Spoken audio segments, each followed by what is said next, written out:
What's going on, guys? Another Friday is come, and we are here to talk some hair metal, some metal all the way around. And thank you guys for being here tonight. This is awesome. You are here watching the Crash Course Metal Show. Now, if you want to know who the hell you're listening to, that's fair. I'm Trevor Crash Knight, the host of the Crash Course Metal channel. Now, that was hated from Blade's Edge. Now, they did come out with an EP uh, roughly 3 years or so ago. They are still somewhat active. Savage is the main guy of Blade's Edge. He does pretty much most of the instruments on that album and EP, and he jumps into a lot of different projects and stuff like that. So I tried to get him on the channel couple like a year or so ago, and just scheduling and just because he's going through different bands, it's just kind of hard to get him on the channel. So, but never say never. So, I'm a cool guy. But yes, Trenton, that song was awesome. That whole EP is pretty good. If you like that old, early 80s sounding type of production type deal, just heavy stuff like that. And obviously, if I remember correctly, he's out of Europe. Don't hold me to that, but he's overseas somewhere, not from the USA or North America. So definitely. So what is going on, guys? What have you guys been listening to this week? Let me know in the comments as well. I'm always interested to see what you guys are listening to. Now I do have a couple topics to talk about today, and I wanted to touch on this last Friday night, because last Thursday was Halloween. Now, what are your guys' favorite Halloween albums or Halloween songs? Now, yes, I know we are a week late in that, but we had a lot of guests come on last week, and just I was not able to get to every objective that I wanted, or every topic that I wanted to get to, which is quite all right because we had plenty to talk about last week. So, but now this week, if you guys have any favorite Halloween, you know, albums or songs that you like to play on Halloween night. Now, I will give you my first one. My first one is going to be, obviously, we brought this up a couple weeks ago. If I can find the album here, I'll show it here real quick, and that is going to be Fastway's Trick or Treat, which was a movie as well, obviously with Fastway, and Gene Simmons and Ozzy have cameos in it as well. And if I can find it here, I'll pull it up for you guys. There you go. That is the album. Very good. Fastway is one of those really good bands.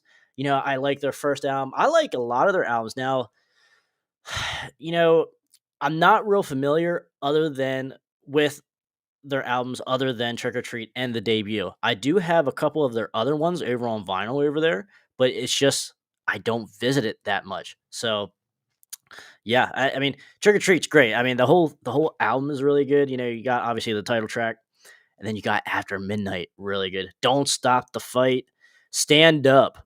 The fourth track is probably my favorite song off of the album. Get Tough is really good too. They do Heft, which I believe is on the debut album as well. Yeah, it's 9 tracks total, but when you look at the spine of this album, it says Trick or Treat original motion picture soundtrack featuring Fastway. So I don't know why it's kind of like said like that. If anyone has like any information as far as that goes, like why does the spine not just say Trick or Treat Fastway? Like, is it just because they did put the whole soundtrack on the movie? Like what, I don't know why it's worded like that. Very strange. But either way, very good album or soundtrack, whichever way you want to talk, whichever, however, which way you want to define it. But Nico, how you doing, brother?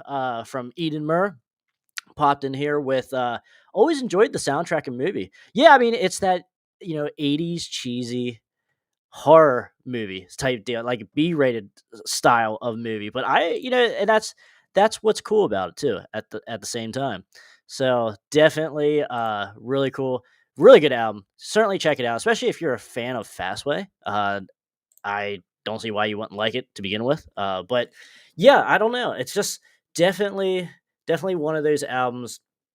The side A is really good. Side A is really good. But side B, you could argue, is kind of like hit and miss on some of the songs. But either way, certainly one, especially if you're the fan of that style of hair metal, that type of deal, or just a fan of Fastway, certainly one to pick up. So, all right, let's see here. Who else we got here? Brian, what's up, brother? First show, first time watching. Awesome. Glad you're here, man. Grab a drink, grab some snacks, grab a Ghost Energy drink if you want. I know you probably have some of them laying around. Definitely chill, hang out with us here, brother. But yeah, that's one of the albums that I really like for Halloween. Is Fastway Trick or Treat. Another one that I really dig into all the time is Glenn Danzig's Black Aria. And that is now this is the album that he put out in between. Let me see if I can pull up here for you guys the cover so you don't get the total glare off of my CD here. And that is right there. So yeah, definitely this was a solo project basically in between Danzig 2 and 3, I think if I'm not mistaken.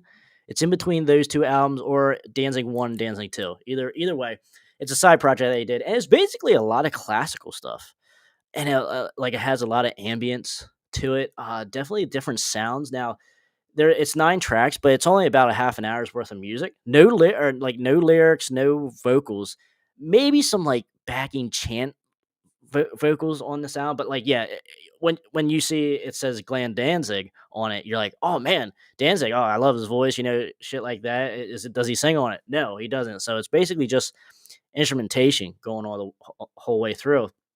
Now, like the first half of the album is kind of like the fall of Satan, I believe. And definitely has a story to it without lyrics. It's kind of hard to explain, but like when you listen to it, like especially on a Halloween night, it's perfect. You could have it playing in the background while kids are coming up for candy and shit like that, and definitely a good background piece and soundtrack to really or album to have on in the background. It puts you straight in the mood. Like that Nosferatu type feeling, werewolves and stuff like that. But yeah, certainly I would say like the first track, Overture of Rebel Angels, is pretty cool. Uh, the Morrigu, I believe is how you say it, is pretty cool.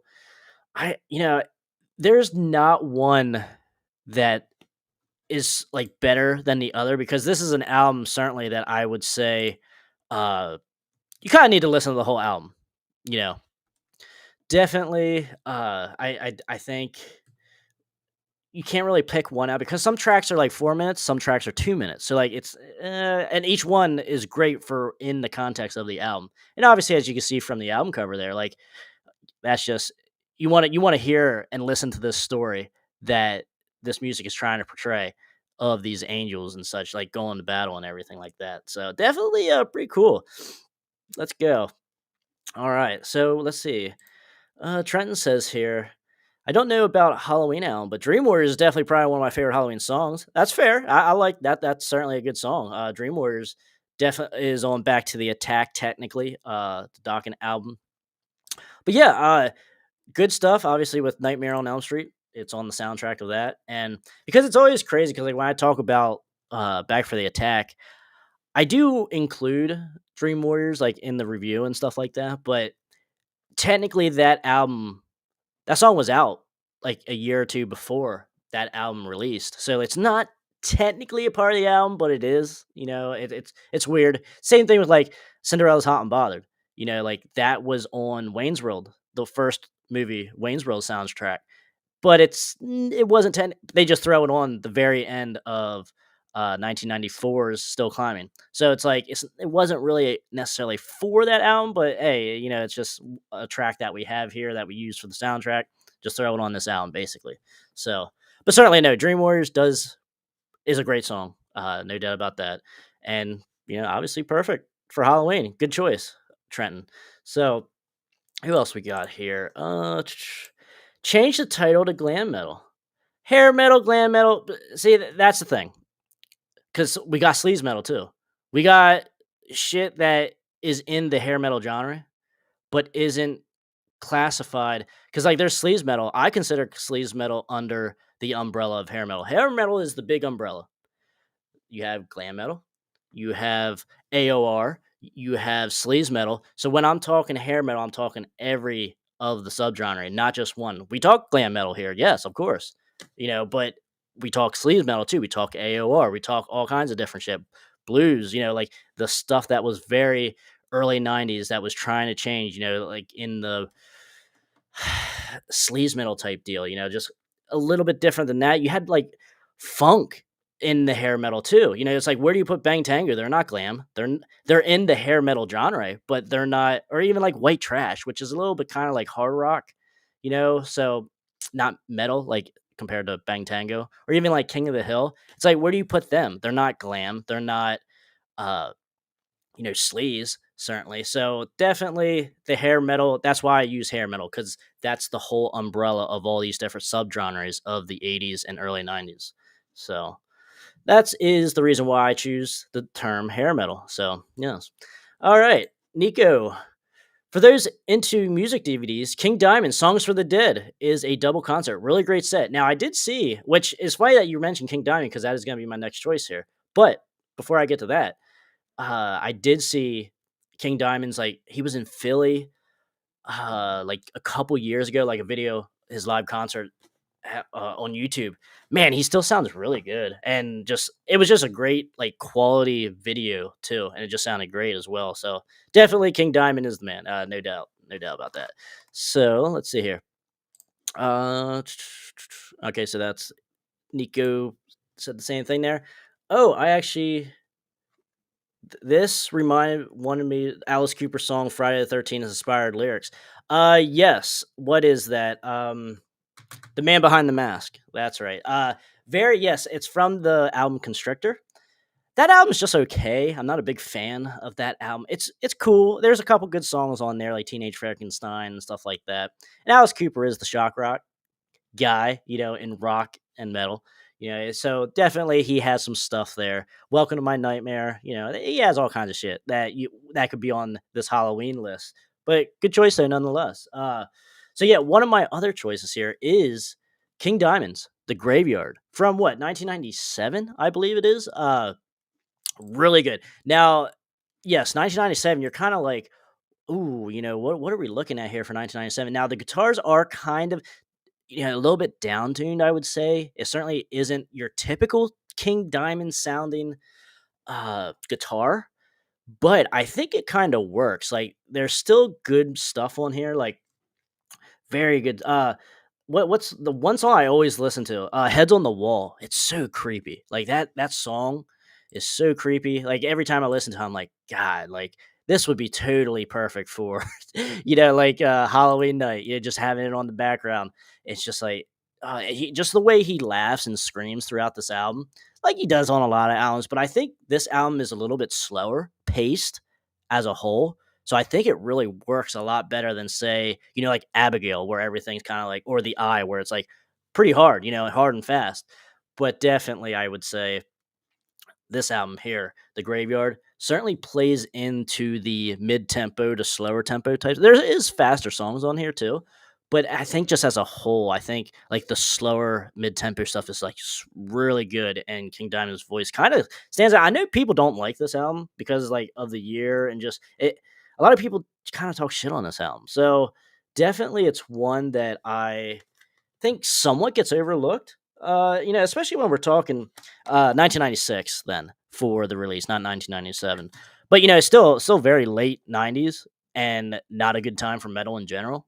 But it's a really good album. I can't complain with it at all. King Diamond does his shit on here, very good. I mean, you can argue like I haven't visited too much of King Diamond's recent stuff, like recent output, studio albums, but certainly I hear different reviews on it. Some people like it, some people think it's not very good. Just stick to the older stuff.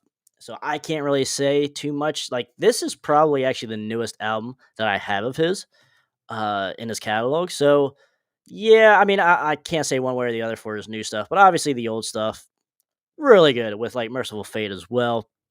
I like both versions of King Diamond, like King Diamond with Merciful Fate, and obviously when he goes out solo here as King Diamond. So definitely a good band. Certainly heavy. It's not that. Yeah, this isn't hair metal, so definitely more on the heavier side of things. Not thrash, I would say, but like Mickey D's does drums in the '80s on a couple albums for him as well. So definitely more of the traditional sense, I would say. So really good. I dig King Diamond, especially this album. I think it's certainly an underrated album for me as far as King Diamond goes. So take that for what you will. Certainly worth checking out. And let me pull this down here, and we will go on to the next option here. Like I said, Trick or Treat, Glenn Danzig's Black Aria, and then the Graveyard from King Diamond. Really good for Halloween. Now, yes, obviously we gotta wait a whole another year now for Halloween, but I just wanted to say these three. Now, there's certainly plenty of other ones as well, but these are the ones that always come to my mind first thing. Like I'm like, oh, Halloween. Let's do that because obviously you got like your Cradle of Filth and shit like that that are like perfect all year round for like that type of atmosphere, that type of headspace. So I would certainly say these are the three that just came to my mind. I just grabbed out of the collection first thing, and ones that I could talk about pretty easily, and ones that I you know would recommend. That's certainly a big spot there as well. If I can't really recommend it, or like I think you guys would probably not enjoy it, I'd be like, let's not really talk about it. So. Yeah, what else we got here, guys? We're gonna Brian might stop by from Hairband Basement. Steve from Rock and Metal Invasion might stop by as well. It's kind of up to you guys tonight, really. I mean, if we have a good night, you guys are chatting in the chat, leaving some good comments, bringing up some topics that we can talk about. More than happy to stay on with you guys. But if not, we might call it an early night. We'll see. We'll see how it goes. So definitely.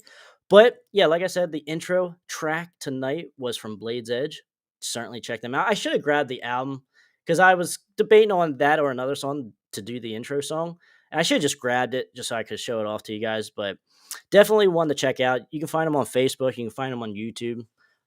He might still have copies on Bandcamp. I don't know because, like I said, I bought it when he just came out when it just came out a couple years ago.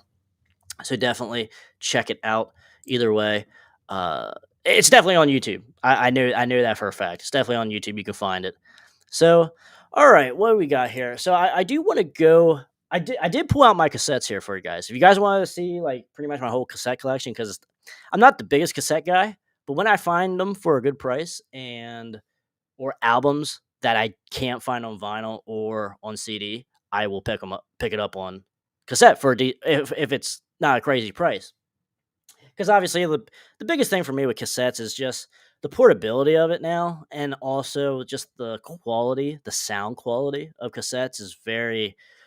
It's hard to find a good sounding cassette, especially in 2020. Just say like the last 10 years or so, it's very hard to find because there's awesome stuff in here that I don't have on CD or vinyl, and when I put it on my Walkman, cassette Walkman, I'm like, oh god, I don't know if I can. It's a great album, but like I just don't know if I can withstand this sound, or it just sounds like it just sounds like hell. So I got cassettes that if you guys want to go through, we can go through them. And there's also a story or two I want to talk about from Junkyard Rockstories.com. We could do that. We could do that first if you want, or let me know in the chat what you guys want to do first. You want to look at the cassettes, or you want to talk about some of these news stories that are going around. Let's see. Trenton says here, what do you think of Tiger Tales? I like Tiger Tales. I have their debut album, and I also have Berserk 2.0. Me and Richie talked about Berserk 2. Wait, we actually talked about Tiger Tales a little bit when Richie came on. What, about 2 weeks or so ago now? If you want to, see what we kind of thought of Tiger Tales, you're more than welcome to check that that live stream out. I think that was 2 weeks ago. It says with Richie, so find the one with Richie, and we talk a little bit about Tiger Tales. But yes, great band, really good stuff from England, obviously. So let's see here. Nico says Alice Cooper, Freedom, Wasp, Widowmaker. There you go. That's a really good song. Let's see. 45 Grave, Ramones. All right. Yeah, Ramones, Pet Cemetery. I do like that song. That's a really good song. Ozzy Bark of the Moon. There you go. To cap it off. Elvira. Yes. Elvira is awesome. She is the metal queen. Even, she's always, it seems like she's in a good mood. What the hell? So, all right, AJ, what's going on, brother? Hey, I sent you the link if you want to come on, man. Talk some shit because I do want to talk about the Warrant concert tonight. So if you want to jump in and talk about that, because obviously you were there, and we were gonna do a live stream on it. So come on and let's talk about it. So definitely. Let's see. Ash's antics. Let's see here. What she say? Pink. I can't see. What's that? Shan Pink waving. Oh, okay. It's an emoji. Okay, that's why I couldn't read it. So there you go. All right. Let's see. Warrior Soul. Anyone? All right. Heart on my sleeve. I do have one of their albums. The one with Love Destruction on it. Uh, they're a decent band. I like them for what they are. You know, I don't have, like I said, I only have one album of theirs. They're not a band that I go out and seek or buy. They're not high on the list, but certainly a band that I can listen to. Nothing crazy, but it's all right. Good stuff. All right, Trenton back here. I like to see the cassette collection. All right, we could go through the cassette collection first, and then we'll go to the stories. All right, so let's see, because most of it is metal or rock, and there are some that are not. So I won't show really the non-rock ones. So obviously, like Aerosmith, I got a couple Aerosmith ones, but no one really wants to talk about Aerosmith, do they? Let's see. We have here Back in Black, obviously, one that you can find for probably $1 still. This one here, Alice Cooper, uh, Freak Out. Now I think this is a live.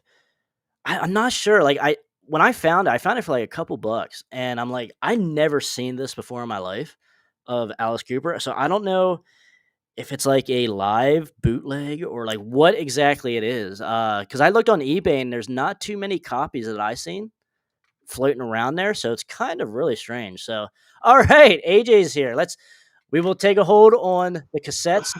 We got what is going on, my man? The bearded monster. What's going on, bro? I'm right now. I'm like just got out of Target, so I'm running some errands trying to get done. So I'll Oh be my on here gosh, brief for a minute. yeah, you and your Friday errands, man. What's going on? Yeah, man, you know Are you that. coming up soon? We gotta catch a show sometime, man. Yeah, absolutely, man, absolutely. All right, so let us talk a little bit about the Warren show since you jumped on. We'll talk a little bit about the Warren show because that was the last show I think we went to together, right? Yeah, and we were supposed to go to Brett Michaels, but I mean that's not even worth our time. So. No, it's not. Especially when you're asking $100 a ticket. I was like, "Oh yeah," and even if we stood out or like chilled out in the parking lot and just drank, Yeah, like, yeah, yeah, it was like I could think of some other things I'd rather do with my time. So facts. okay, so the Warrant Show. How do we All want right. to approach this here for context? Like we want to start from the beginning. Okay. Yeah. Okay, so obviously we get there. Okay, it's at Right. a casino, so it's an Well, we outside got. Well, wait a venue. minute. Yeah, we got to let people know what all bands were there. So Okay, you know what yep. I mean. Okay, All right. so the first band was Nelson. Right. Second band was Firehouse. Right. Third band was Lita Ford, and then the fourth Right. band was Warren. So we Right. get there. Okay, it's out in the field. It's at a casino, but like on the other side of the property is like this big venue, outside venue. And we get there. Oh my gosh, we're there like at 5 o'clock. The ticket says 7 o'clock. Okay. We get there at 5:30, tailgating with other people, having a good time. We're like, oh yeah, we're gonna be in there a half an hour early before these mothers start. Oh, we're having a good time talking to people, and then next thing we know, it's what 6:30, and we Yeah. hear do I love you, baby?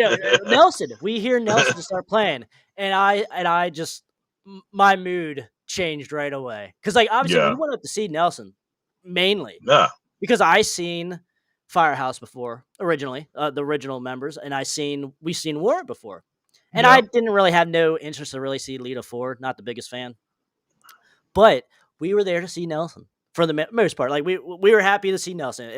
Anything else so we're like, I look at AJ and I'm like, we're getting fucked on this right here. We're gonna miss because we had our tickets, but we didn't come in. We didn't get wristbands or anything like that. So we had to go through all that process yet. And I just look at AJ and I'm like, bro, we're gonna miss Nelson. Like, and you're like, no, they're just doing sound check. I said, no, dude, this sounds like an actual show going on right now. And man, I so AJ, we get out of the car. Well, we had to pound the beer that we had. We are wasting beer. So we did that. We walk it's at least probably a couple minute walk to get to the front gate to get Yeah. our ticket or to like scan in and go through all that bullshit. Yeah. All right, so we get to the metal detectors. Okay, we get to the metal detectors, and they're like, "Oh, hey, you guys can't bring these chain wallets in." Yeah. And I'm like, You guys realize this is a rock concert, okay?" And meanwhile, this 5-year-old kid next to us has a chain wallet on, and he's in the concert. And Yep. I remember that. Yep. yeah, and it's like, what the hell is going on here? So I'm like, okay, all right, whatever. I guess I'll take our wallets back. I'll run back to the car. So that wastes Yeah. another 5 minutes. Okay, so AJ goes in. Okay, and at this time, I'm like, we're like 5 songs deep into Nelson here. And it's like I get back in, I finally get in, and me and AJ are like, okay, we meet up. Where are we at?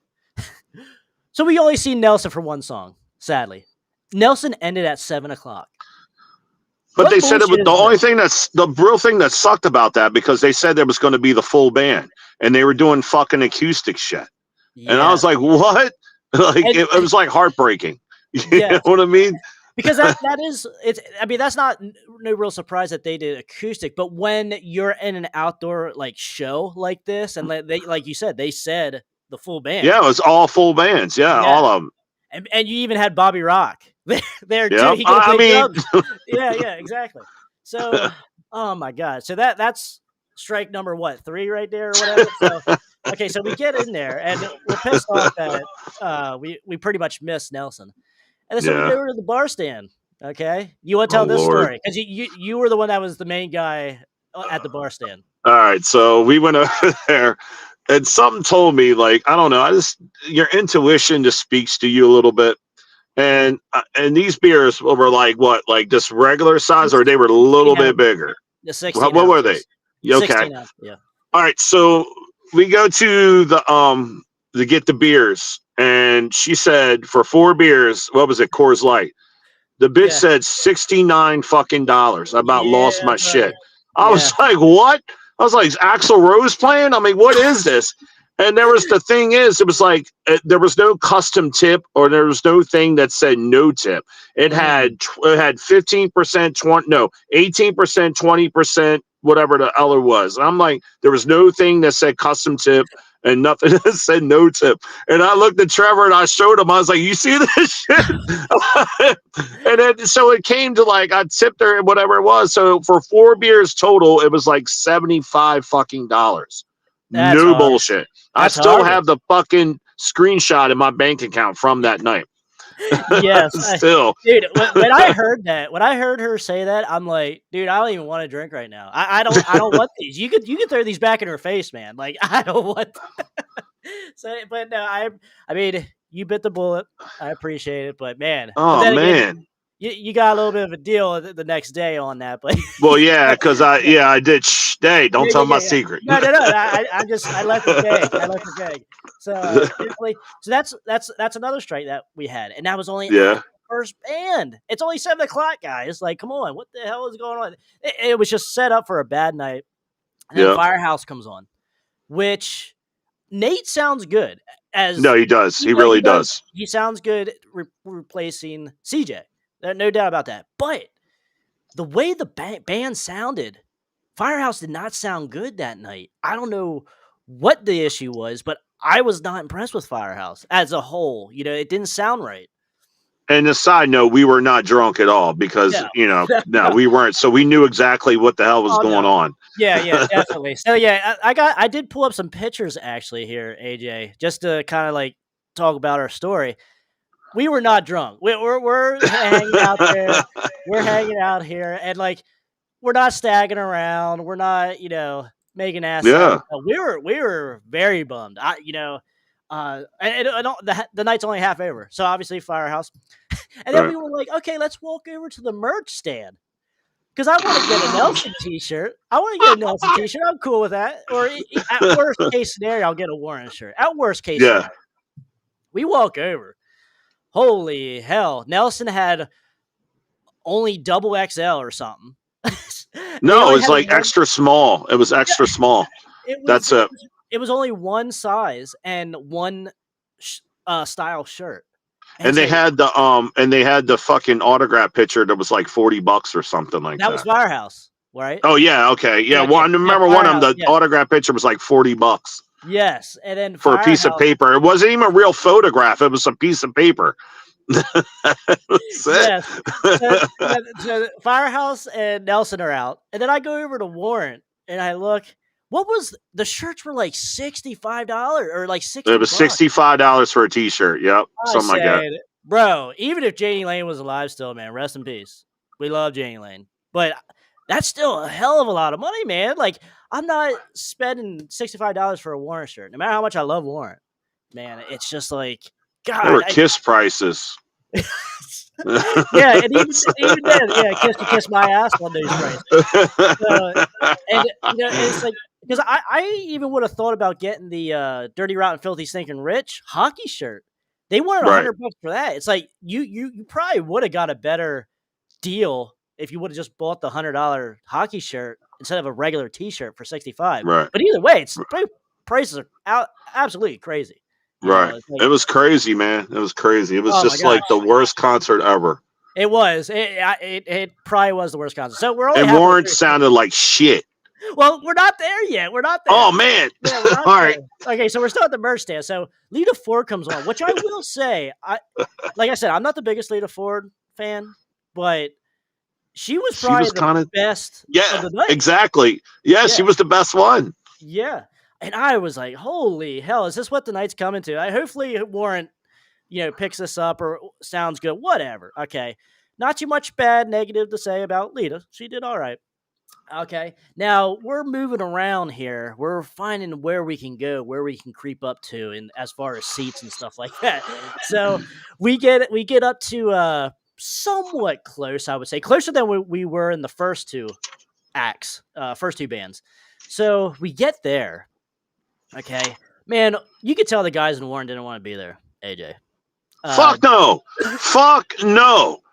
yeah, Excuse my language if kids are watching. yeah, Excuse me, but no, it needs to be said. Fuck no. Joey Allen looked like furniture. He was just there. That's it.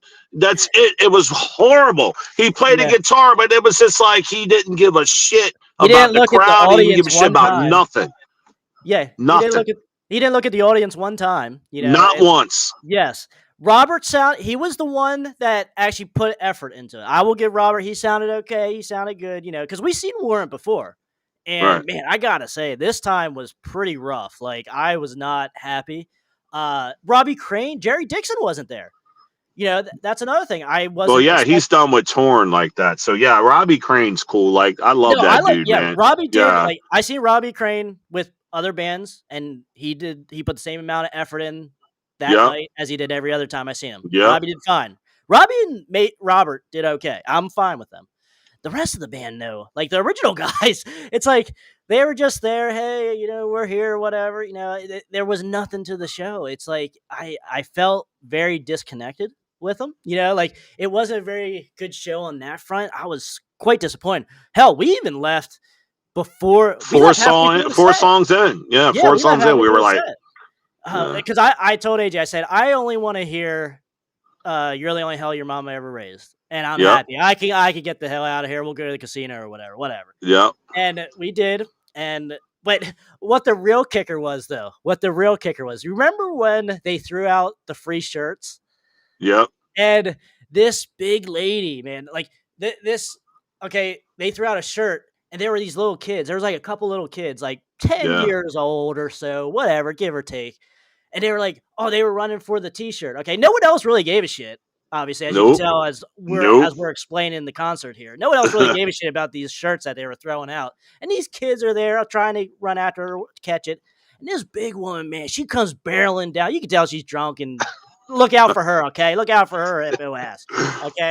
And literally, like that pissed me off more than really anything because, like, we were already done. We were already done it by that time, like we were checked out. We were done. Yeah. And when I seen Yeah. that, I'm like, no wonder no one wants to come to these shows anymore. Like, Yeah. God, dude, like that was very disappointing, man. Like that, like I said, that was probably one of my last shows I've been to. And what was that? The beginning of summer or so? Well, we did have a highlight though because the night before we saw Ted Yes. Poley, Yes. But Ted Poley was walking around the concert. We saw him, remember? He And we were was, yeah, talking, hanging and he out even with him. That told was like us. one of the highlights. Yes, it was, because he even told us some stories, about Yeah. bands and But stuff we like that, can't so go on and say shit, no, but, no, no, no, no, no.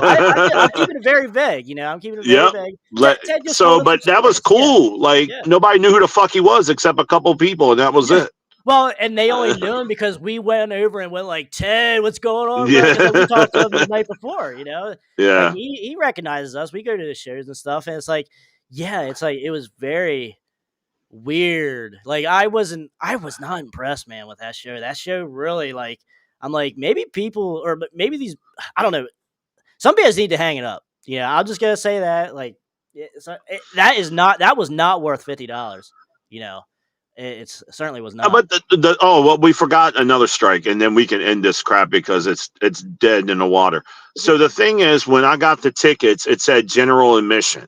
Oh, So okay, I yeah. I know mean, you were really pissed about this. Yeah. and when I bought the tickets online on Ticketmaster, it had me and Trevor like right at the fucking stage, like no bullshit, right Hmm. at the stage.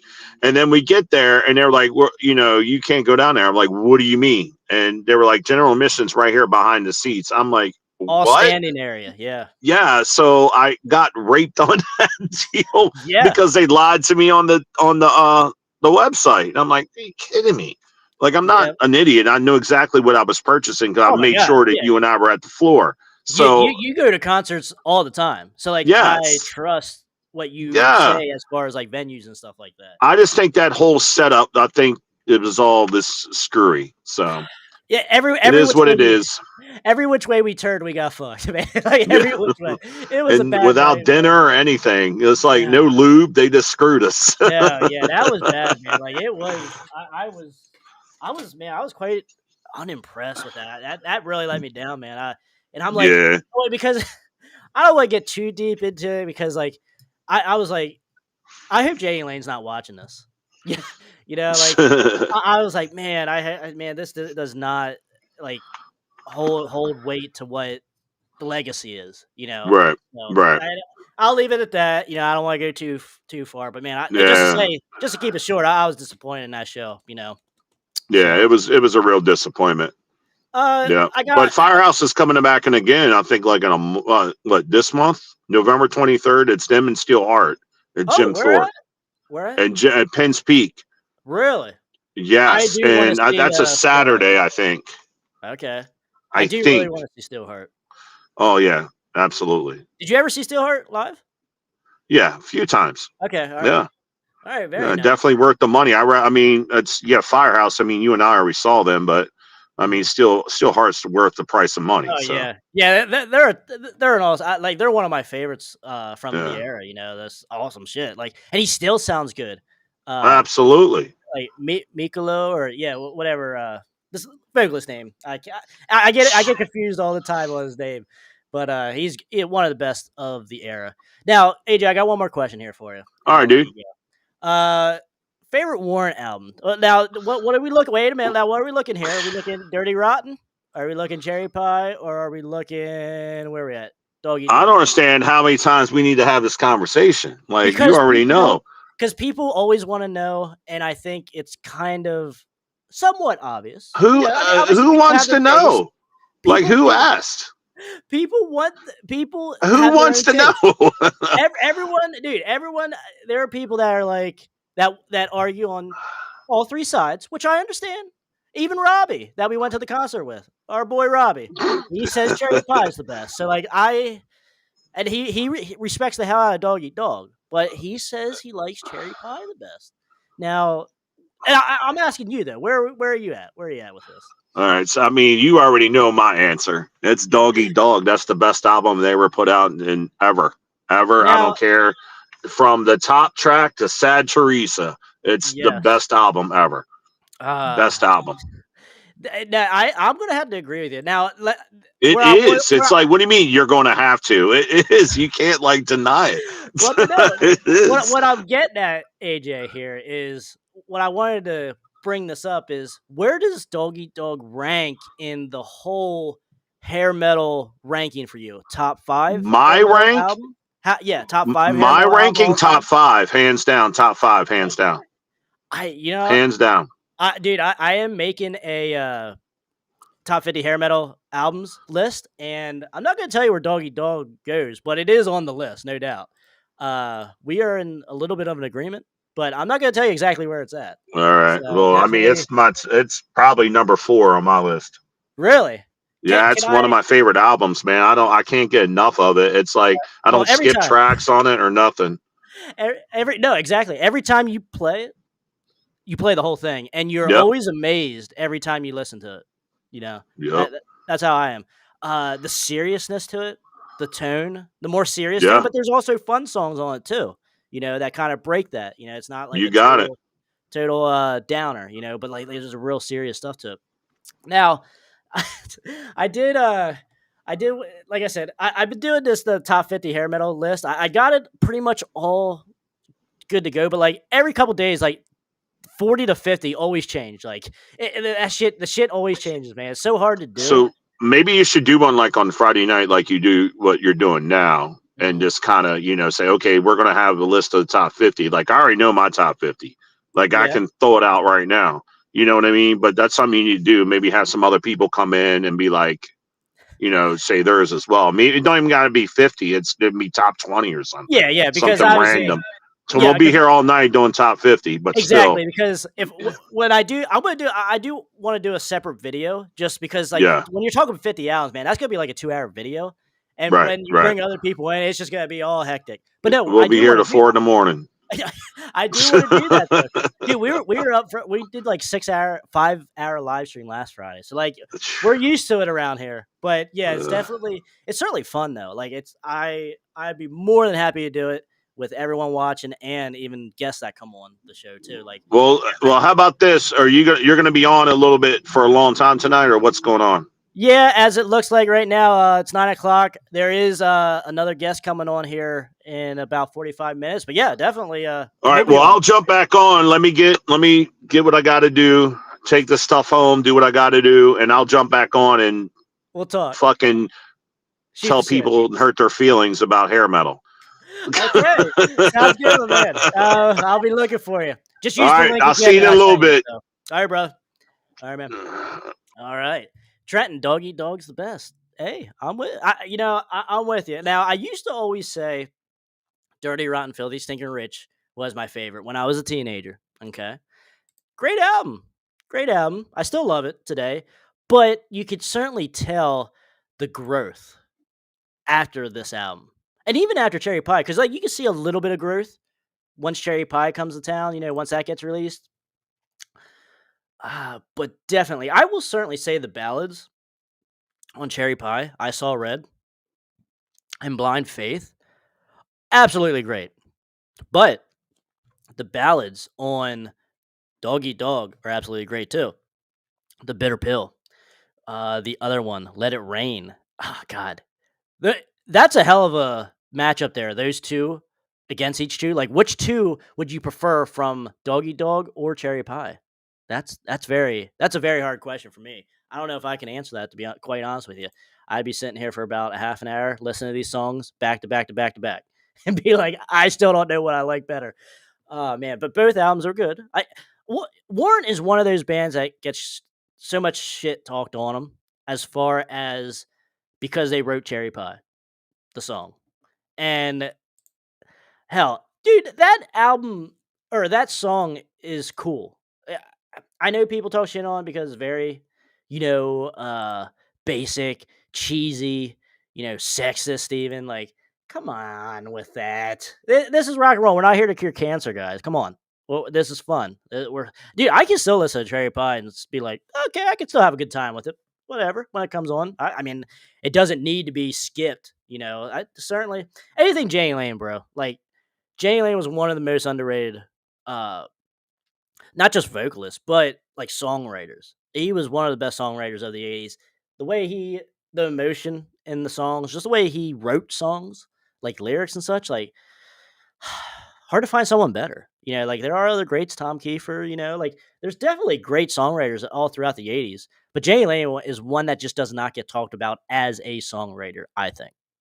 Now the last couple years, I will say a lot more people seem to be on board with that assessment. or that thought.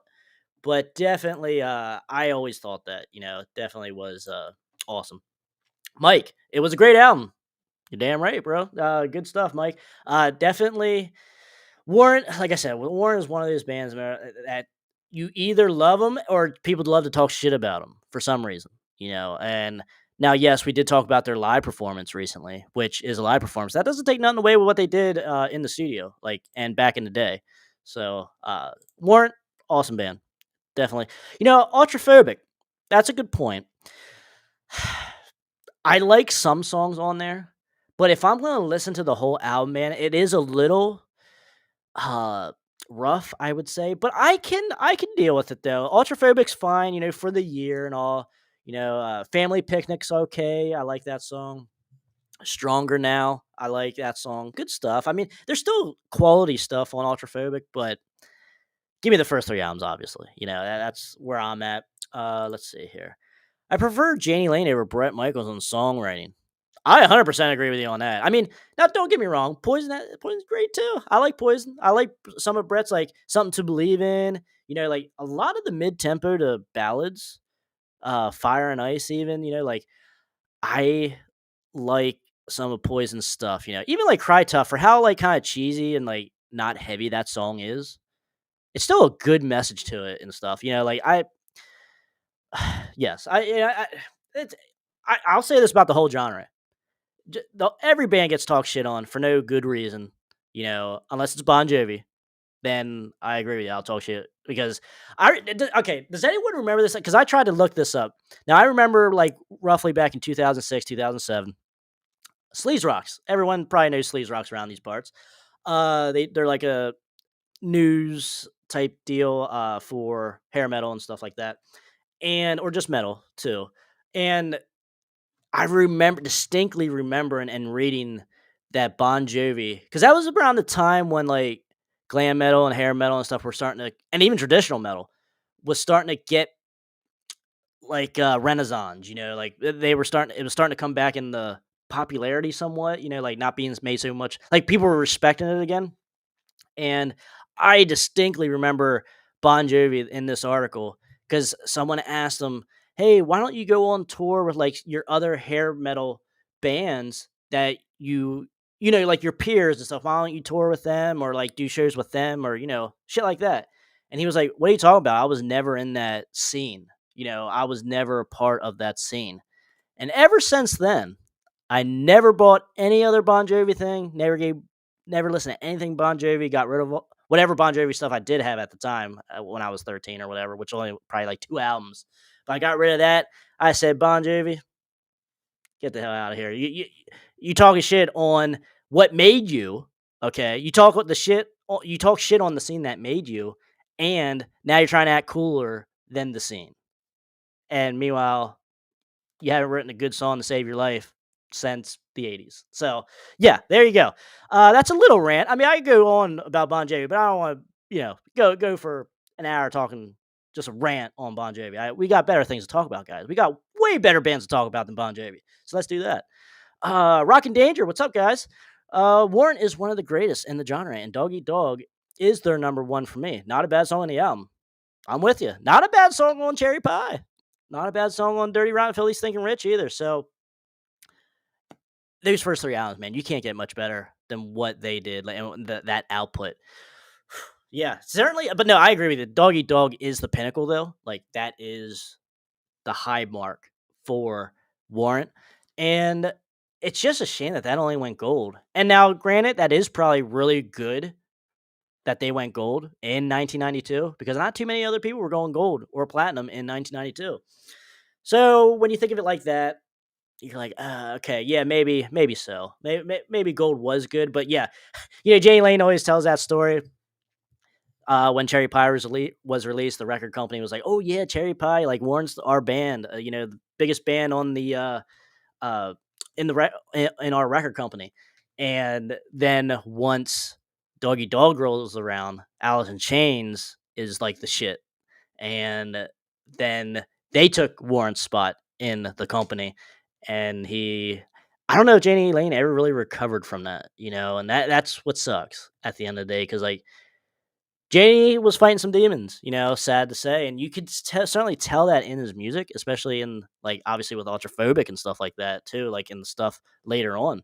Warrant 96, Belly to Belly. Uh, Definitely, but no, I think that's what makes his music so great and like his songs so great because like that emotion in them and just the way he portrays them and writes in them, just great stuff. And a little no fact for you guys I didn't know: CC DeVille did the solo in Cherry Pie. So yeah, that's actually really cool. Now go listen to Cherry Pie and think of CC DeVille. Let's see here. Trenton. Well, yeah, people can't be associated for dirty hair metal, right? Or so they think. Yeah, I apparently, I mean, because back in the day, well, obviously from the early to mid '90s to about 2004, 2005, traditional metal, hair metal was not like a cool thing. And even like the bands of like Iron Maiden and shit, like when I say traditional metal, like bands like that were not cool or were not the thing. Like that was not cool to say that you liked Megadeth, or whatever. And or obviously Warrant and Poison and shit. But certainly hair metal got the brunt of that. And man, because I remember like when I was in school, like because everyone wore Slipknot shirts and stuff like that, which is fine. I mean, I like Slipknot and stuff, but like as like a genre, no, I am not listening. I mean, even like some of Trivium stuff like that, they were pretty big because I remember the Crusade came out, which is actually a good album from them. But like, I don't really visit anything else from Trivium. I'm trying to think. Like Cradle of Filth was another somewhat big band. Children of Bodom was another big band. Now I like these bands, but I was the one walking around with Cinderella shirts. I was the one walking around with Winger shirts, and shit like that. So definitely, there was a little. I was really the only one that I called home with hair metal, but there was a couple other friends that were into that too, and that could hold a discussion with me, or like with Iron Maiden and such. Like as I was a big Iron Maiden, I was a big thrash guy too in high school, not just hair metal, because the way I did it with my collection and like my iPod and stuff like that. Monday through Thursday, I would listen to like heavy metal, thrash metal, shit like that. And then Friday to Sunday, I would listen to hair metal because obviously it's the weekend. We're having fun. I'm not here to talk about politics, with thrash metal or just like the bullshit in life, with thrash metal and Great Old Filth and Children of Bodom and all that shit. Just like that kind of stuff. So then once Thursday or Thursday night or Friday rolls around, like, okay, we got the hair metal playlist on now. We got Britney Fox, we got Cinderella, we got Wild Side, we got Rocks Gang, and all that shit I was finding out, about when I was in high school. So all the way through. Let's see here. Angels, Vinyl Planet, what's up? Thanks for coming back. I remember your name. I saw Red as a powerful ballad. Yes, I agree. I mean, that's like similar to Poison's Everywhere Has a Thorn when you catch your girl sleeping with another. You got that right. Certainly. And yeah, they are pretty much of the same context, or the same point or motive. But yeah, definitely both songs are good. I'm not gonna debate that. I mean, Everywhere Has a Thorn, you can still throw that on and like I probably would skip it just because like I said, Poison, Cinderella, and Britney Fox are the three bands that have been with me since I was in the womb. So like I don't really need to hear Everywhere Has a Storm, but that doesn't take nothing away from it. It's still like somewhat fresh. Like you can play it for anyone and they'll still enjoy it. But I personally still play I Saw Red every time it comes on, or like Blind Faith, or Let It Rain. Let It Rain, man. I don't know how that didn't just I don't know how more Warrant fans don't know about that song. Everyone knows Bitter Warrant fan knows Bitter Pill, rightfully so, great song. But man, Let It Rain is like one of those deep tracks later on Dog Eat Dog that's like no one really talks about. And it's like, oh my god, I don't know why. But definitely. Trenton, metal has so many great genres, and unfortunately all of them hate each other. That is kind of correct. And I don't know why. It's just weird because like I have some black metal stuff. I have some death metal stuff. Like I don't really have new metal, I will say that. But like I don't go out of my way to hate new metal. Like I'll talk to somebody if they want to talk new metal, whatever. I'll try to get on board or whatever, but it's just not for me. But like that doesn't mean I'm going to go to a new metal band's page on YouTube and talk shit just because oh yeah, okay, that's cool, I guess. I don't know. It's weird. But no, I agree with you. Like the community is kind of because back in the 80s and or pre 90s, I would say, everyone there wasn't all these like subgenres, as it is now. There wasn't all that division within metal. It's weird. Yeah, it's hard to explain because like I like the subgenre. I like having all these subgenres because it's easy to explain to people like what a band sounds like or to kind of compare a band to another band or just get the general feel of what this album or this band sounds like. It's easier just in talking terms. But apparently people take that as division and like you're a part of this army or you're a part of that army. Like, nah, I'm not the biggest fan. I mean, you do you, bro. You do you. Or whatever. That's all good, man. Yeah. So yeah, I don't know. It's just weird. It's just a weird thing. I some people are like that, some people aren't, and that just could be other things in their life that they're like that too. They just need that kind of that line in the sand of like, oh no, I'm not doing this, so or I'm not listening to this, or that's just horrible. So yo, Anthony, what's going on, bro? Hair metal guru in the house. Hey, we're talking warrant, bro. We are talking warrant. I know you're the warrant. You're the hair metal guru is the warrant guru. So definitely bro, if you're not doing anything, come on. I sent you the link on Facebook. If you want to pop in, if you have any time. I know you're coaching and doing basketball and stuff like that, but you might have a couple minutes you want to stop by. You're more than welcome to. Let's see. Hi, Guru. Hi, Guru. Yeah, yeah. Tell him to come on. Tell Guru to come on, guys. Tell him. Let's see here. Karina, I believe. I disagree that all metal genres hate each other. We just kind of avoid each other back in the day. Okay, I mean, and I think it does really come down to the people too. Like just the personalities, because like okay, when you talk about sports, like there's only people that will only really talk to like Dallas Cowboy fans, or like Dallas Cowboy fans won't talk, or Raider fans, or like it can kind of be like that. So I'm like, it depends on the person more so than the actual subgenres, because over the years now that I've been really like diving into this, like as far as like the community on Facebook, Twitter, and shit like that, it is definitely does seem to be a little bit more community now, which we are trying to do here on this channel. Just talk about everything metal. It doesn't have to be just hair metal. We can talk about everything. But we are just kind of good at hair metal. Yeah, that's just why we talk about it a lot. It's just something that we always listen to. But no, but there are some people that just will not give anything a chance. I think that's another thing that people just won't give anything else a chance that they don't like. So, or that they perceive as not cool, or a slur. It's weird. It depends on the person. So, Nico, one of my all-time faves this time of year, Sabotage, Gutter Ballet. You got it. And dude, Nico, I got my Trans-Siberian Orchestra first 3 albums lined up right here, ready to go around Thanksgiving time, because I'm going to play them all December. So definitely excited for that. Let's see. Jordan, what's up, brother? Horns up. You got it. Let's see. What's everyone been listening to this week? Let me know. Let me know. We might be able to talk about it. Check your Facebook message. I'll send it again here. Anthony, Hair Metal Guru. Let's see. So yeah, guys, let me know in the chat if what you guys have been listening to, what's going on this weekend. Are you guys going to see any shows this weekend? Let me know. Because I probably not. I'm probably just gonna be watching college football most of the day tomorrow, and having maybe a couple drinks or so. I don't know. We'll see. We'll see what goes on. We'll see. Nothing's planned really, so definitely. But it's the weekend, so we're happy about that. All right. All right, Anthony, I just sent it to you again. Hopefully you get it this time. It's there. I know you don't get on Facebook too much anymore. I should have probably just sent it to your Twitter, because that's usually where I had to send it to here, Brian. So definitely, let's see. Where the hell you said it, like Facebook Messenger. Let's go.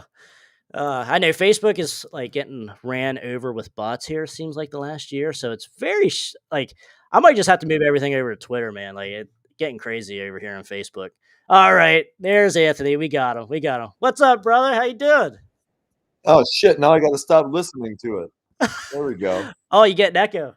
There we are. All right, what's going What on, the bro? hell? Here I am, like I get on YouTube and I'm like, oh, I'm gonna find something to watch. I just got home from coaching, and Okay. here fucking Trevor from the Crash Course Metal Show is on live, and I'm like, I could be on live. Hell So yeah, I dude. stopped watching. I was watching Teletubbies actually. Oh shit! Hey But man, that was a little bit. I was probably 8 years old when Teletubbies. That's more of my sister's generation, But I certainly remember Teletubbies. No doubt about right, that. right. So hey, So, thanks for inviting me on. of course, brother. Of course. I mean, we haven't done nothing for a little while, so No, and this is like the thing, like my goal here, especially with the channel. But like these Friday nights, bring other channels on that love talking about metal, hair metal too, like anything, and just make it a right, community again, man. I think that's what we're missing in the yeah. metal world, certainly the live scene and just metal in general. Kind of want to And, touch on that? back in the 80s, there was a lot of direct competition. It was like, oh, uh, I'm not we do our own thing and we're separate from, and I don't want to be associated with this. Hmm. But now, like, you we need to come together, and it can't be like, so you know what, if you haven't noticed, like, when I always share other YouTube channels stuff on X, I Yeah. try to share their stuff on Facebook, and some people would be like, well, aren't you, they're kind of doing the same thing you do. And I'm like, well, they're hopefully I do good enough that people are going to want to watch my stuff anyway. Right. But Yeah. I want to promote this stuff. I want more people talking about this kind of music that we love and talking about our podcast. And hopefully that builds us up into something awesome. And here's Yes. Charlie. Yeah. There's Charlie. There she is. Yeah, she's very popular She on YouTube. she always wants the camera time, man. She always wants the camera time. Uh, Yes. but no, Sometimes I think she's more popular than I am. But anyway. that's possible. It might be possible. I don't know, man. But So I agree with you though, as far as like we're stronger together than we are alone, especially in a subgenre that isn't at its strongest anymore. You know, so I certainly agree with you, and yeah. that's awesome. That you share a lot of the stuff, and that's props, man. I mean, that's what we all need to do. So. But man, you've been putting out some good stuff here lately. I did like your Sebastian Bach Thank video. you. Yeah, Thank you. I did like that. Like your or like your top tens and stuff like that. Yeah. I had to do a Brittany Fox one as well. You gave me motivation to do that. I was like, okay, I Right. guess I gotta do that. Hey, I see Angel's Vinyl Planet said, I saw red as a beautiful ballad. I have that tattooed on my arm, actually. Ooh, And so okay, yeah. so is that your favorite Warrant ballad? Yes, in fact, we did a top 10 Warrant songs, Okay. and I'm embarrassed to say, and Brian from the Hairband Basement always gives me shit Oh about it. yeah, yeah. But I saw red, I said, was my favorite Warrant song of all time. And it's just, it hit me at a time where it was important, where I was going through this devastating, you meet who you think is the person that you're going to be with for the rest of your life, and it ends Right. unexpectedly, kind of like what happened in that song. Probably not the best idea to tattoo like one of the worst, moments of your life on your arm. Well, But that I might be, love yeah, that true. song, and so yeah, it's tattooed. Okay. And I also got Warrant's Stronger Now on my arm. Ooh. And, Okay. and that's kind of a continuation of the story, like saying, hey, you know what? Even when you go through something really fucked up, in the end, hopefully it made you a better person, even though it was hell at the time. Right. Right. Hey, and that's the thing. I now we know you're the Warrant guru. Now, I kind of said a little bit earlier that Jay Lane. I think that's what really he's an underrated songwriter of the era. And now I think like he just has so much emotion in his vocals, but also in the songwriting too. Did you is that I'm sure you certainly picked that up. Like that's why you love these songs so much. But like, did you want to touch on that? Like as far as like the details of like his songwriting and stuff? I think a lot of the little intricacies of Hmm. songwriting, his lyrics were fantastic. Was he capable of writing, the simple, funny sex song a la like Cherry Pie, Love in Hmm. Stereo? Sure. But then look at songs like Mr. Rainmaker or Uncle Tom's Cabin or Hmm. I Saw Red. you were not getting, that story song of Uncle Tom's Cabin is phenomenal. And Yep. I Saw Red was a ballad that was completely different. It was going through the highs and the lows, and musically it was different. Right. And then don't even, then you go on to Dog Eat Dog, Hmm. and man, the Dog Eat Dog and Ultraphobic, and I see people in the comments, Dog Eat Dog's the best, and I see people talking about Ultraphobic. I think those two albums were so underrated. And was Ultraphobic a stab at grunge? Yes. But even when Janie Lane was writing grunge, he could do it better than most of the grunge guys. Now, Right. I don't play an instrument, but just, the way his rhyme schemes, the way that, the way I understand it, he always first wrote a song with an acoustic guitar, because Okay. his idea was that if it works acoustically, just bare bones, then it will work when we add all the bells and whistles. Yeah. All the different And layers to it. Okay. and I and got so I think most people would acknowledge that when it came to just writing a song and writing lyrics, that guy was as talented as anybody the 80s or the 90s you. had to offer. Yeah, I agree. I'm with you. He's certainly one that's still missed today. Like I always wonder like what he would still be doing today, like as far as like songwriting, like music, making new music. And I I said before that I could see that guy like being a songwriter and writing like ballads for country artists. oh yeah, Y- yeah, like shit. Who's I don't follow country, but some guy just had a massive hit with a cover of the old 80s Tracy Chapman song, Fast Car. Why has no country artist covered Cinderella's Don't Know What You Got Till It's Gone, or yeah. even Heaven, or songs like that? We're far enough away from that time that I feel like those would explode Oh on yeah. country radio. Oh my gosh, yeah. That's a good point because like, what's the last song I think like that country kind of was it Home Sweet Home maybe like that like was like the last big like cover of like a metal band or a metal Um, song, or a rock I song. I I don't know if anybody covered Home Sweet Home. I know that Miley Cyrus covered Every Rose Has Its Thorn. That's right. Yeah, yeah. Her and Brett did like a duet or something like that. Yeah, Right. I do remember Right. that. Yeah. My So which so I feel like that's what Janie Lane would be able to, I can't see him out like, yeah, sure, if he was still around, maybe he'd be playing in Warrant, but he was such a prolific songwriter that I feel like he could have a career doing that. oh yeah, yeah. Just be like a not a ghostwriter, but like just someone that would Yeah. give songs to someone. Write songs, submit Yes. them to a company who'd be like, "Hey, we're gonna give this to this guy, and we're gonna give this one to this guy." Yeah, just give them a couple royalties or whatever on the side, or whatever, however that works when you get like just these co-writers coming in and helping these bands. Because that reminds me, I did a little research on like Jack Poney and Desmond Child and stuff like that, producers and writers, and I didn't know Jack Poney like co-written the whole album of the debut album of South Gang. Uh, Oh, yeah, I I did don't not think know I knew that. that. Yeah, I learned that last week. I'm like, no shit, like because Jack Poney does great stuff with like Baton Rouge and Babylon AD, like Oh, Alice Cooper and stuff like that. Like, and like I'm looking over here, I'm like, South Gang, really? Like that? But that's awesome because that debut yeah. album is really good. Man, Uh, I have this is off topic, but you just mentioned Baton Rouge. Man, I have really gotten into the Shake Your Soul album ooh, over the last like year and a half because Walks Like a Woman was a hit, a kind of a hit hmm, back in the day, and I liked that song, but I just never really spent a lot of time with it. And right? then you get on X and follow me on X at Hair Metal Guru. Yes, There's a bunch of us who are talking the style of music, but people were talking. I'm like, shit, I gotta revisit that.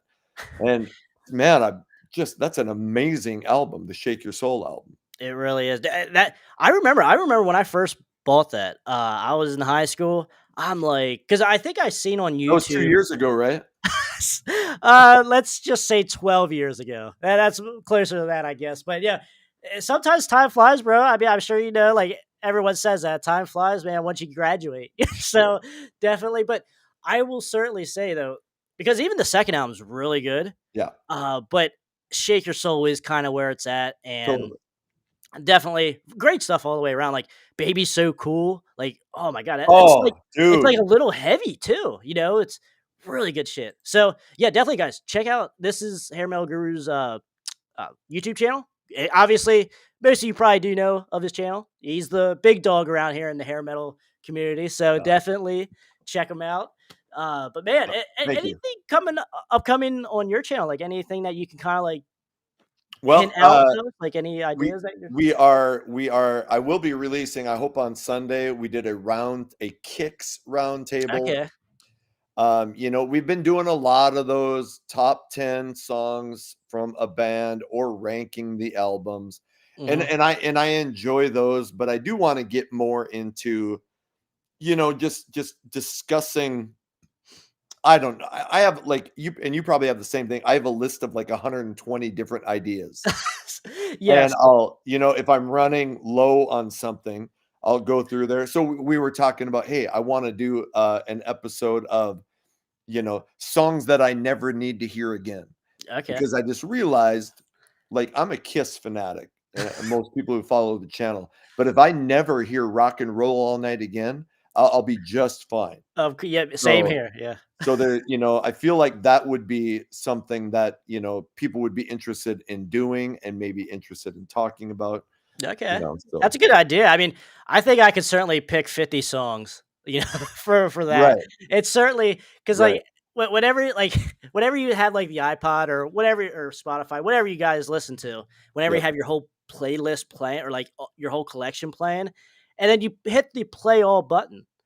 Yeah. I find myself hitting skip more times than I should. I'm like, Yeah. "Oh, man, I don't know. Why is this really even on the iPod?" So it's like Oh, then you start, like, critical thinking, like, "Man, is this album actually really that good or that bad?" Or, yes. one way or the other. Yes. Uh, Here, I'm gonna get something real quick. okay. Yeah, so definitely, guys. What is going on tonight? We are here at almost 9:30 on the East Coast. What is going on this weekend for you guys? Oh, alright. Did you grab something? Did you grab a So, little poster? so I sell like vintage, like framed ads. Like, I'll just kind of show you.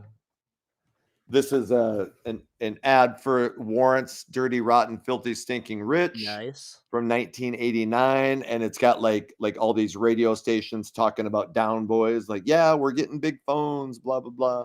Okay. So I frame stuff and I sell that stuff. So anyway, I was selling stuff like that at the Fargo Record Fair. I'm in Fargo, North Dakota, and it's hard to go to those record fairs because I just want to spend all my money.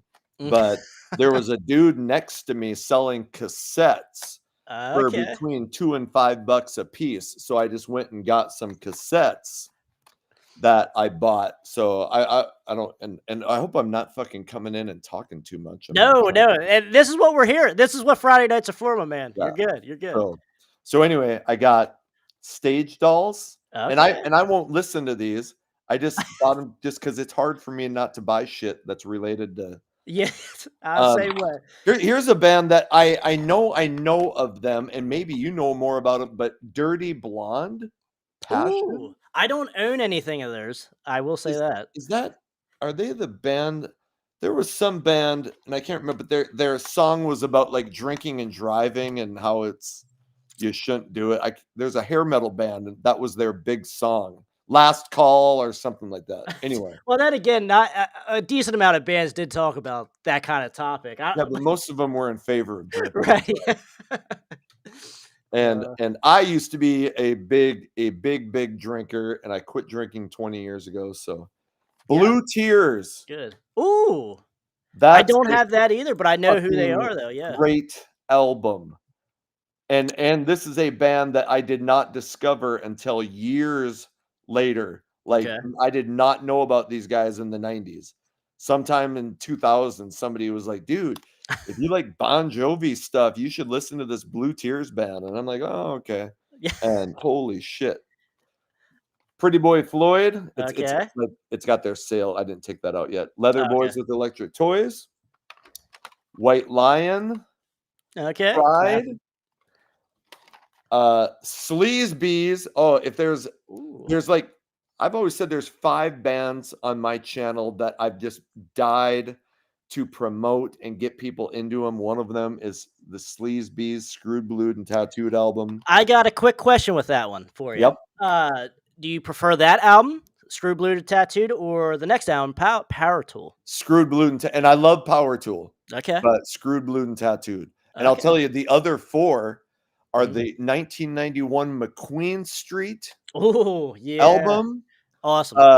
the 1990 Electric Angels album, Okay. All right.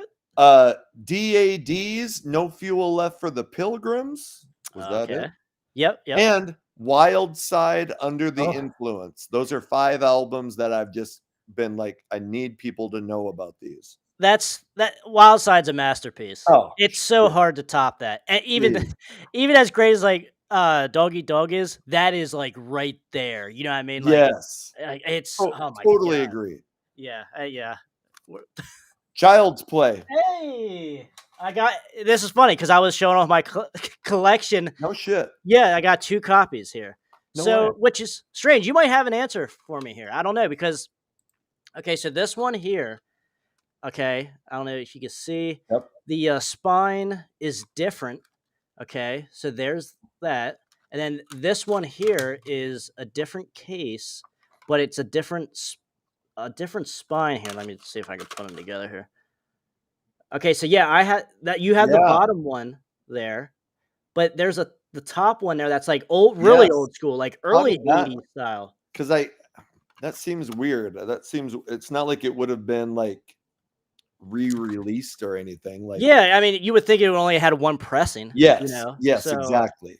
And I don't know.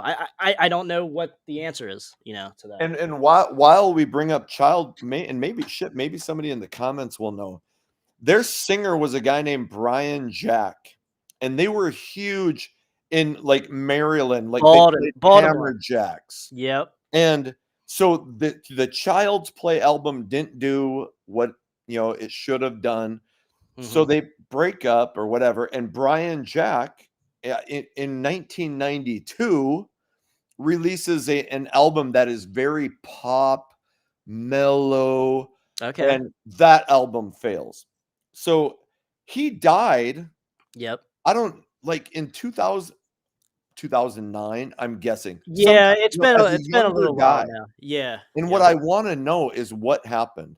Like, was it medical? Was it, Yeah. the rock and roll life? And so I've just always wondered because like I live 30 minutes or about 45 minutes from Baltimore. So like Kicks, Child's Play, like Yeah. I everyone knows these Baltimore bands around here. yes, And the guy that was actually just on AJ that before you came on, he went and saw Child's Play plenty of times. So like he said he's gonna come back on tonight so we can ask him if he yes, has any information. Because like I was actually at a record store around here, and they have like he has like a rock and roll museum. I can yeah, send you pictures. Like I'll send you pictures of it and stuff. Like he has Child's Play stuff, Easy Mickey stuff, like stuff bands that really didn't get out of the East Coast, sure, but were big around here. sure, And it's funny because like the owner of the store, he's like, "Hey, do you know who this guy is that's standing like right beside you?" And I said, "No, I don't know." And he said, "That's the original Child's Play singer, like no shit, before they got signed." Like, because there was something that happened where he didn't want to go out or like trap or something. I don't know exactly what it was. So it's like I was there looking at records and talking to the owner and stuff. He's like, that's the original Child's Play because like he does play for them now when they do like reunion shows yep, and stuff like that. But yep, obviously it's without Brian. So I'll tell you this: you know who they have as the singer now for no, Child's Play? That when they do reunion shows is the drummer, John Allen. no way, Yeah, because I was telling Rock and Danger this. He after the 90s, he had a band called Charm City Devils out of Baltimore, obviously. I've heard of And that. they had 3 albums, and they Yep. are so good. Like it's more of like a modern hard rock, but like that feeling is still there, and like his voice is great. And like I think I have one of their CDs. Oh, do you? Okay, all right. I think so. Charm City Very, Devils. very good. Yeah, so like they're a great band too, and it's like I never knew that was the singer of Yeah. Child's Play until I looked at like the actual like, oh, John Allen. Yeah, okay, yeah, oh Okay. shit. And you Huh. can totally tell that when he's playing drums and he does the backing vocals, to Rat Race. Yeah, that's right. That's right. He does the background vocals on Rat Race. Right. Yeah, all of these bands have interesting stories, Mhm. and and that's I've only done one interview on my channel. I've only done Milyanko Matejevich, but I've talked with shit. What's his name? Which Brittany was a Fox. good interview. Brittany I Fox. like that interview. The singer of Brittany Fox. Oh, Tommy Paris. Tommy Or Dizzy. Paris. Yeah, okay. We have been talking, and I'm gonna get Steve Blaze from Lillian X. They're just finishing Ooh. up a tour, and we are gonna chat. So Okay, very cool. Very anyway, cool. yeah, because I love hearing the behind the scenes, and if it's a band who didn't make it, what went Mhm. wrong, or what do Yes. you think, because it's a 1 in a million shot for a band to really make it Oh, big. yeah. And Mhm. there's so many bands that felt like we're this close. And in fact, if you ever watched the documentary, The Decline of Western Civilization, Part 2, The Metal Years, Oh, yeah. all of Yeah. those bands were just convinced they were going to make it. Like, Yes. they're like, no, of course we're going to make it. And none of them did, And I agree. That sucks because, like, now, yes, some of those bands or like some of the people that were really like full of themselves weren't that Yeah, good to begin with, like, but sure, like the bands sure. that were in there, like actually playing, like they Yeah, could, like Odin. Odin was yes, certainly good enough because obviously yes. Randy and the band, some of the band went Yep. on to do Lost Boys, Lost Boys. which is a good album. Like, dude, Yep. that second track on that album, Right on Track, Yes. holy hell, dude, I could play that song anytime, and it's Yeah. like, oh, I'm just like, play that. I gotta play it twice every time I play it. And then So, Tough was in the interviews. So, Tough, I really like their What Comes Around Goes Around album.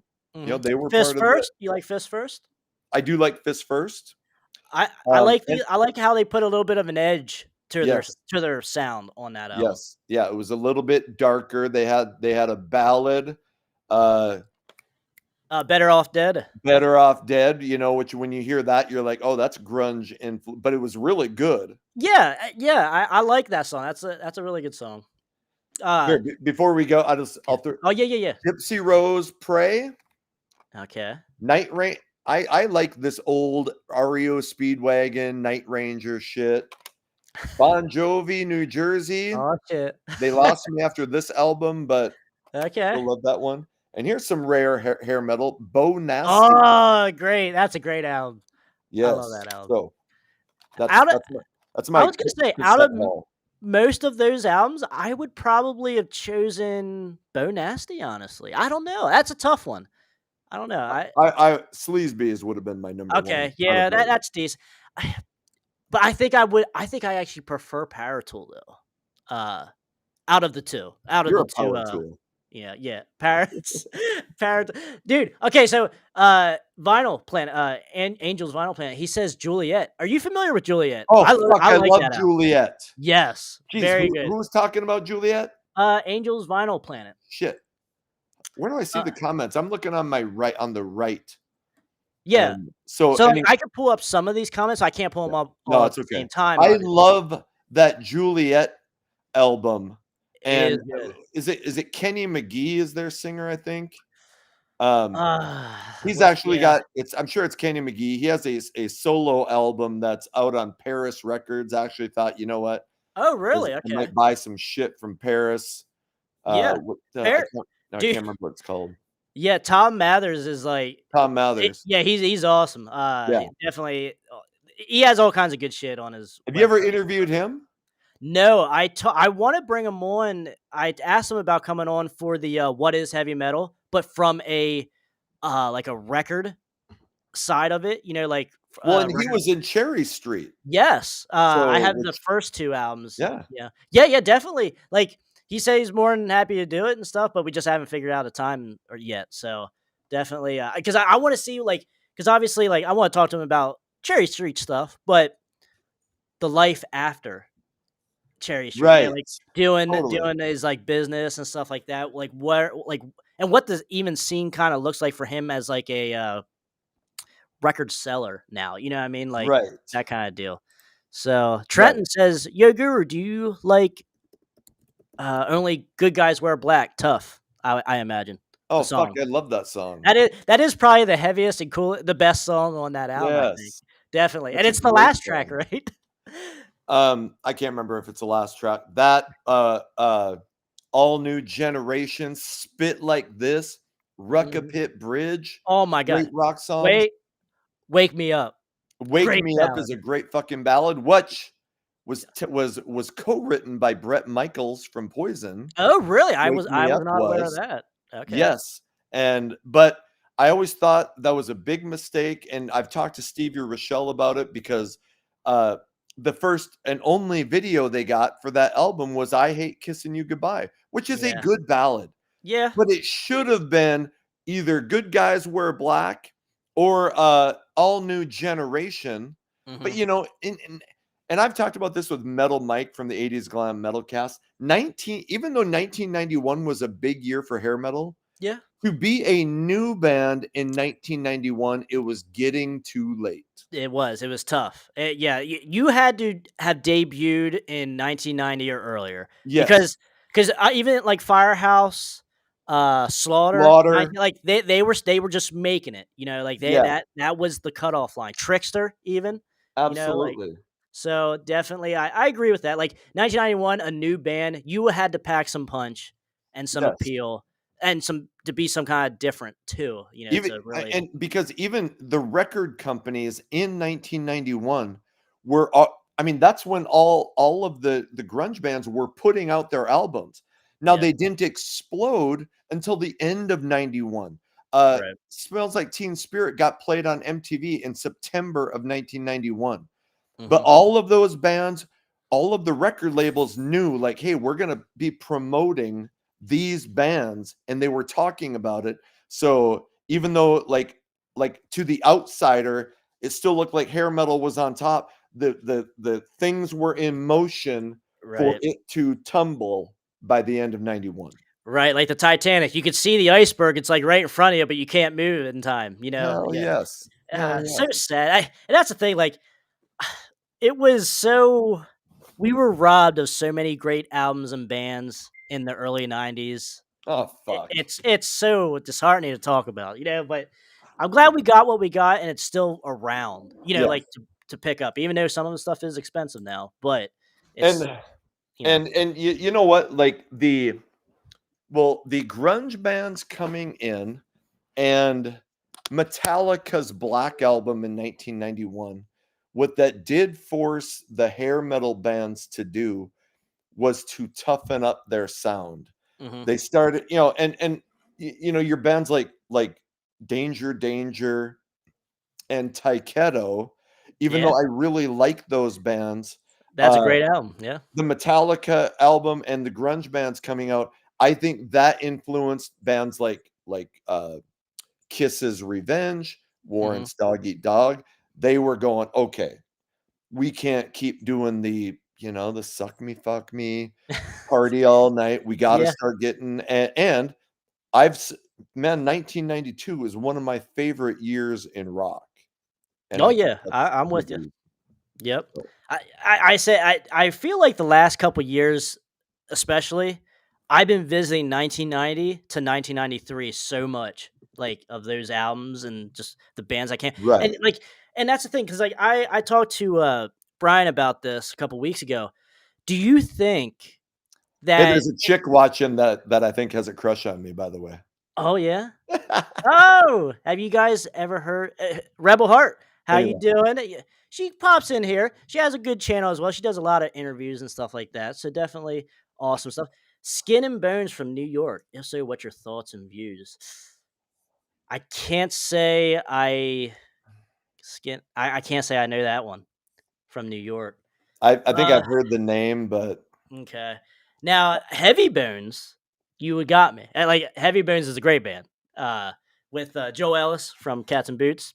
But some of those, I don't know if this person's gonna know, but like those New York bands that started coming around in the early 90s, Circus of Power, Spread um, Eagle. Spread Eagle, Mhm. shit.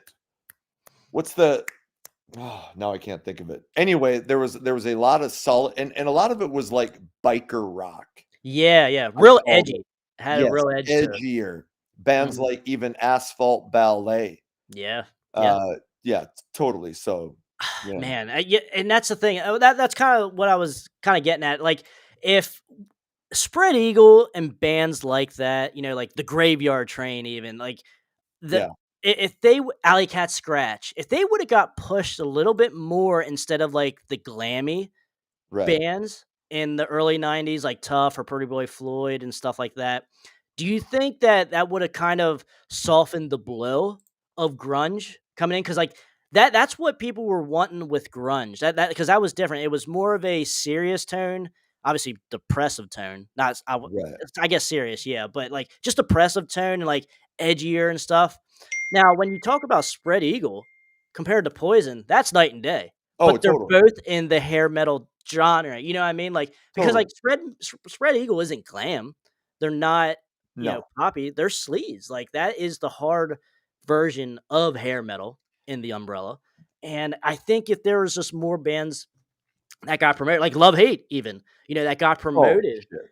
like Yeah. the bigger, poppier hair metal bands in the early '90s, we could have kind of diverged from that iceberg a little bit better, possibly, you think? Or you think just anyone that had long hair and had leather was screwed, you know?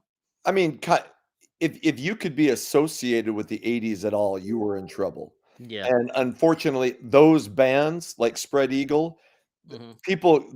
people kind of associated them with Guns N' Roses. You Mhm. know, the leather, the biker look. Mhm. So, and if you were even if you were and Guns N' Roses was kind of immune to what was, they were Yeah. gonna survive no matter what. But the offspring of Guns N' Roses were going to have trouble. And Mhm. you had to fucking, I hate, put on some flannel and if you were gonna better than a dick. Sorry, somebody's messaging me. Um, so yeah, you were any kind of association with hair metal at that point, and you were basically screwed. Yeah. Yeah. Which is unfortunate because when that stuff first started, you know, I feel like I just entered college in 1991, which was maybe, for that time period was the pivotal year. That was the year that grunge started coming in. Well, Right. when I was in college, we just assumed that that stuff would exist side by side. Like back in the day, you had Black Sabbath and Kiss exist side by side. Right. Well, we just assumed that Poison would still go on rocking alongside Nirvana and Pearl Jam. And, eventually we found out, well, I guess that's not the case. Right. They could still keep doing stuff, but they were no longer going to be promoted like you were just forgotten about. Now, is I would say that a lot of the blame does probably go to, like, the industry itself or, like, the record companies themselves, because they were the ones that were really footing the bill for a lot of the stuff and just the ones that were actually promoting them, the bands, Yeah. the hair bands, and then once they kinda left were like, "Hey, we're not with you guys anymore," there's not much, especially with technology not being what it is today, it's hard to really, make a name for yourself back then without a record Oh, contract. yeah, and there were bands that were trying for years. I mean, before Kix had a major record label, they were bouncing around, Mhm. trying to do independent stuff. Striper was doing independent Yeah. stuff. So you had to, and because and you people forget about the importance of MTV back then. Your shit had to get on MTV if you had a chance. Mhm.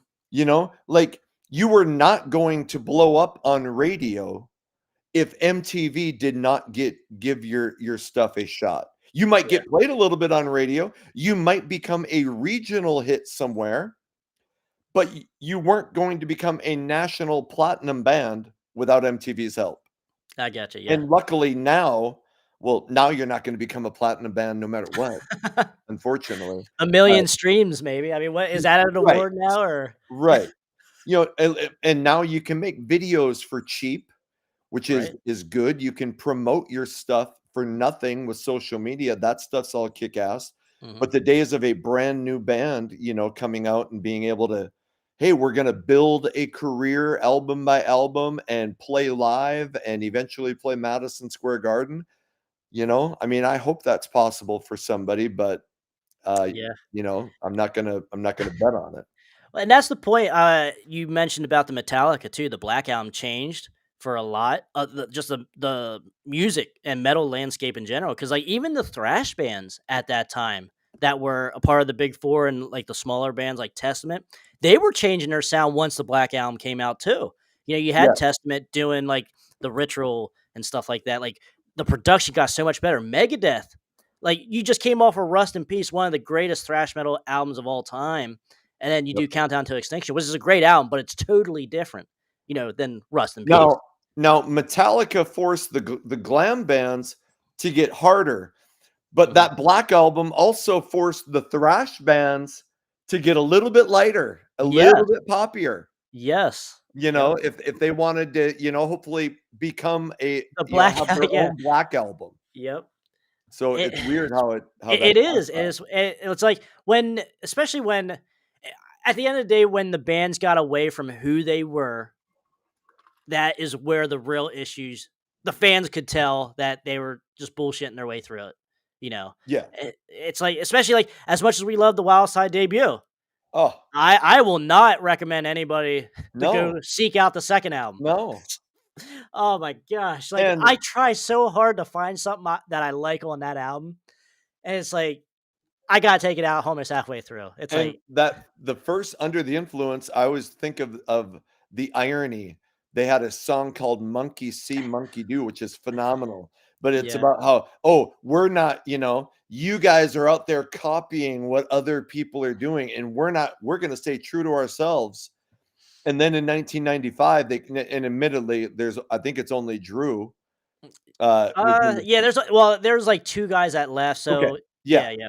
Because Brent Woods was gone. I think Benny, whatever, Ryan Dance or whatever his last, I think he was gone. I could be Because I wrong. think they picked somebody. They picked up a guitar player from the Four Horsemen, I think, or something like another Yes, band that didn't that's really right. make it either. That's Like right. so. So But yeah, but the then chemistry's off. yes, so they put out this 95 album, and they did Monkey Saw and Monkey Did what the And grunge Monkey bands couldn't. were doing, and it was horrible. So, Yeah, it's. but I that was a mean, confusing time to be a band, because what yeah. were you gonna do?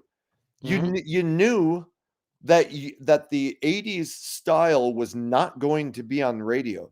And what I don't I think they had to figure out, hey, if we try to write grunge, maybe they'll give us a shot. Well, no, they weren't going to, but nobody knew that. Right. Warrant tried grunge with Ultraphobic. I love that album, but it's Warrant doing grunge. Yeah. Wildside tried grunge. Kiss did Carnival of Souls. A lot Yeah. of bands, Def Leppard's maybe not grunge, but the Slang Slang. album. Yeah. Yeah. So it's like everybody had to give it a shot, and most of them realized, you know what, it ain't gonna work. So let's just go back and try to do it the stuff that made people happy.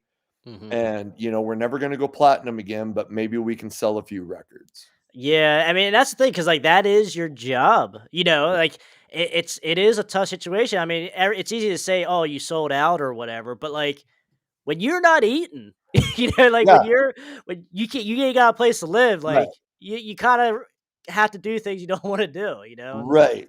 So it's I easy to mean, look back 30 years later and be like, oh, that shit sucks. Why would they do that? yeah. I mean, that's like that year when you were working the corner and selling your body for $50 a pop. I Who mean, said I you guys stopped? got to eat. Okay.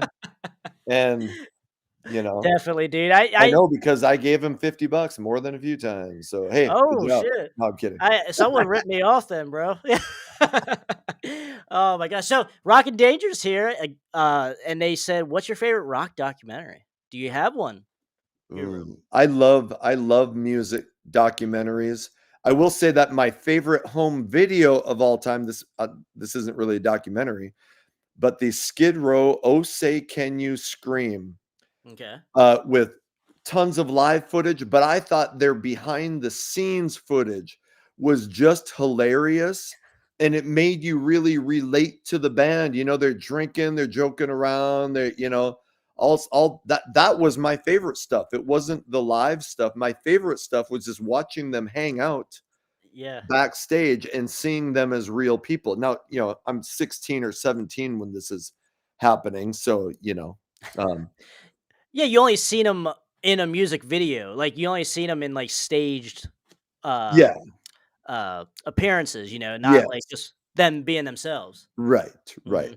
As far as documentaries, shit, do you have a favorite I rock was gonna say, documentary? I do usually visit, Decline of Western Civilization Oh, too, every totally, year, usually, because totally. like, there's bands on there that I just cannot find their CDs, and I'm like, "Well, I'm gonna watch this and listen to a few songs while I'm doing it," you know, and, Yeah, but no, I mean, there's like, because we kinda talked about, like, our favorite, like, rock movies the other right. week, and, you know, I mean, rock documentaries, I watch them. Like, I watch like, there's none that act like, move me. Like, I watch them and I'm like, "Okay, that was cool," but nothing like I'm like, "Oh, I gotta recommend this to somebody," you know? Did So, there was a yeah. there was a documentary a few years back on a Canadian thrash metal band called Anvil. Oh, yeah, yeah, okay. Oh, yeah, And what what was cool about it was just that here they are like years, you know, they were Yes. kinda big in the early '80s. They Mhm. played some big festivals, they put out a bunch of albums, but here it is like 30 years later, and they both, you know, have these crappy jobs, but they still have this dream Yes. and they still are working towards it and they're not gonna quit. And you know, it's not the rock and roll lifestyle, but you know, so many people felt like that was a big documentary. Like people just fell in love with these guys that they're Yes. like, they will not fucking quit, even though all this bullshit happens to them. And you know, they don't make any money, they just live music. And so that was a really good documentary. That is because I remember when that came out. That was like 2006, 2008-ish, Yeah, because yeah, that was like when metal was starting to have its renaissance, like the yes, traditional metal, you know? yes. And I remember when that came out because like I have like probably 8 of their albums. They did not stop at all. Like No. when like even from their first album back in like early 80s all the way up until recently. I literally got an email a month ago saying that, "Hey, this is a promo for like Anvil's new album." So they just released they're releasing new music this year. So like they are not stopping. They are, you know, up there in age. So I mean that's total props, you know. Right, So right.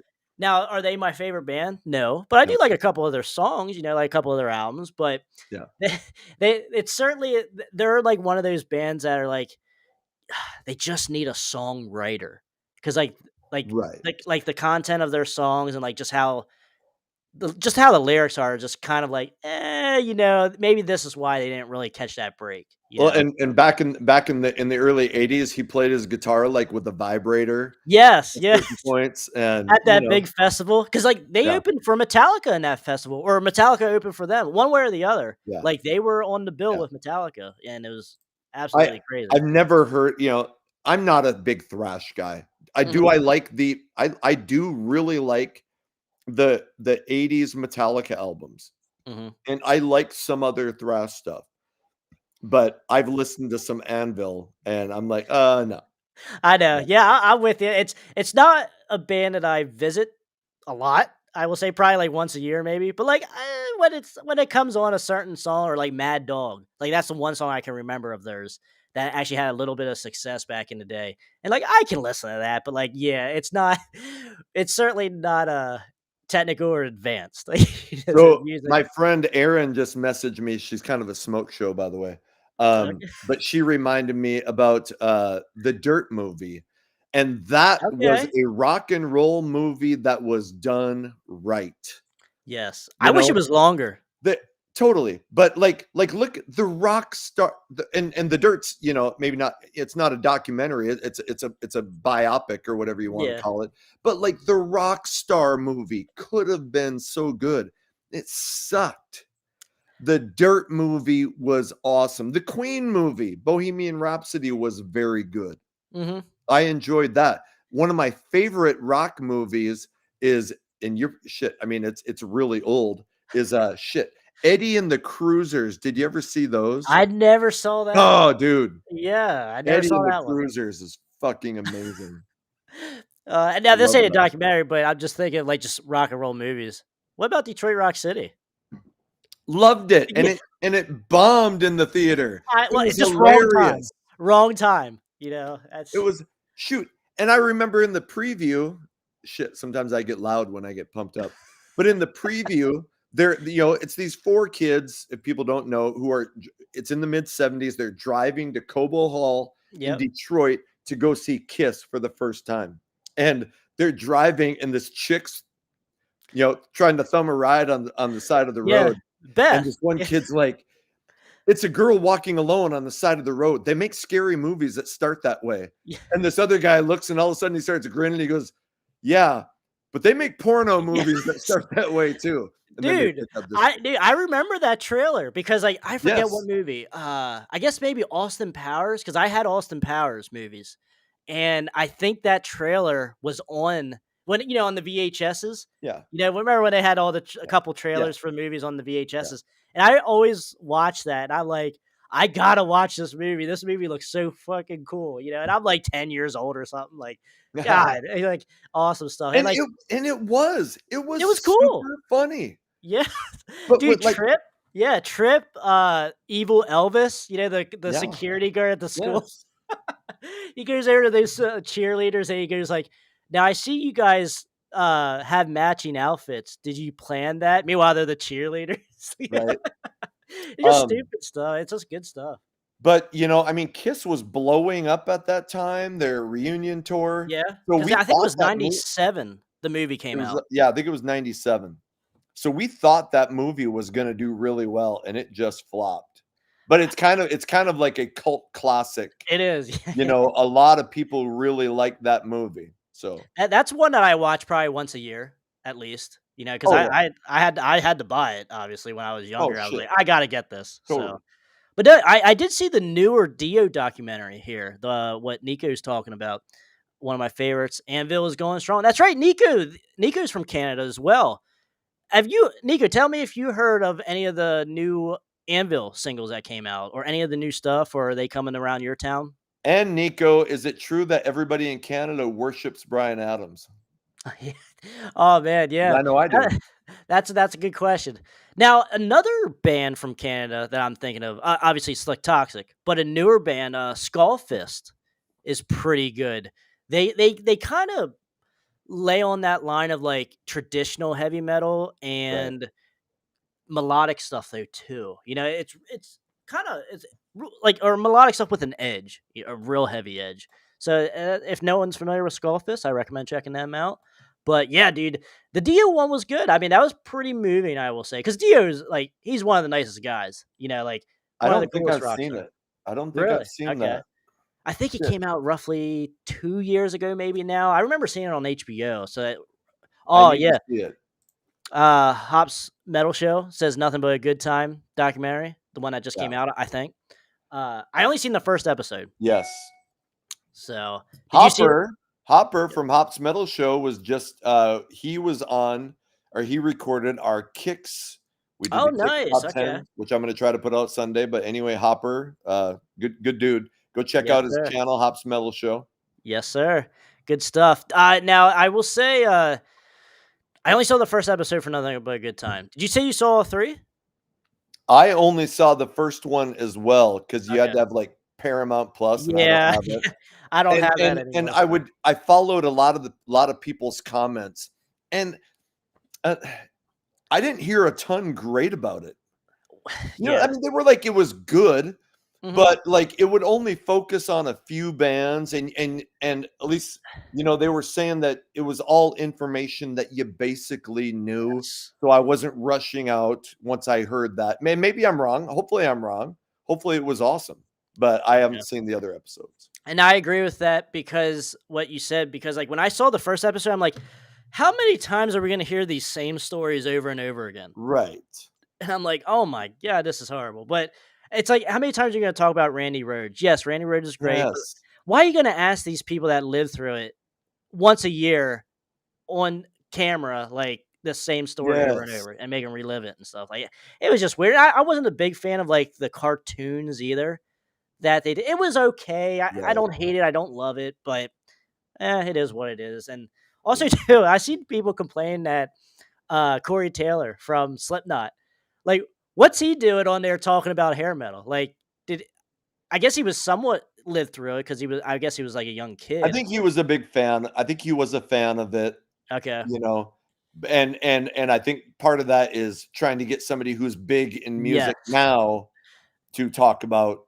And I see Rock and Danger are saying that you have to watch the rest of the documentary, that the first episode is the weakest of the 4. So yeah, Okay. you're right. I need to go check it out.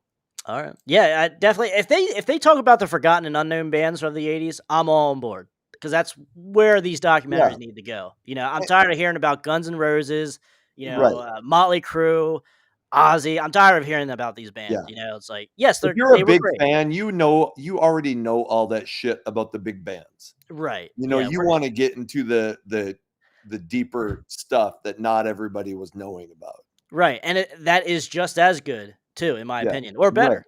Right.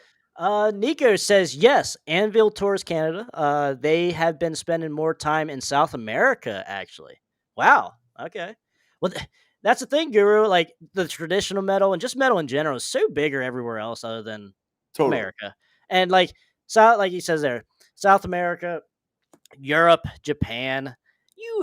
I know new bands like that came out within like the last 10 years that are from America, they go over to Europe and they pack bars, Totally. but when they're over here, I'm the only one there. Like me and 3 other guys are there. It's like, what the fuck is going on, man? I mean, we know what's going on, but it's so Right. sad to see that over here. It And when they is. go over, I'm happy that they're packing out Europe and stuff. But like when you come over here, it's like, damn, I wouldn't blame them if they just got up and left. I was excited to see. I actually did a video on when Gene Simmons was on Dancing with the Stars and they Oh, had a hair metal night. okay. And all these, whatever stars from TV and shit were dancing to hair metal songs. And that kind of thing is good for the genre. Yes. I mean, I would never watch Dancing with the Stars. Fucking, I hope nobody thinks I was watching that because I don't want to ruin my rock credibility. You just outed yourself there. But I heard about that. And so and I feel like we see more nostalgia for that time. I feel like we're getting more, More respect. and like more movies. And what's the Stranger Things? Yeah. They're constantly playing 80s rock songs. Yep. And so that stuff is getting placed more in the mainstream. And I feel like younger people, like when you're younger, like shit, I remember trying to learn more about 70s rock when I was in the 80s because you kind of want like, hey, I want to find my thing. And Yeah. so I know younger people, and I know younger people that are like, oh man, I really like AC/DC.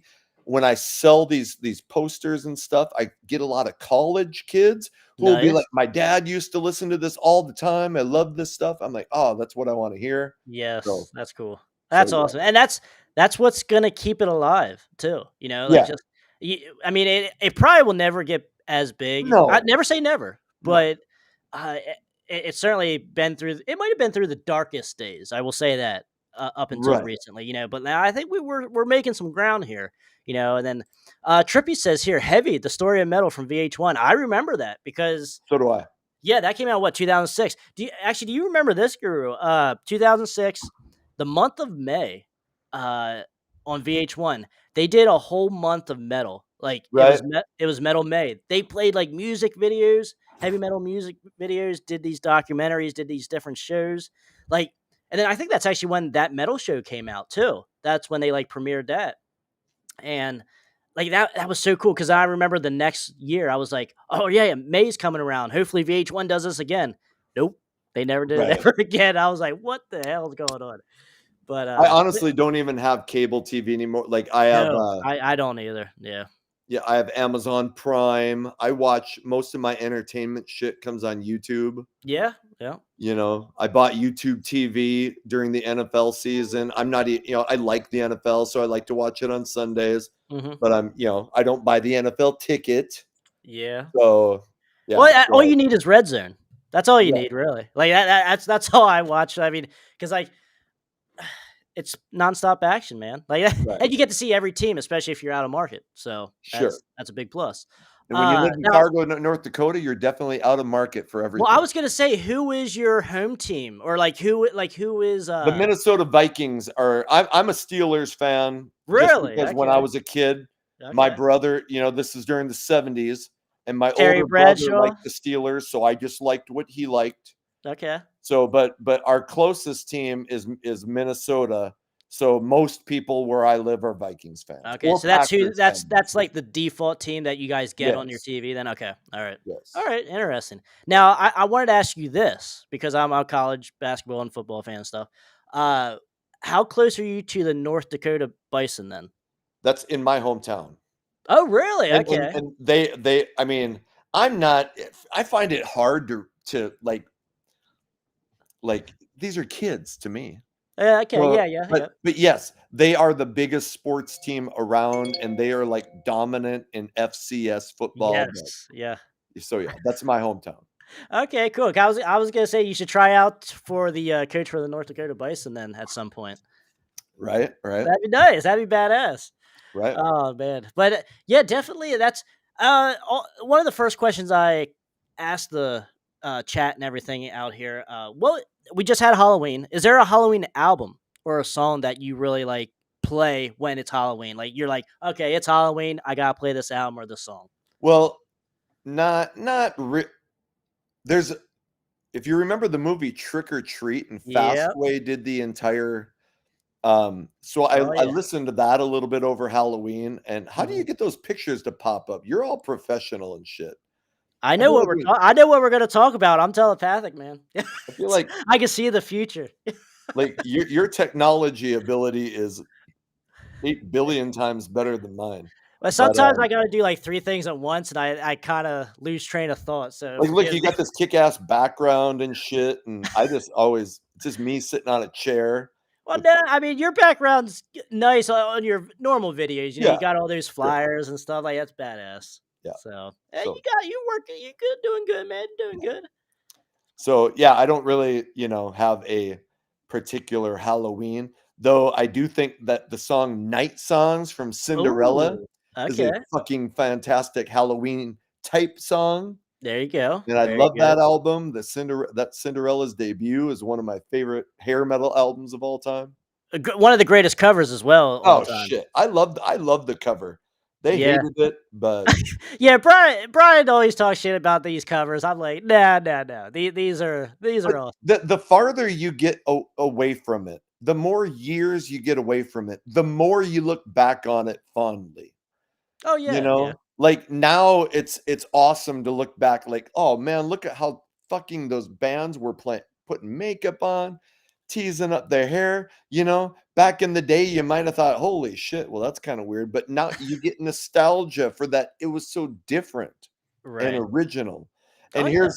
here's you were talking about in like 2007, 2008, Mhm. metal was kind of making a comeback. Well, I look at if you remember Motley Crue put out Generation Swine in 97, it bombed. Yep. Okay, about 4 years later, they put out the New Tattoo album that was a return to their old sound.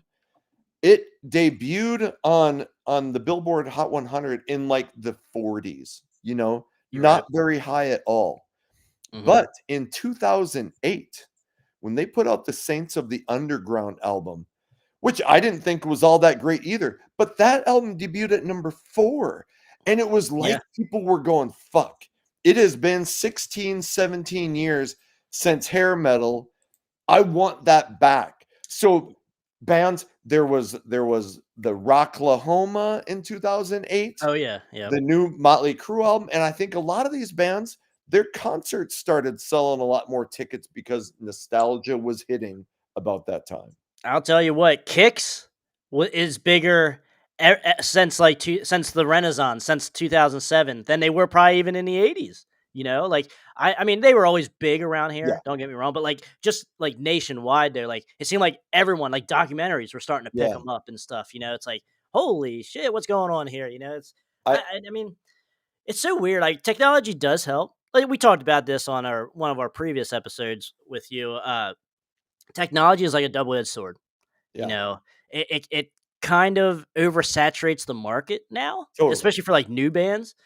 But at the same time, now anyone can kind of do it, and hopefully the cream just ends up does rise into the top. It's very double-edged sword to that. I don't think there's really no right answer. It's just it all comes down to luck too. At the end of the day, the hard work and luck. It just the different breaks that go your way. Hey, Trenton Yeah, just mentioned Dream Warriors. That's got to be one of your ultimate Halloween songs yeah, that's a from good. That's a Talking. great song. Yeah, Great song. Now, that's kind of like I touched on that earlier. Like, it's weird to think about Back for the Attack. That song, they just threw that song on there. Like, that's not really a part of the album. It's yeah, like because that right. that that makes it the 13th track. And just say you take Dream Warriors off because they did that a year or two prior for the movie, and Yep. that's a great album though. Back for the Attack.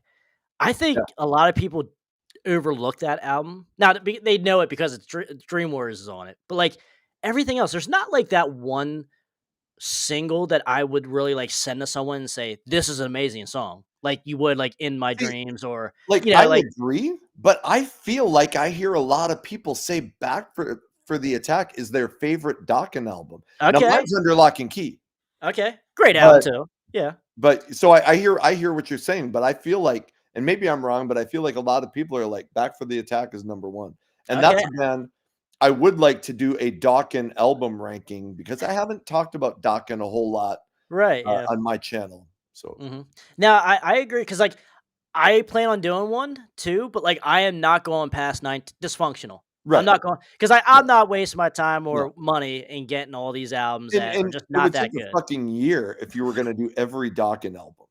Yeah, Okay, it yes, would. yeah, definitely. After dysfunctional, it's way like this, and not really worth talking about. And I will say the new album though, up from the ashes, or no, not up from the ashes. Heaven Heaven comes down. Heaven Yeah, Comes Down. yeah, that I was impressed with that album. That was pretty good. Now, does Don sound great like he did in the '80s? Yeah, No, he doesn't. But I think he worked with it. He worked with his yeah. voice. He didn't put himself out there in Lowered the the album. register, Yes. made it fit what he's capable of now. Mhm. Yep. All right, so yeah, Nico here says, "Love Kicks. The writing style started going back to the '80s era. Enough time has passed, and fans missed it. Those songs take you back. Yeah, Yes. the memories are great. No, or new music from those same artists are being welcomed with open arms. The new Dokken is great. Okay, yeah, so we agree, But Nico. And that's yep, the thing, Anthony. People just want to go back to a better time. Now, yes, the sure. memories are there, but like even me, I didn't live through it. But like I can feel when I listen to this music, I'm like, it raises your vibration. Because like when you listen to thrash or Slayer or death metal or black metal, I can listen to it, but I certainly feel different after listening to the whole album. It's like after you listen to like Rain and Blood from Slayer, it's like, whew, gotta take a little bit of a deep breath and like get your When you feel chakras like you wanna back. go out and kill your cat and beat your dog and maybe shoot the neighbors, Yeah, something. that's the thing. You got to be at a Kidding. certain mind headspace for these different albums, and that's what's great about music. But different outlets, different release valves and stuff. But for me, I want to party, man. Like I want to have a good time. I'm all about good times and just being cool to people and just having a good time, man. And that's what it comes down to, and the love. And I feel that the most with hair metal. Do you agree with that? Oh yeah, sure. Okay. And I mean, he was just talking about new albums, and Mhm. I love when bands keep putting Dokken keeps putting out new albums. I love when but the sad fact of the matter is most of the fans from back in the day, they stopped back in the Yes. day. There are people like us and Brian from the hairband guys like that who just I still am waiting for those new albums and I still look for new music, but Mhm. most of my good friends that I was in college with, they don't buy new album. They listen to classic rock radio in the car. Yeah. they The same they 20 probably songs. have Amazon Mute or whatever, Yeah, yeah, Amazon like, Music. like Yep. on their Alexa, and they Mhm. but they continuously just listen to the old stuff, and they have no desire to seek out new music. And Mhm. I can't do that because I get bored. Oh yeah, I agree. I I need agree. new stuff. I cannot listen to the same. I can't have the same CD in my car for more than a week unless it's a great CD like that I Right. just found out. Like if I leave any CD in a car for 3 weeks, I start losing my mind. Yeah. I gotta find new stuff and some of my other friends I went to school with and stuff, like when they listen to music, they would play the hell out of their favorite song for that like couple weeks. Like Your Decision by Alice in Chains, like it was one of the songs. It's a good song, Yeah. but he kept hitting the rewind button or like the skip back button, Right. and I'm like, dude, like we just went on a 20-minute car ride, and all I heard was Your Decision. Like, Yeah. I come on, man. And you're right. And a lot of those people, like, or even like my friends back in the day, they would buy an album and Mhm. listen to the hits, and they Yeah, never cared about, like I was always like, fuck, I spent $12 on this thing. There's yeah, let it 12 play. songs. I'm listening to all 12 songs Yes. because I want to find, hopefully there's more shit in there that I like, Mhm. you know. 100%. And So that's how I always felt with greatest hits. That's not why I never buy greatest hits, because like when I was younger, I was like, I like all these songs on this greatest hits, so why wouldn't I like all the other songs that they right, did too? right, Like I never understood that from people. Like now, granted, if you're on a very tight budget, yeah, I guess greatest hits will have to work, you know. But right, for me, I won't even buy a greatest hits if the catalog is available to me, right. So, Well, yeah, and I'm with you. now, like, I have Apple Music Mhm. and there's YouTube, so I very rarely need to buy CDs, but I Yeah. still do with certain bands because I feel like I owe them. I feel a sense of loyalty. I'm like, you know what? If you were putting out music that was really important to me back in the day, well, fuck, I kind of owe it to you to put down $13 or $14 to buy your new CD, even though, like, I usually just listen to music on my computer. Like, Right, yeah. I have CDs. I have a CD player like 5 feet away from me, but I couldn't tell you the last time I went over and put a CD into it. Like, Yeah, yeah. really. I'm with you. Same with vinyl too. Like, I have Right. a big vinyl collection as well, but I just do not sit in one spot and listen to There vinyl. is Yeah. nothing more pain in the ass ish to do than play vinyl. It's a pain in the ass. It And look is. at Brian from the Hairband Basement. Right. He Hey just had a guys, what's birthday up? the other day. That's Thank right. you. Woo! What are Yesterday, you, actually. 37 now, Brian? 57. 29. Yeah. Look like Oh, shit for 57. my damn, age. okay. Brian, what'd you What's play up, guys? tonight? What deep cuts? Oh shit, let's see here. I Wingers, feel like Dirty I Little don't hear Bomb. him as well as I'm hearing the other people. You don't hear I don't see me on the screen either. I don't know. I see Something's fucked you. with this thing that it doesn't work for me that well. Can you see him now? I see him. Okay. I don't see I me see though, you but I so don't well. know I if see your it's nose hairs. dude, Uh, bro. No, yeah. I just felt like I feel like I hear Trevor much louder than I hear you, but maybe not. Maybe you hear him fine, Trevor. Yeah. Huh. Keep talking, Brian. Let me see here. How do I sound here? Let me say some of the stuff I played. Okay. Baton Rouge, Bad Time Coming Down. I heard you guys talking about that album.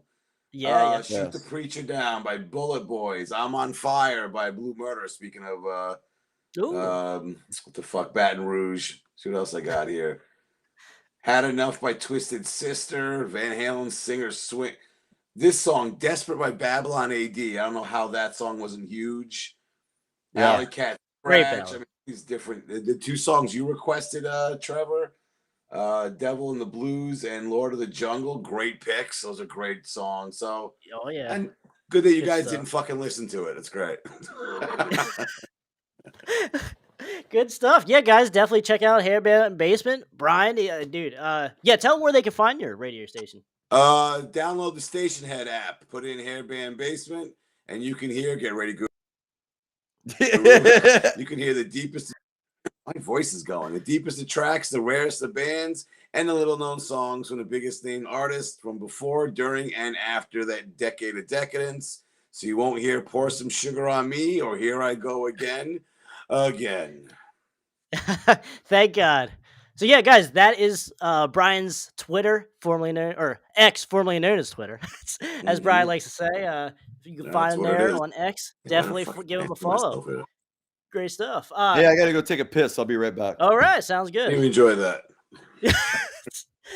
Brian, anything you wanted to touch on tonight? Anything, Actually, I texted you. I have a couple of what ifs that I thought of weeks ago and we never got around to it. Okay. But my first one is, what if Dokken didn't break up after Back for the Attack and put another album out in '89? Ooh. Okay. Well, when did what was it, Beast from the East or the Lives 88. album? That was like '88. Maybe it was Okay, 88, and 89, something like that. Yeah. yeah, and they released the single "Walk Away," right? On that. Yep. That's It's a a good decent live song. album. Yeah, it is. Yeah, well, and that's a decent song, ballad, I guess. That's a decent ballad. But what would have? Well, we wouldn't have got this great album here, Brian. We wouldn't have. We wouldn't have got Lynch Mob, obviously. That is true. That's a fantastic album. I'm trying to fix it. We wouldn't have got that. We wouldn't have got Up from the Ashes either. Now, I prefer Lynch Mob over Don's solo album, Up from the I Ashes. agree. But yeah, what would have happened? Because I think Dokken was just getting better. George was getting better as time's going on. But man, that's a good question because I might have to look this up. Did Back for the Attack go platinum? I don't think so. That's a good question. I don't think Yeah. I don't think it I'm did for gonna some look that reason. up here quick. But yeah, I was telling Guru a little bit earlier with Back for the Attack, like take off Dream Warriors because that's not really it's on the album, yes, but it wasn't written for the album. No, it's released for the soundtrack. Yeah. Yeah, but it's a great album, great songs on it, but there's not like that one single that I would like send to somebody and say, you gotta listen to this. And like this is the rest of the album. Like this is the song that really entitled. Now Heaven Sent's great. I think I'd play Kiss of Death. Yeah, yep. Gotta be going here, check this out. That's a fucking ripping tune. But yeah, there really wasn't I thought Burning Like a Flame wasn't a bad single. But I don't know if there's really anything else that would have boosted that album farther. But Guru, I did a what if Dokken released another album with the original lineup in '89? They stuck together and I put a follow up to Back for the Attack. Yes, and that should have I think that would have been the album that would have solidified them and turned, because they were never really a big headline act. They weren't going to sell 10, but they were a consistently platinum act. So Back for the Attack went platinum. Yes, it went platinum, and I think Under Lock and Key went platinum, but I don't think they ever went double platinum. Yeah, okay. Yeah. And I've heard even Don Dokken say that if they had stuck it out, put out one more album, that would have been the one that would have turned them into a headline band. So I mean, I tend to agree. They were right there, but they fucking just couldn't get along. I think, this is my personal opinion, I think it would have ended up like Rat, kind of trailing off the end and fading out. Best case scenario. I could see that too. Yeah, I could see them putting up their detonator. Yeah. I mean, a solid album, but doesn't go platinum and really doesn't go that far. And I think worst case scenario, Don and George would have murdered each other. I think George would have broke his hand punching Don in the throat, and they both couldn't play ever again. That's what happened. You know what? Yeah, that's a good point. Brian, can you leave and come back in, because your voice is crackling a little bit. I don't know if that's my voice or the connection, but yeah, I'll come back. Okay, all right, brother. But yeah, Guru, when you were gone, I said, okay, so look at the other side of the what if then. We wouldn't have got Lynch Mob. We wouldn't have got those two great albums. You know what? I am not the world's biggest Lynch Mob fan. No? What now? Ye- What don't you like about Lynch Mob then? I don't for some reason I don't know that I really care for the vocals. Now Uh, you don't care for the Robert Mason, the second album, or Wicked Sensation is what I'm thinking of. okay, all right. That's all. Yeah, And Ani Logan. it's not that they're decent. I Right. liked the album, but I was never like, oh, fucking Lynch Mob. I don't. It just didn't grab Not me. a top 20 album for you, huh? Just did not grab me. Okay. And I know a lot of people online love that thing. Yeah. And okay. Now, are you familiar with the Oh, yeah, second I can see Lynch that. Mob album? Huh?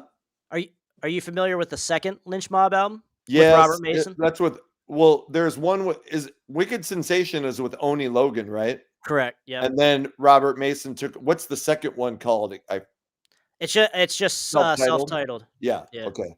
Yeah, I don't think I've really listened to the second one. I do like Robert Mason's. I mean, he's sang on the Warrant albums. I liked the Rockaholic album was decent. His voice is okay, but I don't know that it's good. Yeah. Faster, louder, harder. I think is like the Yeah, most is recent another. one. Yeah. But I didn't spend much. I was telling him, Brian, that I just never really got into Lynch Mob very hardcore. Yeah, because you're a pussy loving pussy. Pussy loving. You're you. a ballad loving pussy. That's what I meant to say. Fuck it up. Hey, if I That want any first shit from album, you, Wicked if I want any shit Sensation. from you, we'll do it on my channel, not on this one. But Oh man. I think that Lynch Mob album, the debut, that's the Wicked Sensation. That is a killer album. I knew I he think fucking it's loved some it. of. I think it's some of George Lynch's best work. I do too. George is firing on all cylinders. Well, he's Yeah, firing 'cause he's on all pissed. cylinders on Back for the Attack too. Because he was But pissed. yeah, Lynch Mob, like Wicked Sensation, he's there. He's all there on that one. Yeah, that was a big fuck you to Don. He was like, Yeah. fuck this guy. I'm putting out a Yeah. killer album. I like it better than Up From the Ashes. Okay. That's what I was gonna ask because I think I like Up From the Ashes better. Do you? but- Okay. It's a free It's a good country. album. You don't But want- both are good albums. I can't. Now, Yeah. Brian, Wicked Sensation album, top 20 hair metal album for you? Ooh. No, Gruber said no, so yeah, I Yeah, had he to has ask planned you. out. If not, I gotta think of the whole. I know list. I know his taste better than he knows his taste. Okay. Here, I'll tell you what his top 20 is. Go Okay, ahead, hold go on. ahead. Operation Mindcrime. I probably could tell you his top 20. I would like to hear what you Operation said, being Mindcrime would be serious. near the top. What do you think that top 5 is? Go ahead, smartass. Get a little sip of courage and try this out. Your top 5. five? We'll go 5. I'm not gonna get list 20 fucking albums. I'm not gonna waste fucking 2 hours. of Queensryche, it. Operation Mindcrime. Okay. Dog Eat Dog. I think that might make it. That might make it. Yeah. Okay. Oh Okay, shit! I got I to was- think about myself. Holy fuck! Extreme Porno Graffiti. That might make it too. Okay. Well, I want to put an Iron Maiden song or I'm not album. putting them hair man. No, I'm not, that's not hair metal. Okay, all right. Yeah, it's a Hey. good genre. Queen Well, I know Drake isn't Def hair Leppard, metal, Love bro. Bites would make his top 5 songs of all time. So Love bites can bite my balls. I hate that fucking song. 'Cause What I would about def- this, I gotta Brian? say, What about Babylon AD? that might be up there. Okay. not in his top 5 though. I don't know. Top 10 maybe. I definitely Okay. would have probably. Oh shit! Now I gotta think. A Lillian Axe album being there somewhere. Yes. Oh, okay. All right. Yeah. Probably either Poetic Justice or Love and War. Fuck it, I'll do the Ryan thing and put A, B, and C and put them both. at the same time. I definitely would have Blackout in the Red Room by Love Hate. Ooh, Fucking interesting. love that Okay. album. There's so many fucking albums. Like now that you're saying, I'm like, obviously I knew that. I knew Yeah. Love Hate. Yeah. I'm surprised knew you didn't say Lillian the Axe. Badlands debut. I fucking love that album. There you go. Okay. And so, if it's top 10, I probably put Blue Murder's debut in there as well. Yeah. Ooh, I interesting. think as I got older, I kind of veered away from the more popular albums. Oh yeah. Like I used to love Whitesnake when I was in high school. And the self-titled '87 album's a great album. I don't think I put it in my top 20. Just I like more lesser known shit now that I'm older, because I heard that stuff so many goddamn times. That's the problem. Yeah. Yeah, exactly. My favorite thing now is still finding the rare hair metal band that I've never heard of, because there was a ton out there that you never heard of. Yeah. And shit, people still on X will be like, oh, fucking Eonian Records is releasing this Tommy Gunn, and I'm like, fuck. Yeah, Easy Mickey. You know? It's like tonight on my show, I played Sick Vicky, Kiss Me in French. Yeah. I had no idea that album existed until probably in the last year or so. Neither did I. Thing came out in '92. I was still into this shit big time. 93, but yeah. All right, okay. But hey, that 1 year makes a difference, Brian. It wasn't until the last couple of years that I got into Blue Tears, Saints and Sinners, which I don't know, but I missed that one from '92. And there's more now that I can't think of right off the top of my head. But albums that I've just randomly gotten into, whether it's from somebody like Brian or Ryan over the last few years. But I love shit when people are like, hey, here's a hair metal band you probably never heard of. I'm like, lay it on me. Yeah. I know that is what's cool, because like I never would have thought. I thought like 5 years ago, I'm like, oh, okay, I've been down to the bottom of this rabbit hole. But no, man, like I'm still finding new shit like every month or so. You know, like it's awesome. So yeah, and that's the thing. That's Guru and I were talking about this, about like the early '90s and stuff. The competition, I cannot find a bad band in the '80s. Oh, you said that last week. Yeah. Like it's like there was so much competition out there. It's like, okay, you're a kid, you don't have much money to go out and buy these albums like we do now, or like they're not $5 an album anymore, you know, or back then when they were brand new. So like you had to make choices. Like of the last 10 albums that we just named, it probably would have took us 6 months to get all 10 of those albums. Fuck you know? Yes. Yeah.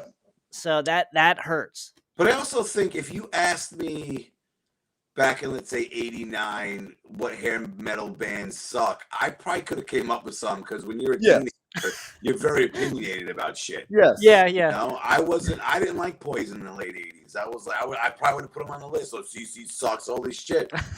But as you get older, you're like, yeah, I was a douchebag kid. I don't know what I was talking about. Now that I'm a douchebag adult, I kind of have some experience to back up what I'm saying. Yeah. But now, like you said last week, looking back, I can't really think of a band that sucked. Like you were just like, I'm sure some people have some that they do. I mean, I've heard. Yeah, I mean, I could name 3 probably, but like other than that though, like I'd be kind of like really splitting hairs and saying, "Oh, this band sucks." I don't know, there's not one album I like. The band Wild Boys kind of sucked. Oh, really? And, okay. I like it. I can dig it. Okay, if we talk about hair metal songs that I hate, I think it's Wild Boys. I don't want to cry no more. It's catchy as hell, though. Song Yeah. in the So history of dumb fucking song. And but that's a Jailhouse. Jailhouse had they had a video for a song that I thought was stupid. Please come back to me. Please come back to me. Oh fuck. I think that live album's pretty good. Live in a Mad World. I like that album. I thought their ballad, I didn't like their ballad. But they had some decent songs on and it. then they also had maybe, but I hate that Please Come Back to Me song. That's stupid. They also had the video. Modern Girl. What's that? Modern Girl was the other single. Modern Girl was the other single, yeah. But I remember the video for, I think it was Please Come Back. They were talking to a producer for their video, and the producer's saying, yeah, that's it. I had the same cassette. Yes. Don't put that away yet, because I got something else to say about it. But at the beginning of the video, they're talking to the producer or director of the video, and they're saying, we're going to have girls and all this stuff and blah, blah, blah. And they're like, no, we're going to show you how a real video is made.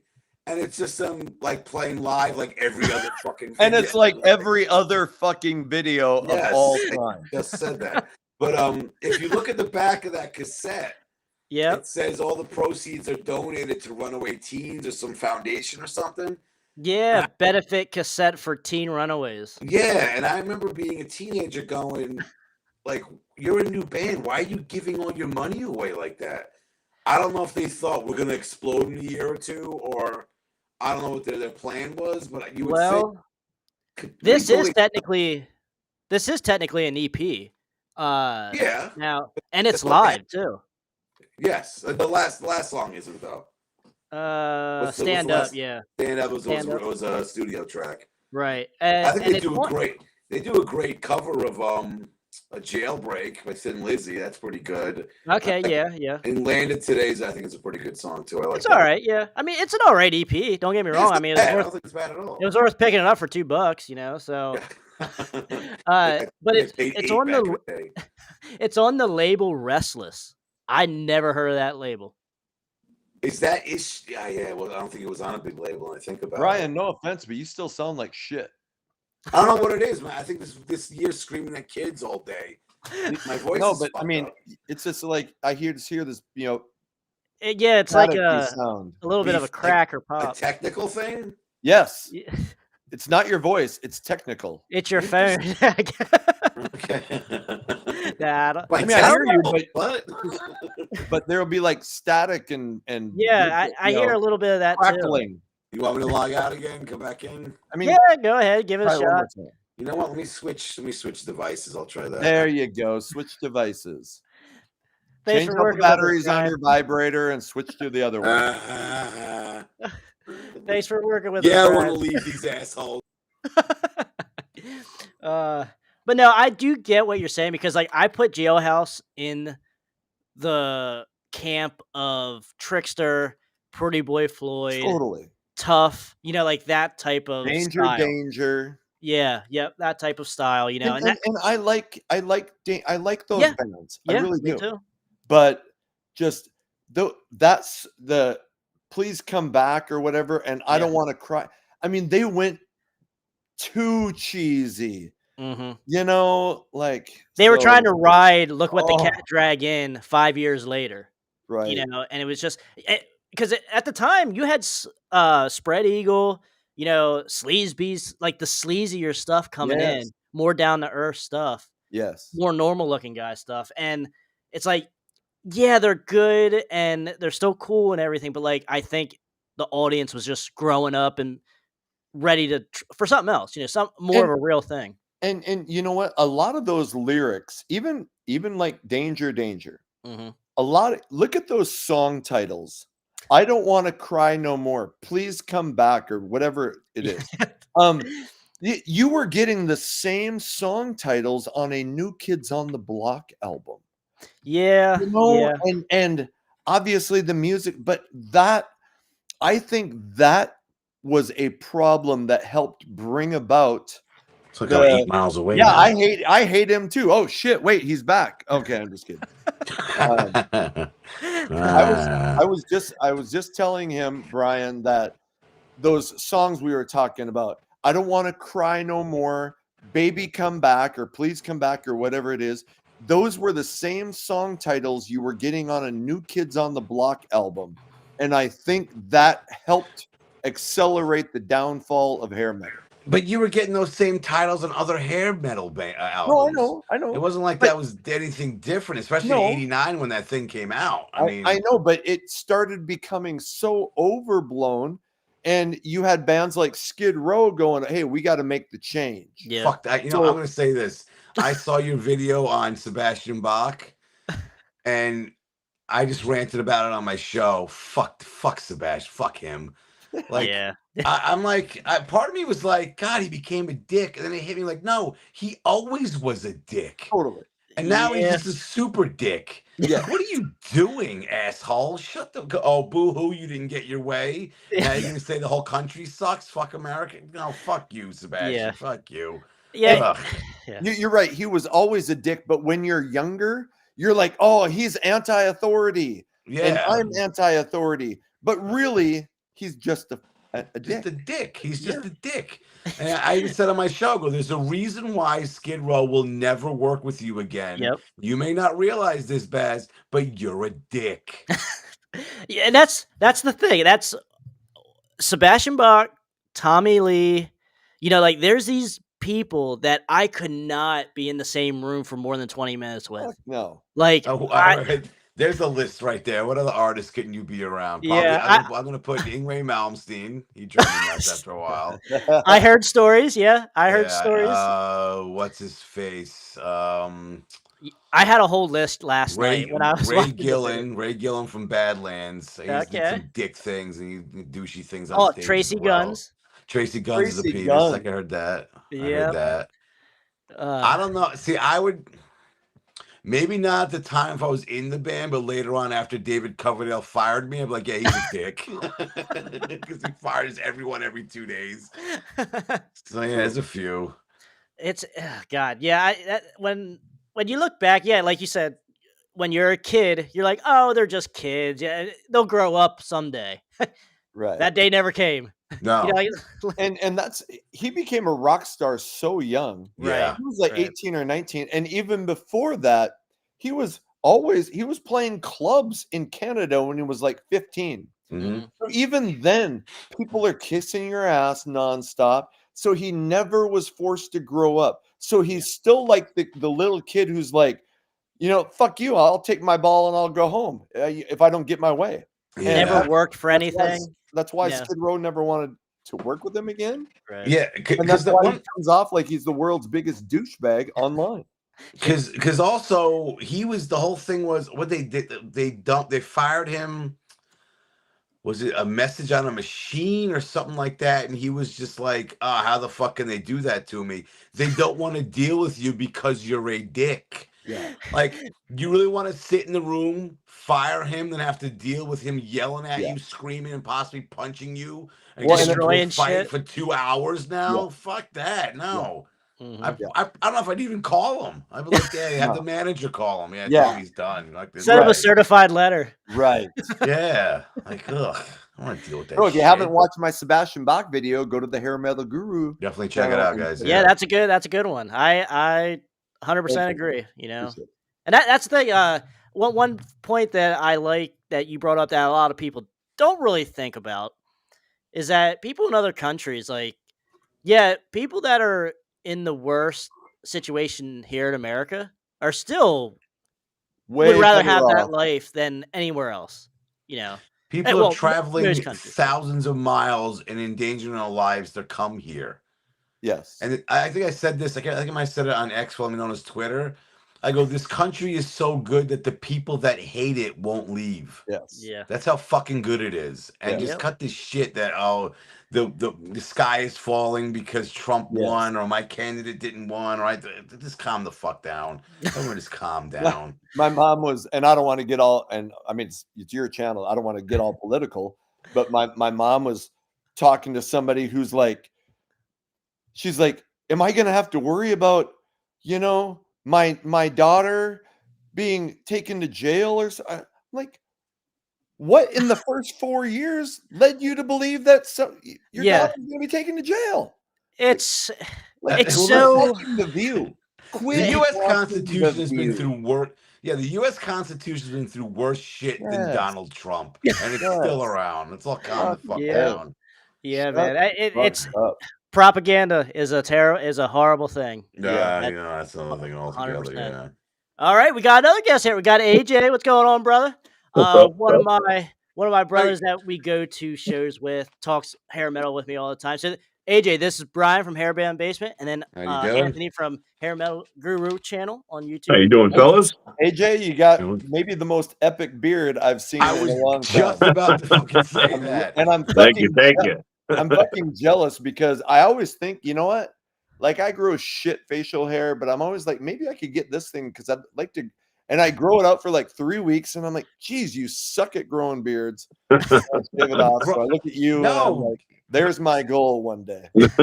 Since you got the dome, grow the what the fuck's his name from Anthrax? Someone help me out Oh, here. Scott Yes. Ian. That's Scott what Ian, I'm thank talking you. about. Go for that. The Why Scott not? Ian thing, and I can't do that even. It gets all curly and Yeah, up. I'm not a beard guy Old either. pube chin over here can't grow a beard. I you- can't do it either. So AJ, you left and you said you wanted to bring something back up when you came back on. I totally. I did too.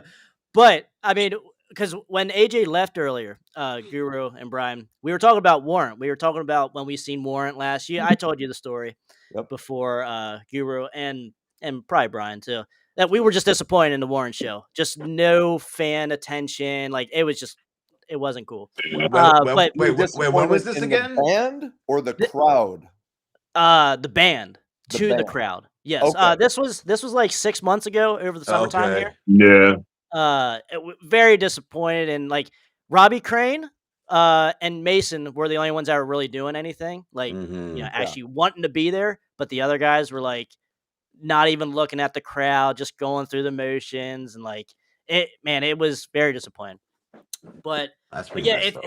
it sucks. But like, and that kind of like brought us to the thought of like of the live scene now, like guys, what Brian and Guru, what was like the last show that you guys seen, and was it a positive or a negative experience? Holy shit! I gotta think about that. It's been years. It was before COVID. I saw. Well, I mean, in the last That was few a years, I've while. seen Kiss, Mhm. Def Leppard, Poison, and that's like in the last since probably 2020. Okay. Tesla, and Tesla is always phenomenal, but sometimes you get those shows, and I know what you're talking about. Like, it's a fly out date for the band. They probably play a Thursday, Friday, Saturday. So I'm in Fargo, so they'll probably play like Minneapolis on a Thursday, Fargo on a Friday, and then maybe South Dakota on a Saturday. It's like that's usually the runs that most of these bands do now.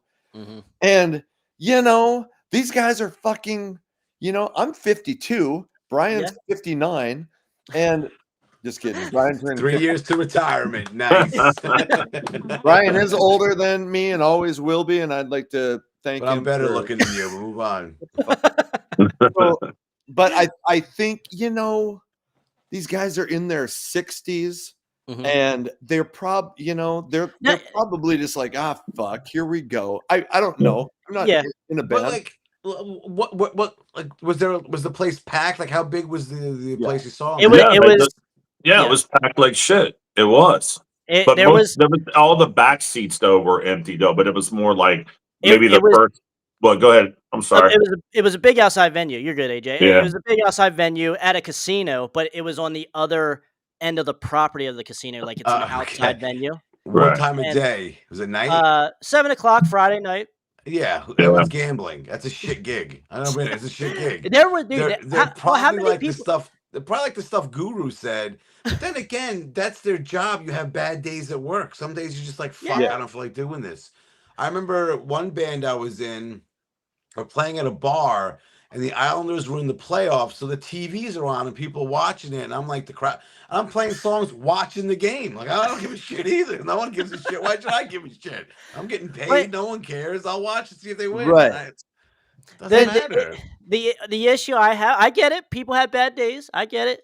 But you can always tell when you can tell someone wants to be there. Like, I know when your technical stuff isn't maybe right. I get it. Shit happens. But that doesn't take away from smiling at the crowd and, trying to be social, and you got to fake it. Yeah. I mean, legitimate. Yeah. Sometimes it's not easy. No, totally. For me, it's easier to pretend I like Guru. That's not a problem. But everybody knows he loves Guru. Okay. But I'm sure it is. I mean, imagine you live in California, you got to fly out, early flights, and you're staying in probably shit hotels, and you got to play concerts from Thursday to Sunday because that's what you do. But you're not playing to like promote an album or to your heyday is done. I'm not giving these guys excuses. Mm-hmm. If you got a crowd there and they paid to come see you, you should fucking be like, all right, I'm going to put on my big I agree with that. I'm going to give them some energy, and I'm going to show them that I appreciate it because I'm still able to do this at 60. I'm just saying the reality is I know that if I had to fly to 4 different cities, I'm 52 and I'm in pretty good shape and all that. I would probably be like, fuck me. You know, I mean, I get that. No, I anyway. get it. You know, but But man, also, I you're mean, not flying first class. You're flying coach. Of course, You're of probably course. in a van driving to the yeah, next in a gig. minivan. Yeah, yeah. Yeah, They're it's probably like, feeding you bologna sandwiches backstage, and yeah. I mean, you 30 know, years ago, they were laying pussy out in front of you yeah, before you went on yeah. You're stage. not Now it's snorting just coke like, off strippers' asses backstage anymore. yes. What's the world we live in today, guys? It's a shame. That's right. Oh, poor Warrant. Yeah. Now, No, AJ, yeah, What? yeah, I was gonna say we were just finished talking about Doc in here, and I know you're a big Don guy. Do you want to Yeah. show off your tattoo? What? His autograph? I got in, like, Mexico City. Yeah, he got That's Yeah. Don unsafe. Dawkins' autograph on his arm. no Now, Yeah. shit. so That's Can I sick. see it? Can I cool. see it? Now, we had this discussion. Brian came up Right Oh, with here. it. Oh, Yeah. yeah, there you go. Now, badass. I will say Brian came up with a what if, AJ, and that is what Okay. if Dawkins stayed together after Back for the Attack? What do you think would have happened with Dawkins? They put Like, out, let's say they put out an album in '89. They stuck around yeah, for another album. Would they have blown up, or would it have gone to shit? I don't think they would have gone to shit. I don't think so. I think they needed one more album, I guess, out like that altogether, and I think they would have been bigger. To be yeah, honest, you been a part know. of the stadium tour, maybe. Yeah, and I I mean, what they put out was Back for the Attack, and what was the next album? It was The like the live live album. Beast from the fucking that Beat East. from the live. East, Yeah. and that was it. You Yeah, know, pretty much. So I said that might have been their chance in '89 to, like, maybe they finally go double platinum and maybe they become a headlining band. Yes, And I agree. Brian brought up, he said, or that becomes their detonator album, the first album to not go, maybe it goes gold, and they, so there's a bunch of what ifs, but Or I another, said maybe they become bigger. there's another, or Don and George would have murdered each other. Right. They would have found just Yeah, blood trail from the bus to the. And I they would walked in and saw them both with dead. George right now. I mean, George is fucking, that George dude. is ripped. George is fucking Yeah. jacked. yeah. He's like 70 years old and looks like Yeah. 20 years young, like 50. Yeah. You know. yeah. Yeah, exactly. Now, AJ, I think I know the answer to this, but we What? said that Lynch Mob and Don's solo album wouldn't have came out after either if they would have stayed together. Now, I know you like Don Up from the Ashes better than Lynch Mob, correct? Yeah, absolutely. Yep, you're right. Yep. Yeah, Sorry, I yeah, love it, yes, sir. man. Yeah, Brian, I yeah. love it. This is Come Free on, the team. country, Stay you're was allowed a to be fucking wrong. great That's ballad. okay. Stay, I mean, all them good shits. I mean, it was awesome. I love that album. It's a good That's album. I'm one not of going to disagree with that. that's in my top 10 of hair metal. You know, for real. Really? Yeah, that Wow. album, Up from the Ashes. Yeah, I love it. Really? Yeah, Okay. yeah, I Okay. love it. Interesting. Let me guess another top 10 of yours. Okay. Nelson debut. After the rain. Probably 9. Really? Yeah. Okay. Yeah. Yeah, dude. Guys, when we go to like bars and stuff, we sing Nelson, and people are like, "What the fuck are you guys doing?" You put on blonde wigs to look alike. Yes. Dude, that'd be a good Halloween costume. That's a good Hell idea. yeah. Hilarious. I saw Nelson live on that tour, Really? and they were in Fargo, and there was they played at a place that probably held like 3,000. There was probably 800-900 people there, Okay. and they were really good. I'll be honest. And so Enough's Enough was supposed to open, but for whatever reason they couldn't. So this band called Trick Whisper opened. Well, after the show, and I'm kind of getting off topic, we were talking to the head of security, and we're like, "Hey, how do we do security?" And he's like, "Hey, well, we're going to Canada in like 3 weeks, and I need more guys. So if you guys want to come." So anyway, because of that, he invited us to the after party. So we got to meet Nelson, but they just stopped by the hotel room for like a second and said hi and then left. But me and my buddy got wasted with the guys from Trick Whisper. And luckily we did, because we drove home from this hotel and I was jacked up. But anyway. Thank God it was Fargo and there's nothing on the road to hit for fucking 50 miles. There is shit on the road to hit in Fargo. You don't know. You don't know what I've been through. We came this close to the one cow on the side of the road. Cow. Oh. Whatever happened to Trick Whisper? I have no clue. I've always wanted to. I'm gonna guess the bassist overdosed, The and singer was. I mean, the vocalist is his on his hair was third down to his failed ass. He was a marriage, good-looking guy. and the I drummer don't think I sold his remember. kit to buy a work van to go to his roofing job. That's what I can say. Hey, thanks for ruining my memory of Trick Whisper. Okay. No Yeah, damn problem. I just like the fact in that story. Oh, we need more security guys when we go to Canada. You 4 random strangers want to come with us? That's hilarious. But it was a like a one of those 4-day things up in Canada, Okay. and yeah. So it was, and we got to Did you drink get a our asses Nelson off. T-shirt? It was, huh? Did No, you and get a Nelson? I honestly wish I had an. I really like the song "After the Rain." I think that's a great song. It's I a really it's a do. good album, a good It's a debut solid album. album. It really is. Yeah. Yes. You can make fun of it all you want, like people like looking at it and are like, "Oh hell, this is I should horrible." buy a Nelson shirt because I think that would be funny to have on in a video. I'd probably get a lot of shit for it. Yeah. Hey, no, fuck them. Yeah. But I've been on a shirt buying like I still have a bunch of old shirts, but like I never had a Lillian Axe. I never had a Rhino bucket. You just Okay. never found. So I've been on eBay. There's all these Looking. fucking sellers that are selling all these old rock shirts for like $20. Oh, $5 shit. shipping. So Okay. I've been buying rock shirts like. I saw you had a Rhino Bucket Pain one on the other night. Yes, I did. Yeah. Just got Good that shit. one. See, that was the thing. Back in the day, you have to go to the well, at least where I lived, 'cause I lived near civilization. Sorry, Guru. But Eh, I used to go to the mall, and if the store that sold rock shirts didn't have Lillian Axe, Rhino Bucket, or Love Hate shirts, No. you're getting Poison, White Snake, your big Yeah. bands, Motley Right. Crue. yes. So you didn't have an option to go find those bands you like that weren't that popular.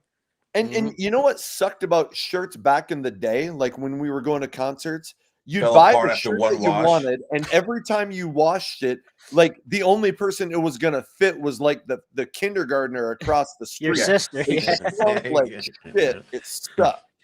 Yeah. Hey kid, you want as good sweet dreams, you bastard, Queensryche? Yep. Now, AJ, one of the things we were going to ask you, we were talking about Child's Play earlier. But Do yeah, you remember how Brian ended up passing away?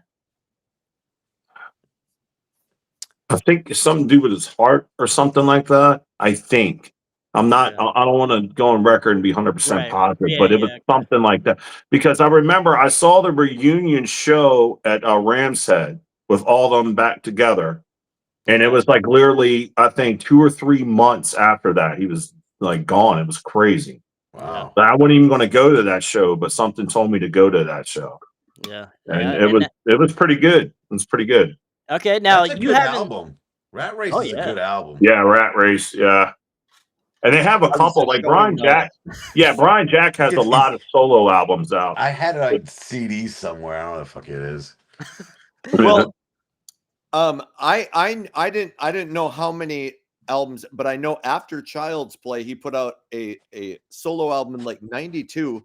Yeah, But it was very poppy, like a lot ballad heavy, and I I don't know. I'm assuming obviously it probably, yeah, and a lot of locos didn't want to hear that shit. So I mean, my older sister used to go to all these shows and shit all the time. So she told me what happened. Like a lot of locals didn't want to hear it.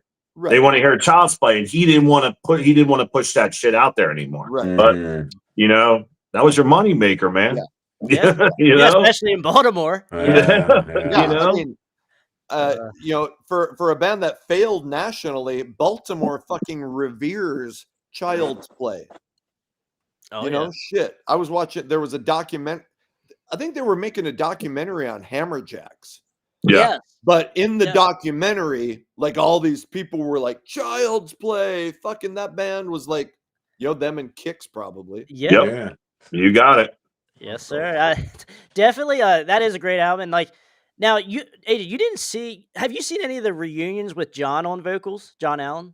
I won't give them my money. I'm sorry. Oh, really? Yeah. I feel like it's a cash grab. I'm sorry. I don't. Okay. But they had the original vocalist before Brian Jack that does song. Yeah.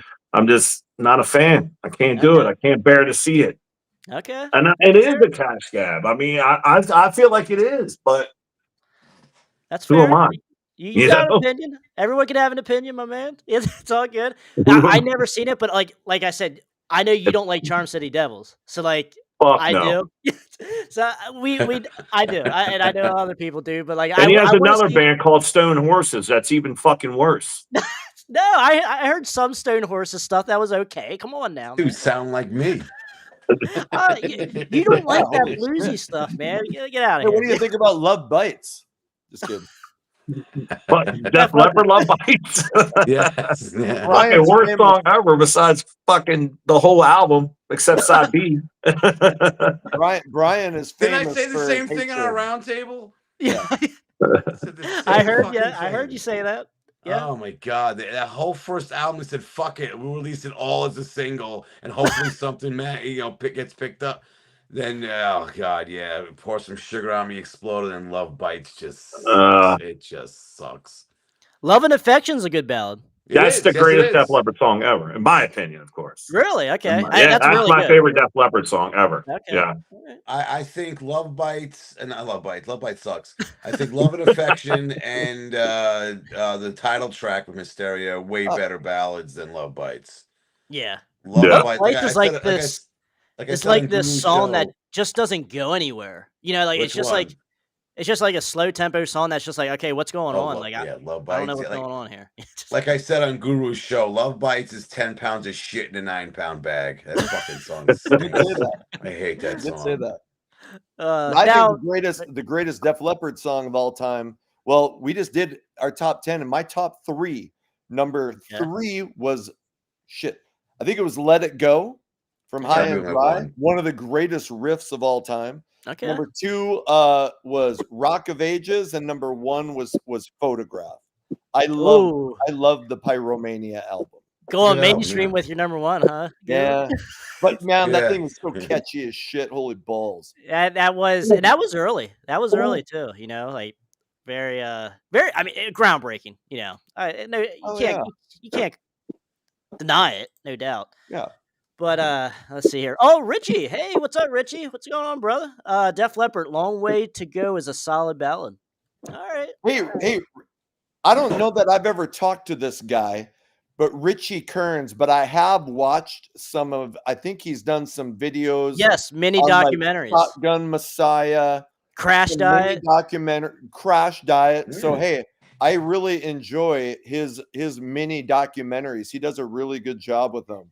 So Richie. I don't know if he knows who I am, but yeah, I think he follows you. I'm pretty sure he follows you. Richie, I didn't send you a link today, but I didn't know if you were going to be up because he's like over in he's overseas. France or whatever. Yeah, so like he's way different time schedule. But if you want me to send you a link, bro, I can send it to you if you want to come on quick. But yeah, definitely great stuff. Like he does Crash Diet, he does Slick Toxic mini documentary, Skid Row mini documentary. Am I not watching these? Dude, yeah. Slick Holy shit. Dude, dude, why am I wasting time on this shit? I should be watching these documents right now. But dude, they're awesome, man. Like I was like, dude, I gotta get in touch with this guy. Who the hell is making a mini documentary on Crash Diet? Like, what the fuck? Like, that's badass.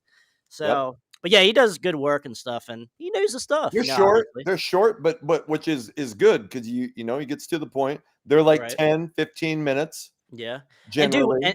And doing a video like that takes time. You know what I mean? Like I try to do videos like that and you don't see any because they just take way too much time. Like it's crazy. Oh my gosh. Now, another channel that I like is it's called Metal School. And the guy puts out a video like every couple months, but they're like 45 minutes, tons of music, and it's like it'll be a history. He just released one on YNT. Yes, I saw that. Yeah. And they get a lot of views because I mean they're really well put together, but you know that takes a long time. It does. Yeah, because he just does audio. Like, you know, he just talks. Audio. He doesn't like shows, oh, who's that? You want to know what I was doing? She's chilling. She's chilling. Yeah. That's all she does. Now, I wanted to bring up here. I put it on the thumbnail, so I got to bring it up a little bit here. That you're gay? Alley Cat Scratch. What do you? Can we go around the table here and kind of give us what your thoughts on Alley Cat Scratch, the Dead Boys in Trash City here? If I can pull it up. There we go. What do you think? Brian, you want to go first? Great album. I just played one of their songs tonight on my show. Did you? What song? Yeah. Fuck, I forgot. And I can't. Let me see if I can put the thing up. I had a Roses on My Grave. No, I love that song. No. I played shit. What the hell is it? I'm looking at my shit here. Cheap City Thrills. No, Oh, okay. really? Okay, that's a real deep cut on the album there. That's what Good I do. Guru, what about you? I've been listening to that actually recently, Okay. and I love Roses on My Grave, and that kind of reminds me of Rock's Gang in a way. Oh yeah, good deal. I played them tonight too. Oh, Played them tonight love too. that album. That dude, that album. I know AJ's the biggest Guns N' Roses fan you ever find, but that Rock's Gang album, man, I put that toe to toe as like the prototypical sleaze metal album, right there with Guns N' Roses. Appetite. Which one? Am I on an island with that? No, say that again. Okay, I look at Rock's Gang debut Yep. as the prototypical sleaze metal album, Yeah. right up there with Appetite for Destruction and LA Guns debut. Sure. I put Wild Sides under the influence in that category. I've always said that was the second coming of Appetite for Destruction. I agree with that. Yeah. But I love that Rock's Gang album too. Though I do think there is some filler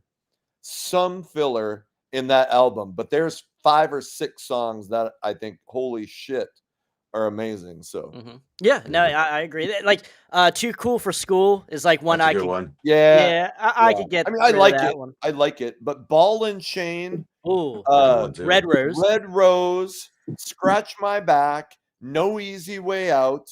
Yeah. I said Ball and Chain. Oh fuck, Ball and Chain. Yeah. Jeez. that would have made one of the most ass videos of all time if they had done a video for that. Oh my god, that is a great album, dude. Like I think the production, like I don't know, I know you guys heard the Lord of the Jungle, but like that whole album that it came out like a year before, but it was so much edgier. Like the production was more raw, and like it had so much more punch to it than what Bo Hill did with Things You Never Done Before. And I think it kind of lost a little bit of its edge.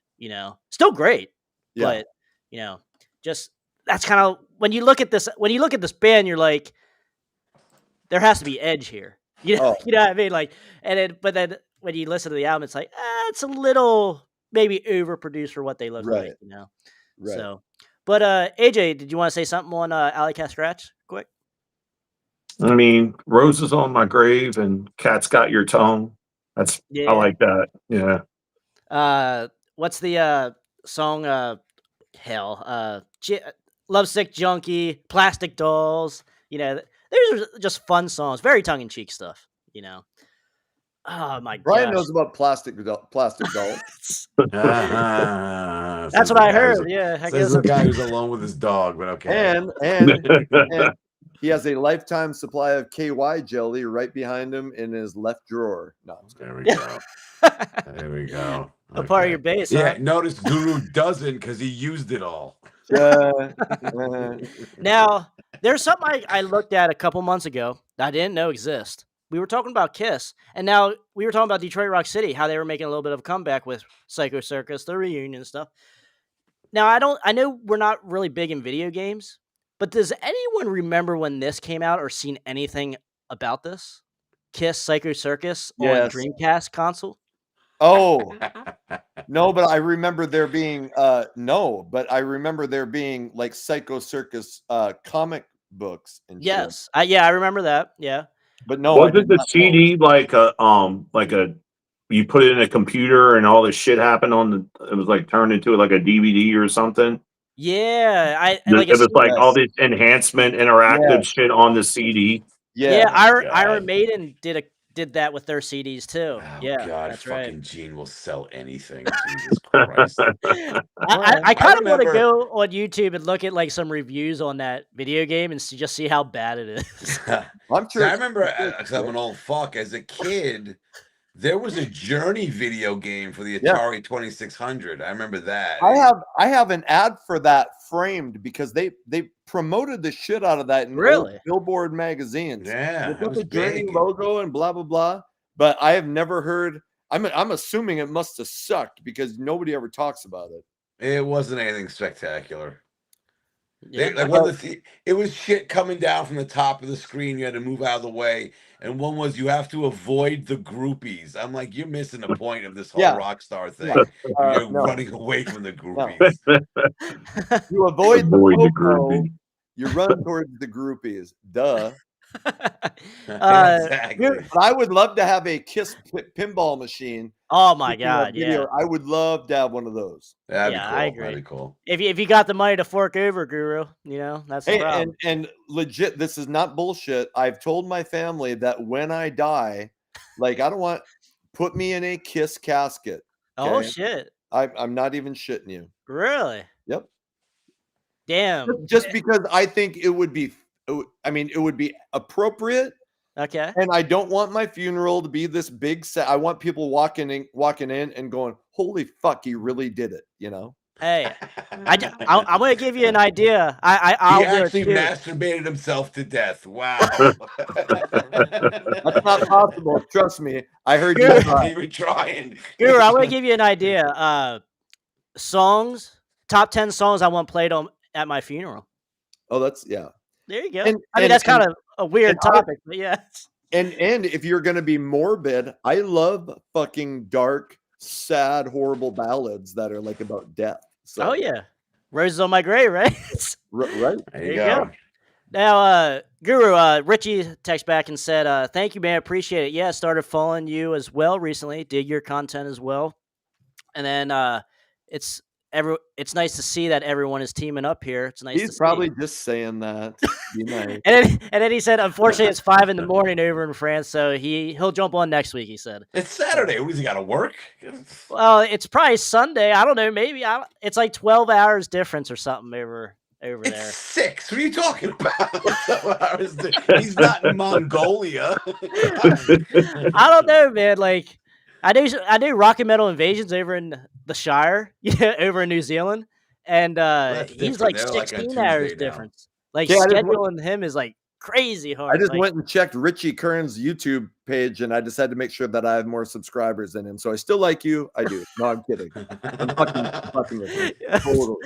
Hey, we all got to work hard to be like Guru. It's all good. It's all good. Sarcasm is my love language, though. So that's why we love you, Guru. That's why we love you. You do it like no one else. appreciate Now, it. Appreciate it. all right. I want to talk about an album here that I think, for me anyway, we talk about the renaissance from the early 2000s of hair metal or sleaze metal, second wave of sleaze metal. This album was my appetite for destruction, and that is Vange Agenda's Lit Up, Let Down. Oh, Now, I think everyone's familiar with that album here, correct? Yeah. yep. Okay. All right. Now, do you think, am I wrong in comparing that to my generation's Appetite for Destruction? Or do you think there's a better one out there that you can kind of compare Did that come out in like 2009 or something? I'm 8. 5 or 6. Oh, 5 or No, 6, yeah. like it was like 2007 or 8. okay. That sounds more. Well, right. Yeah. I'm writing that. I mean, I can see that. I get it. They were going for that sort of look. Mhm. I don't know, I mean, I haven't listened to that in a long time, but it was going for that classic Hollywood, sleaze glam sound. Yeah. I don't, I bought it right away. I really liked it. I don't know that I fell in love with it. I enjoyed listening to it, but obviously, if I can't remember it now, I probably haven't listened to it many, and now I want to because I'm like, fuck, did I really? So anyway, that's my thought. It's certainly a gem in the rough, like that just got totally overlooked. Obviously, like most of these bands that came out in the Renaissance in the early 2000s. AJ, did you see them live at all? Yeah, I've seen him a few times live. Okay, I only seen them once. So yeah, and now because I know you've seen Dirty Penny, Yeah. right? Yeah. How was that show? Because I always like to ask you, like, what Dirty Penny? Because they were the Well, first ones over here in USA to like do that it shit. was like when I saw them, they were kind of like coming down to like towards the end of their whole band thing. There Yeah. wasn't a lot of people there, but I mean, Yeah, it was still. I saw my Dingbats in Jersey, so but it was cool. It okay. was real cool. That's Yeah. still around. Nice.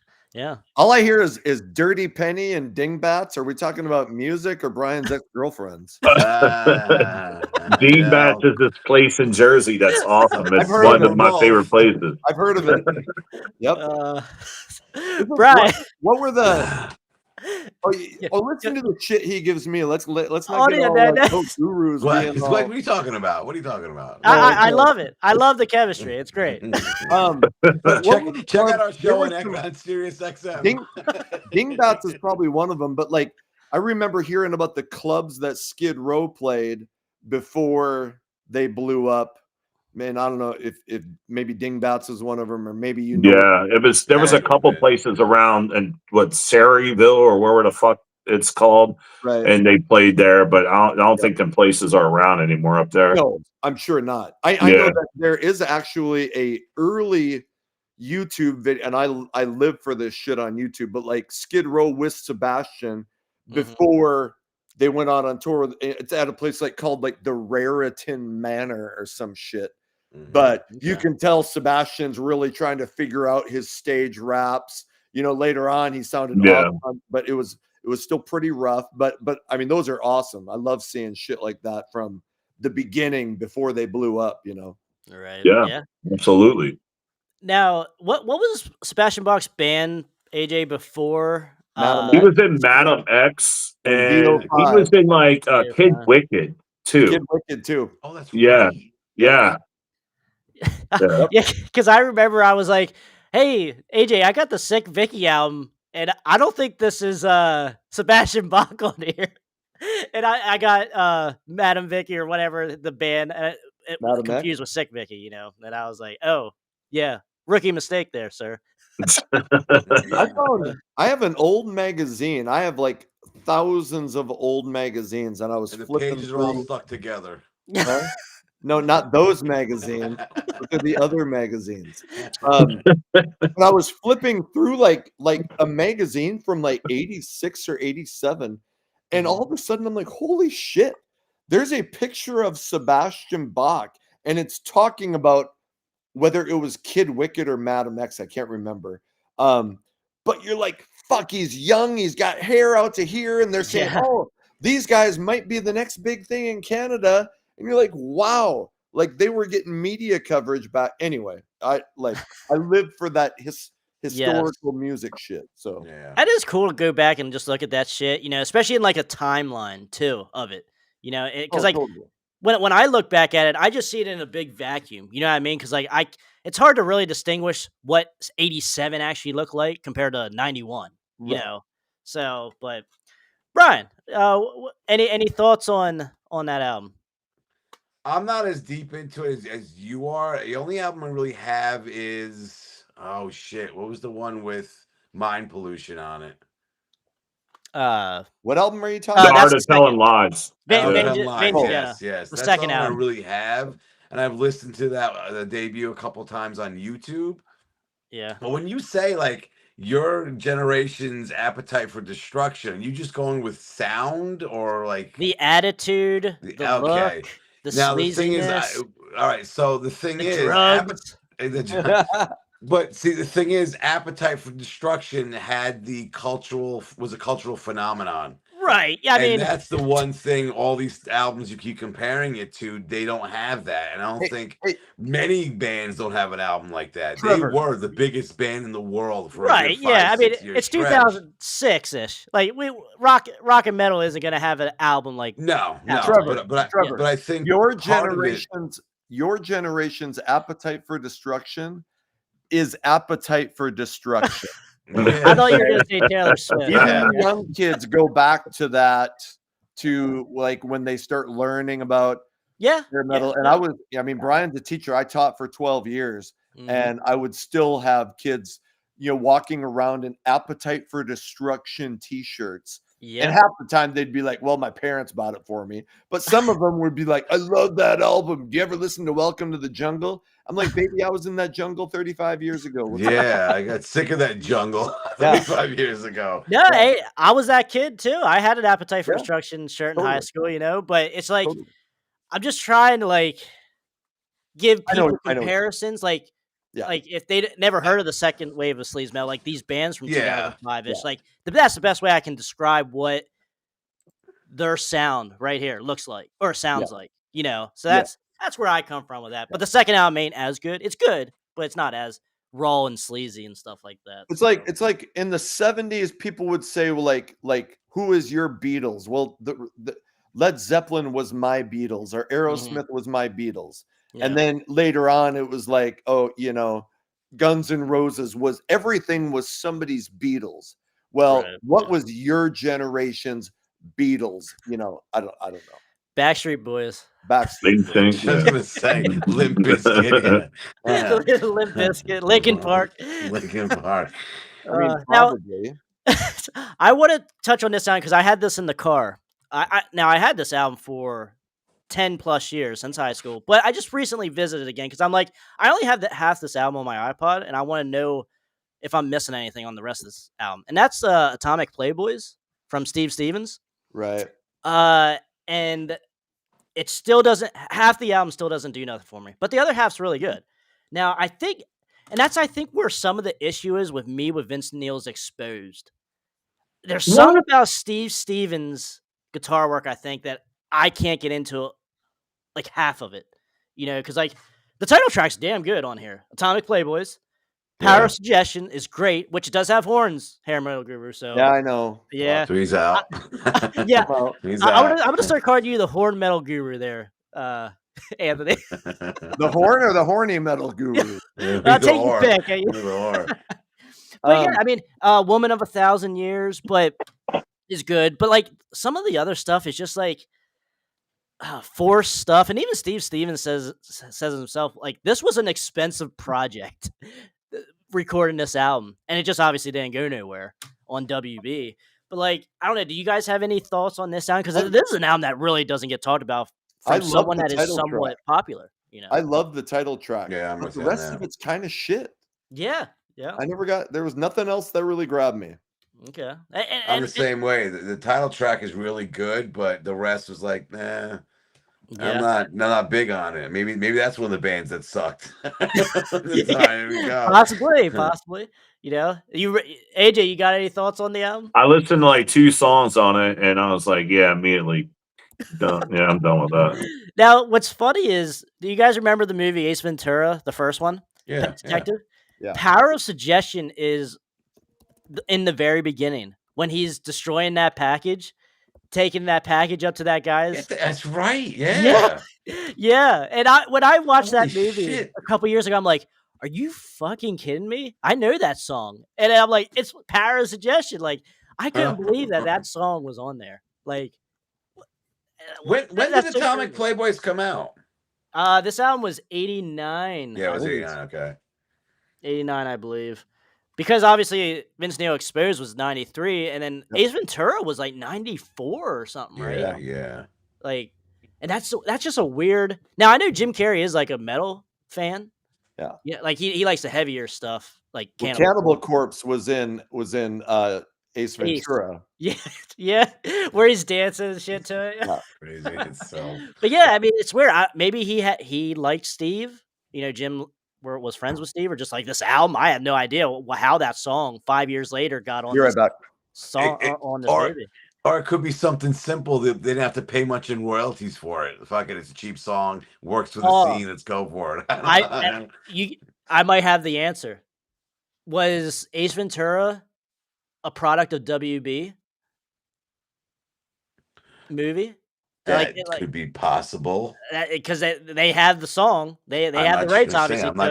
I'm not sure who released that. That's a good question. Okay. That's a good thought. I mean, that's probably what it is then.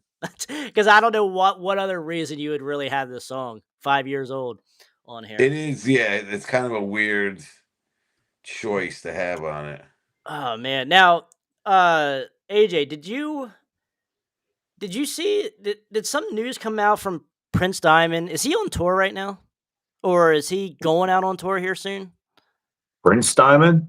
Or sorry, not Prince. King Diamond. King Diamond. Yeah, he just played Maryland the 28th. Okay, all right. Yeah, he's on 'Cause tour right now. Okay, because I seen something on that, and obviously I was talking about a Halloween album tonight, and I was talking about the Graveyard. Right. I have it here, but like any thoughts that did you see King Diamond? We seen Prince Diamond, which is a great No, tribute I've to King seen King Diamond. Diamond a couple times. Yeah, Did you? so yeah, like recent stuff. Like last time, I was going to go to the show the 28th, but I don't know, didn't really have the urge to go. But the last time I saw King Diamond was 2014. Okay. What were the Yeah. ticket prices for like this year or like this tour? For that tour, well, I got the VIP thing because it came with that Dickies jacket. So I was like, I Oh, paid really? like 100. Yeah, so Okay. I had to get one of those. So Interesting. it was like 120 or something like that, 150 between those. Okay. But that was Yeah, what, 10 years ago though. yeah, Okay, so it's probably 500 now. probably. 10 years ago when Uh, Brian was 50? Brian, you don't look a day over 40, bro. he's less than a year younger than me, so I don't know what the fuck But he's talking about. key part of that What the sentence fuck you is talking about? younger than you. Okay. The most Okay, important okay. word. Yes. Okay, I guess. But Now, to go back what you were saying before, yeah. yeah, Ace Ventura was released by Warner Brothers. Was it? Okay, that's So it that then. could be That it. has to Good be the call. answer. Yeah. See, we're detectives over here. We're gonna do X-Files on this shit. Now, I haven't talked to you guys the last 6 months, roughly. Brian, I did, but not about this topic. How has this album grown on you since you heard it? Say Oh, beer. fuck. Have you listened Yeah. to it since I recommended it, or Uh, not a fan, AJ? Nah. Okay, I all right. mean, a couple songs are rocking, but I'm just Okay. I added to my because you like hair fucking playlist a couple of the songs. So Right, right. Ice yeah, Cold Lust. Yeah, okay, I got yeah. you. Brian, Yeah, I know you said it was growing on you. yeah, it did because we had this conversation where the production makes it sound like it's Early straight Venom. out of 1982. Yeah.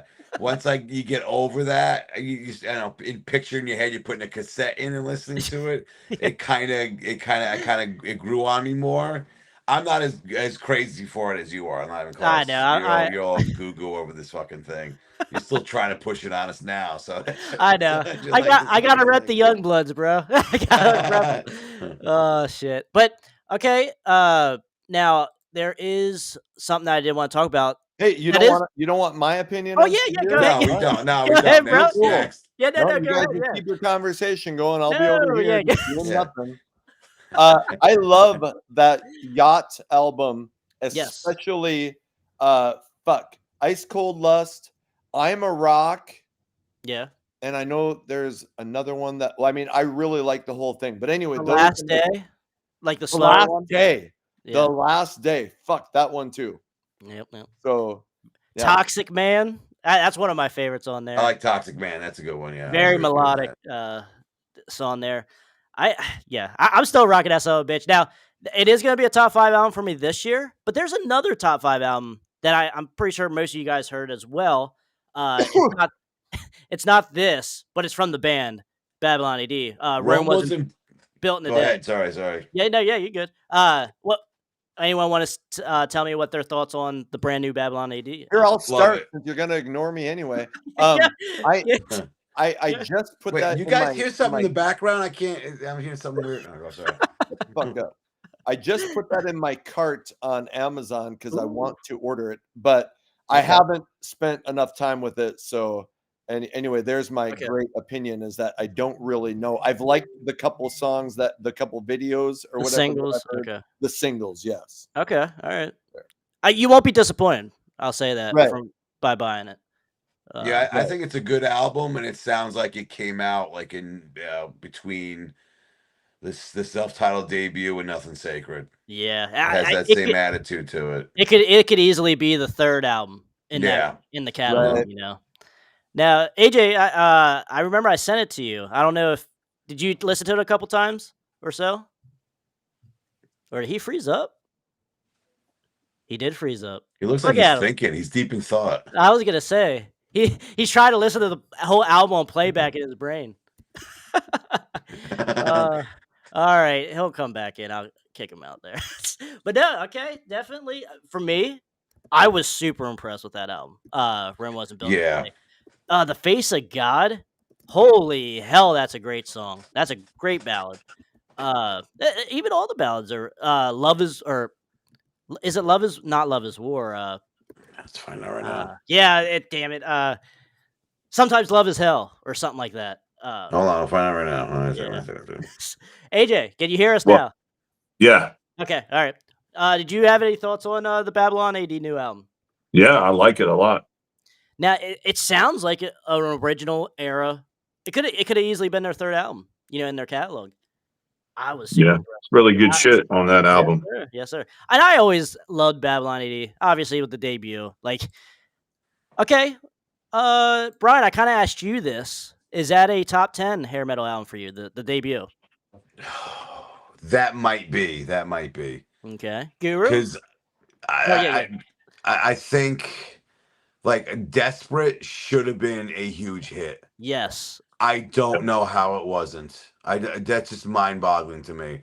I played it tonight on my show, and I was like, that song ranks up there, or maybe even surpasses songs like Heaven or I Remember You or Every Rose Had Its Thorn. It's on the Love same Bites. level there. Love Bites. Ridiculous. Here. Love Bites. It shits all over, then wipes its ass with it. Love Bites. Fuck out of here. That Now, I agree with. I will say, even Baton Rouge's version on Lights Out in the Playground is not better because I think it's a little bit more produced and not I as don't think it's guitar, like not as many guitar work, licks and stuff on it. But it's that could have still went big in '91 when that album came out. What? Why did they decide to do that? Because it has to do with Jack Pawnee, because he was a part of Babylon AD with co-writing some songs and also with Baton Rouge. So I don't know why they thought, maybe Jack was like, hey, let's try one more time to catch lightning in a bottle here. I guess it's just an odd choice of the song wasn't that old, only a couple years old at that point. Yeah, but it had never been a radio hit, so if it came out the next time and was a radio, nobody would have known. Right. I get that, but I think the Babylon AD version's better. Okay. Yeah, I did too. Yeah. AJ? What? Top 10 hair metal album? The No. debut? No. No. It's in my top 20, but not top 10. All right. It hovers in my top 20. I'll say that. It might be in my top 20, definitely. Yeah, it certainly does. And every year that goes by, this album gets better for me. Like it's a fantastic album. Yeah, yep. Obviously, same with Wild Side, and like there's this stuff that just came out in the early '90s that no one absolutely knows about. Your average fan, and it's like these should be in the Smithsonian. Like this shit's rare and just right next to the Spirit of St. Louis with the CD in the fucking pilot seat. There we go. And the Albert King and Stevie Ray Vaughan when they did their duet together, which is awesome too. But man, like this stuff, man, it just doesn't get the respect, sadly. So, is there anything that you guys wanted to talk about tonight? Any albums that I had another what if? Go ahead, Brian. My other what if is, what if Janie Lane joined Lillian Axe? Because he went to New Orleans to talk to Steve Blaze and it didn't happen. But my what if is, what if he did decide to join the band? Now this was before Warrant, then, right? Yes, and before Lillian Axe even got signed. Yeah, it was way before I even got signed. Really? I didn't know that. That. Okay. They met. They kind of like, hey, look, we both want to be the leader of the band, and they kind of, parted ways, respecting each other. But what if you decide, you know what, I'm gonna try this. Okay, I'll let Guru take the reins on this because I know that's his two favorite bands. That he'll cry if we don't go to him first. Yeah, because nobody asked me if Babylon AD was the top 20 album of all time. So I was just like, you know what? I'll just be quiet. You guys have your conversation. I'm gonna go pet my dog because nobody cares if I like Babylon AD. Charlie cares about my top 20 albums. Horn Metal Guru, tell me, is it your top 20 album? No, it's not. Thank you for caring. Okay. I do care, Guru. It's God. okay. I'll give you a hug next time I see you, okay, bro? What a pissy Jeez, bitch. that's like 3 Jesus. questions that everybody got asked, but me. Damn. Here I am. Here I am. I'm not used to having this many people join the party, my man. So definitely. Yeah, and I'm the one who gets left out. I'll stop Yeah, talking. I'll crazy. let everyone else take the reins. You go ahead.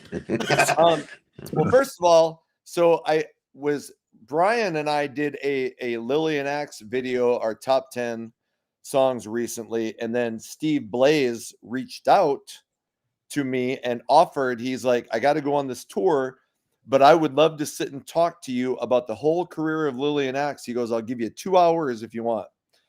And so he seems to think, Brian, that you are going to be at the interview too. So I think maybe we will tag team it. All right, I'll be on that. Sure. And I know you, and I knew you would be. So anyway, I can't wait to ask him what, wait. I can't let that slide. I think it's hilarious. He thinks we're like, that's our show, not just yours. He's like, so yeah, whatever you guys want to. And I'm like, well, that's great. That made FYI, my fucking week. I said, it's my fucking channel. I just invite that bitch on every now and then. So, so I actually said, it might just be me and you. And he goes, whatever you want to do. He goes, but you guys, and everybody says this. I don't know why, because I hate Brian. But he said, you guys have such a great chemistry when you guys do stuff together. So if you want both of you, or if you wanted, so I was like, well, shit, maybe I'll just have both of us on. Yeah, it's like I'm fire and you're asshole. So it works out really well. I'm fire and you're ice hole. Ice hole. So anyway, I want to ask him about that because I think that's a great question. Yeah. I'm sure it would have worked for an album or two. And I bet it would have been amazing. They would have wrote amazing songs together. But eventually, you can't have too many alphas in a room. Like Brian and I'm the alpha. He's like the Robin, the little bitch. Okay, so it works out well. You're the jerker. That's what you are. Well, you're the jerky or whatever. And Okay, but I bet it would have worked. But like a lot of bands decide that shit. I want to write the songs, and somebody else says I want to write the songs. I mean, that even happens with the Beatles. McCartney and Lennon were writing songs together, but eventually they're like, well, hey, my songs are the best ones, or I could do this on my own and be successful. So Van Halen, the Eagles, it's all, you could go down the list, yeah. Oh man, I don't know. AJ, you want to tackle that? We don't talk about Lillian Axe too much on this side of the country, or other than Brian. So definitely, like, AJ, I don't know your true feelings on Lillian Axe. What you want to touch on Lillian Axe? I can appreciate them. I'm just not a fan. I appreciate Steve Blaze. I'm just not a fan of Lillian Axe. Yeah, I'm kind of in the same boat. Like, I like Poetic Justice. Like, that is an album that's really growing on me. But like, other than that, I'm like, not a top 20 band for me. I would say. But you want to tackle that? What do you think? Now, do you think Jane Lane would have done okay inside the more progressive feel, I would say, of a Lillian Axe, and not so much of a Warrant style hairband, or more of a serious hairband like Lillian Axe? I think it could have been like a little of both, but like Guru said, like too many alphas, it wouldn't last long. Mm-hmm. You know what I mean? So that's the thing. Like, it is what it is. That's pretty much what would have happened. We see that a lot with a lot of these bands. Like, everyone wants the spotlight, especially lead singer disease. Yeah, you see that all the time. But Brian, I want to know your thought. That's a good question, because like not many people I didn't know that Jane Lane was looking at Lillian Axe before Warrant. So like, what are you thinking? Because now you brought up a good point. The songs that Warrant had were not the same as the songs that Lillian Axe had. Right. So I don't know. I can't really see the antics and the way Janie Lane was all about with his lyrics working in a Lillian Axe situation.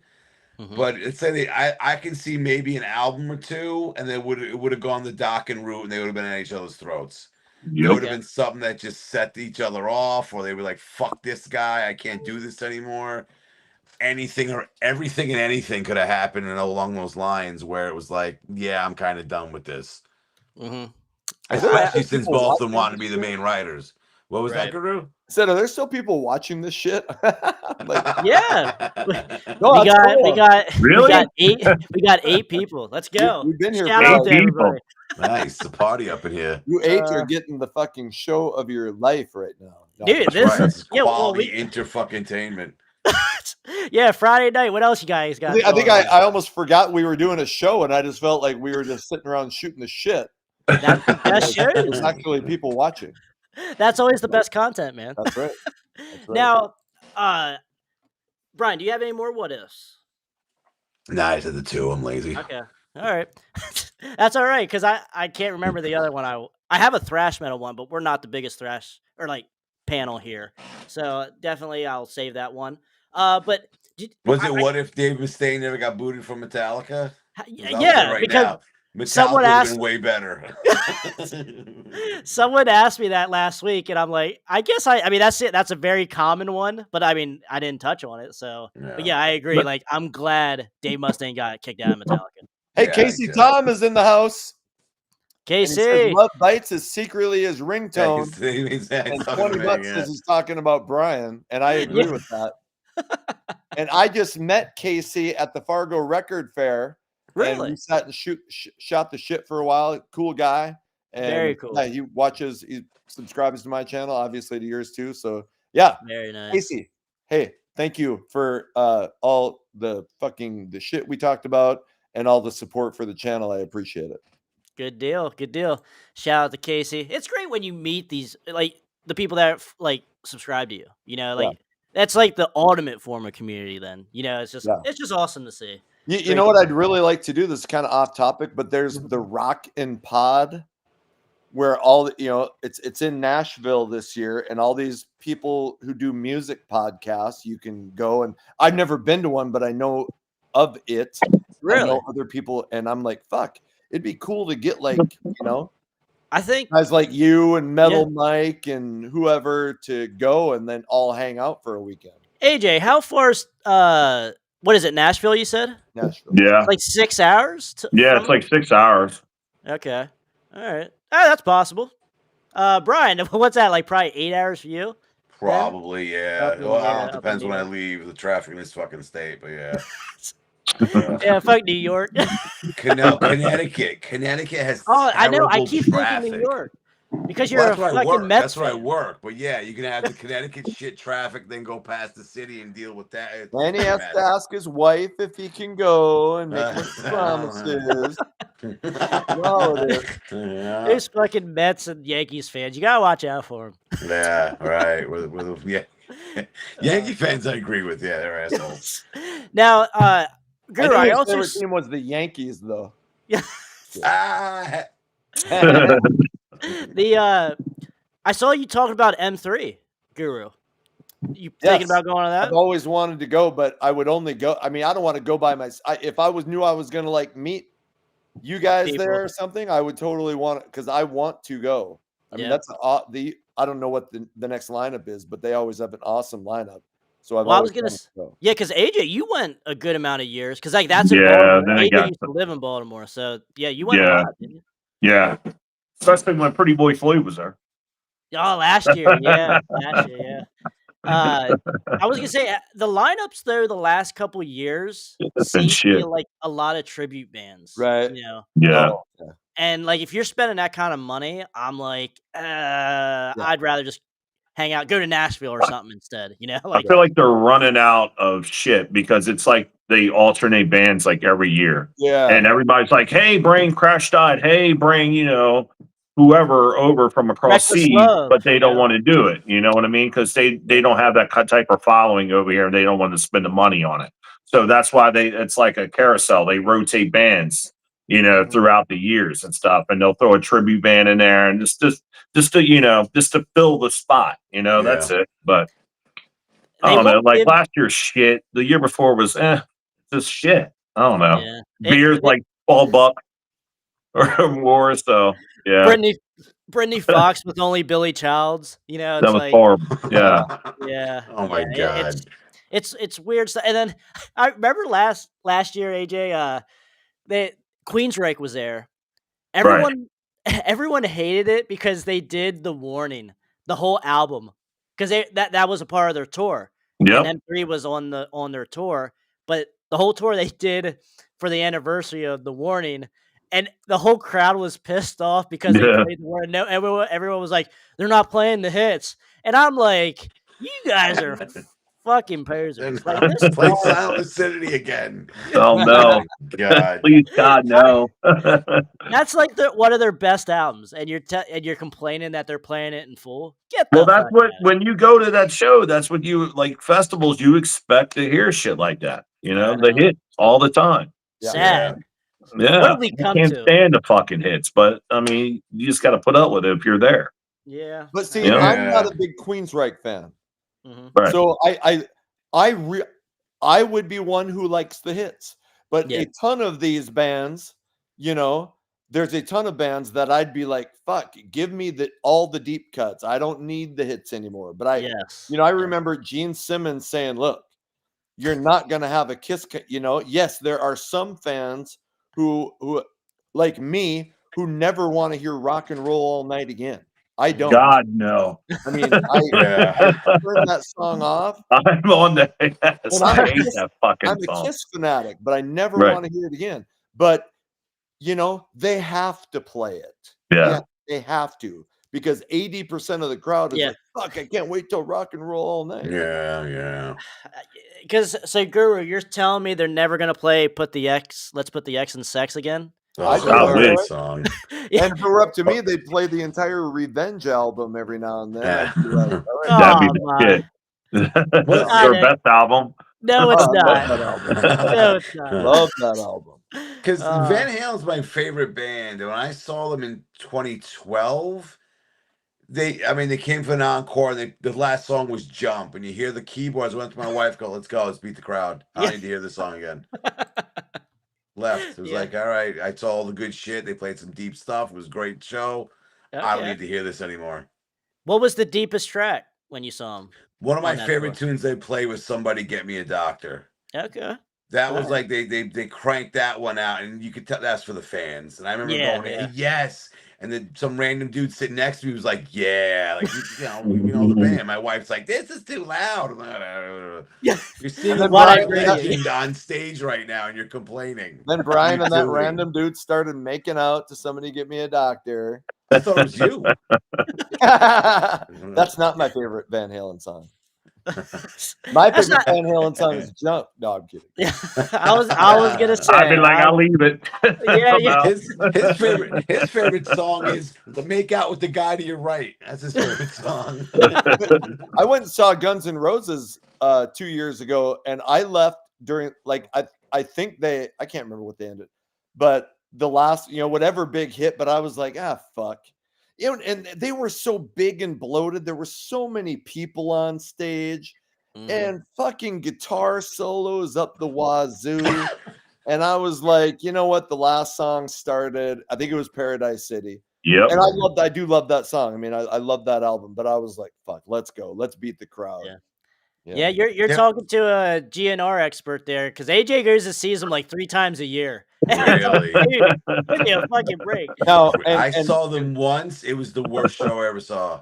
Uh, They were so I wish I left early. It was like 91 when there was Metallica and Faith Yeah. No More.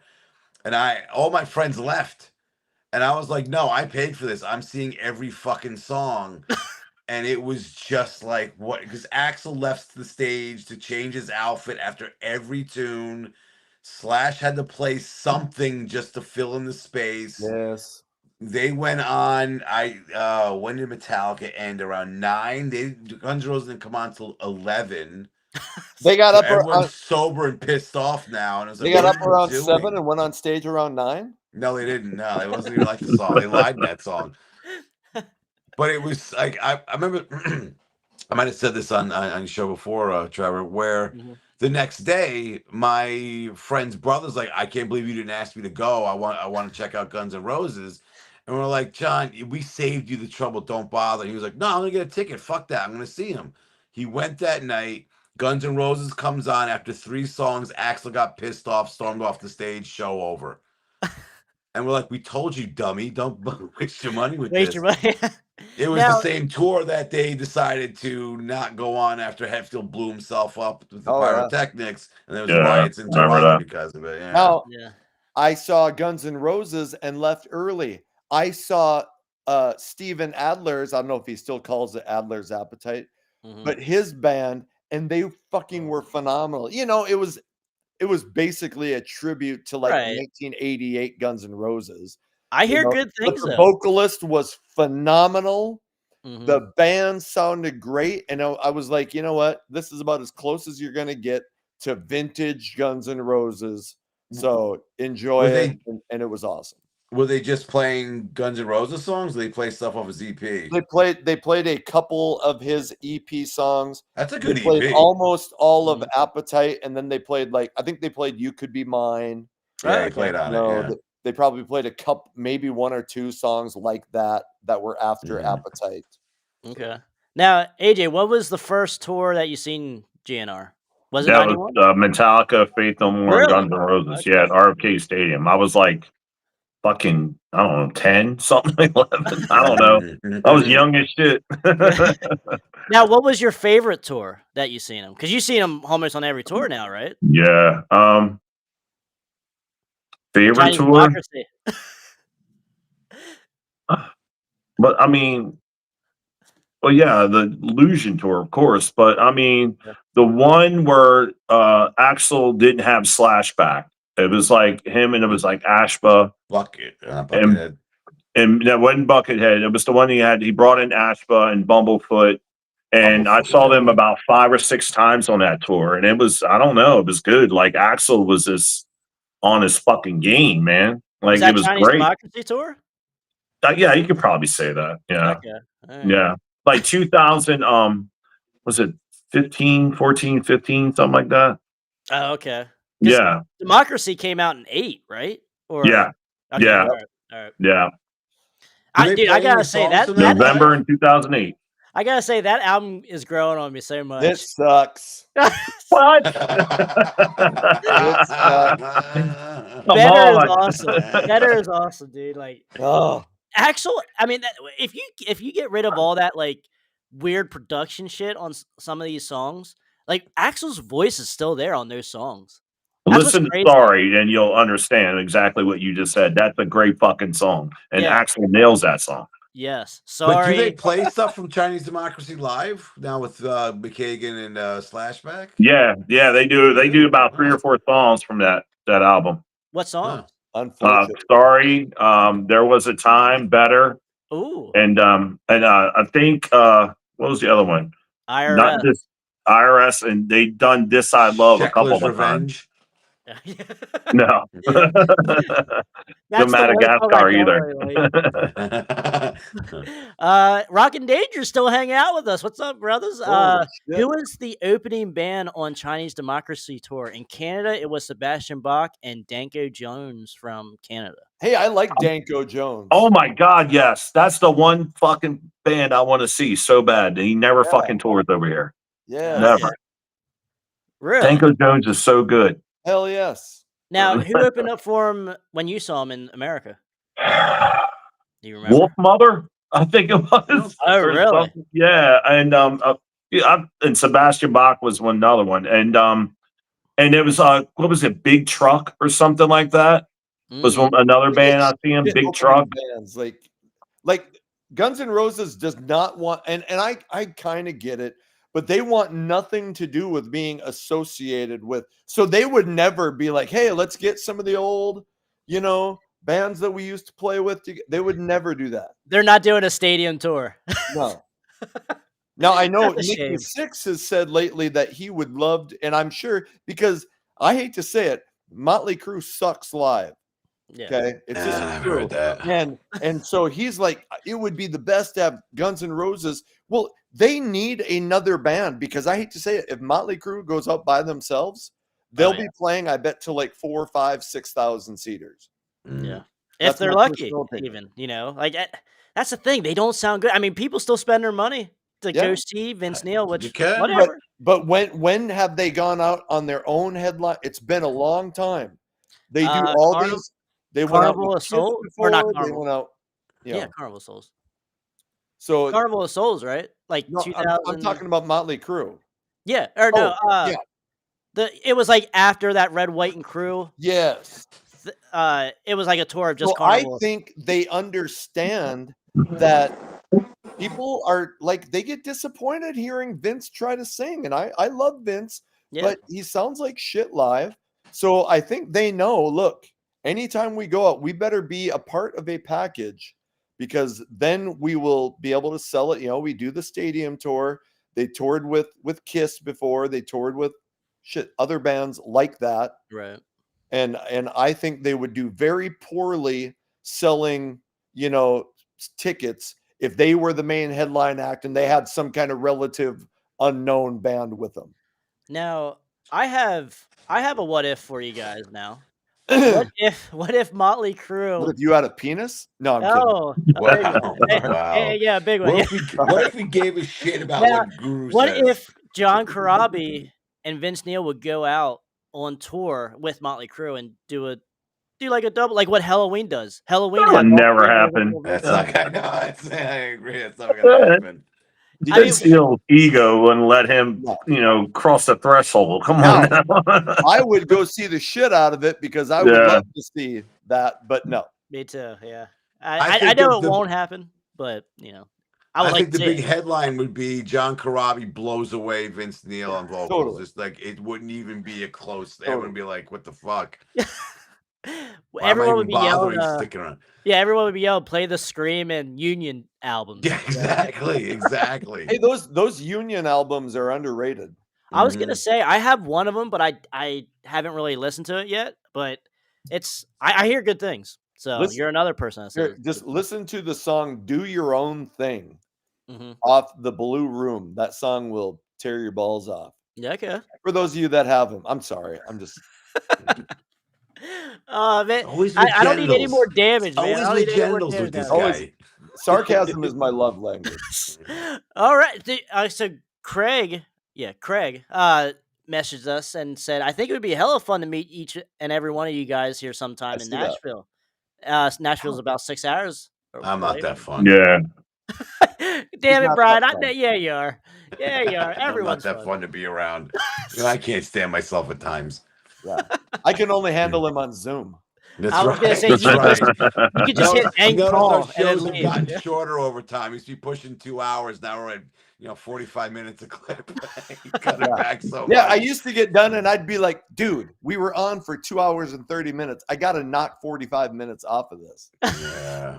I know that sometimes it's like, but sometimes that's what the people want. Some people want the longer stuff. But I know it is. Nobody wants that much of us. Just filler stuff, Yeah.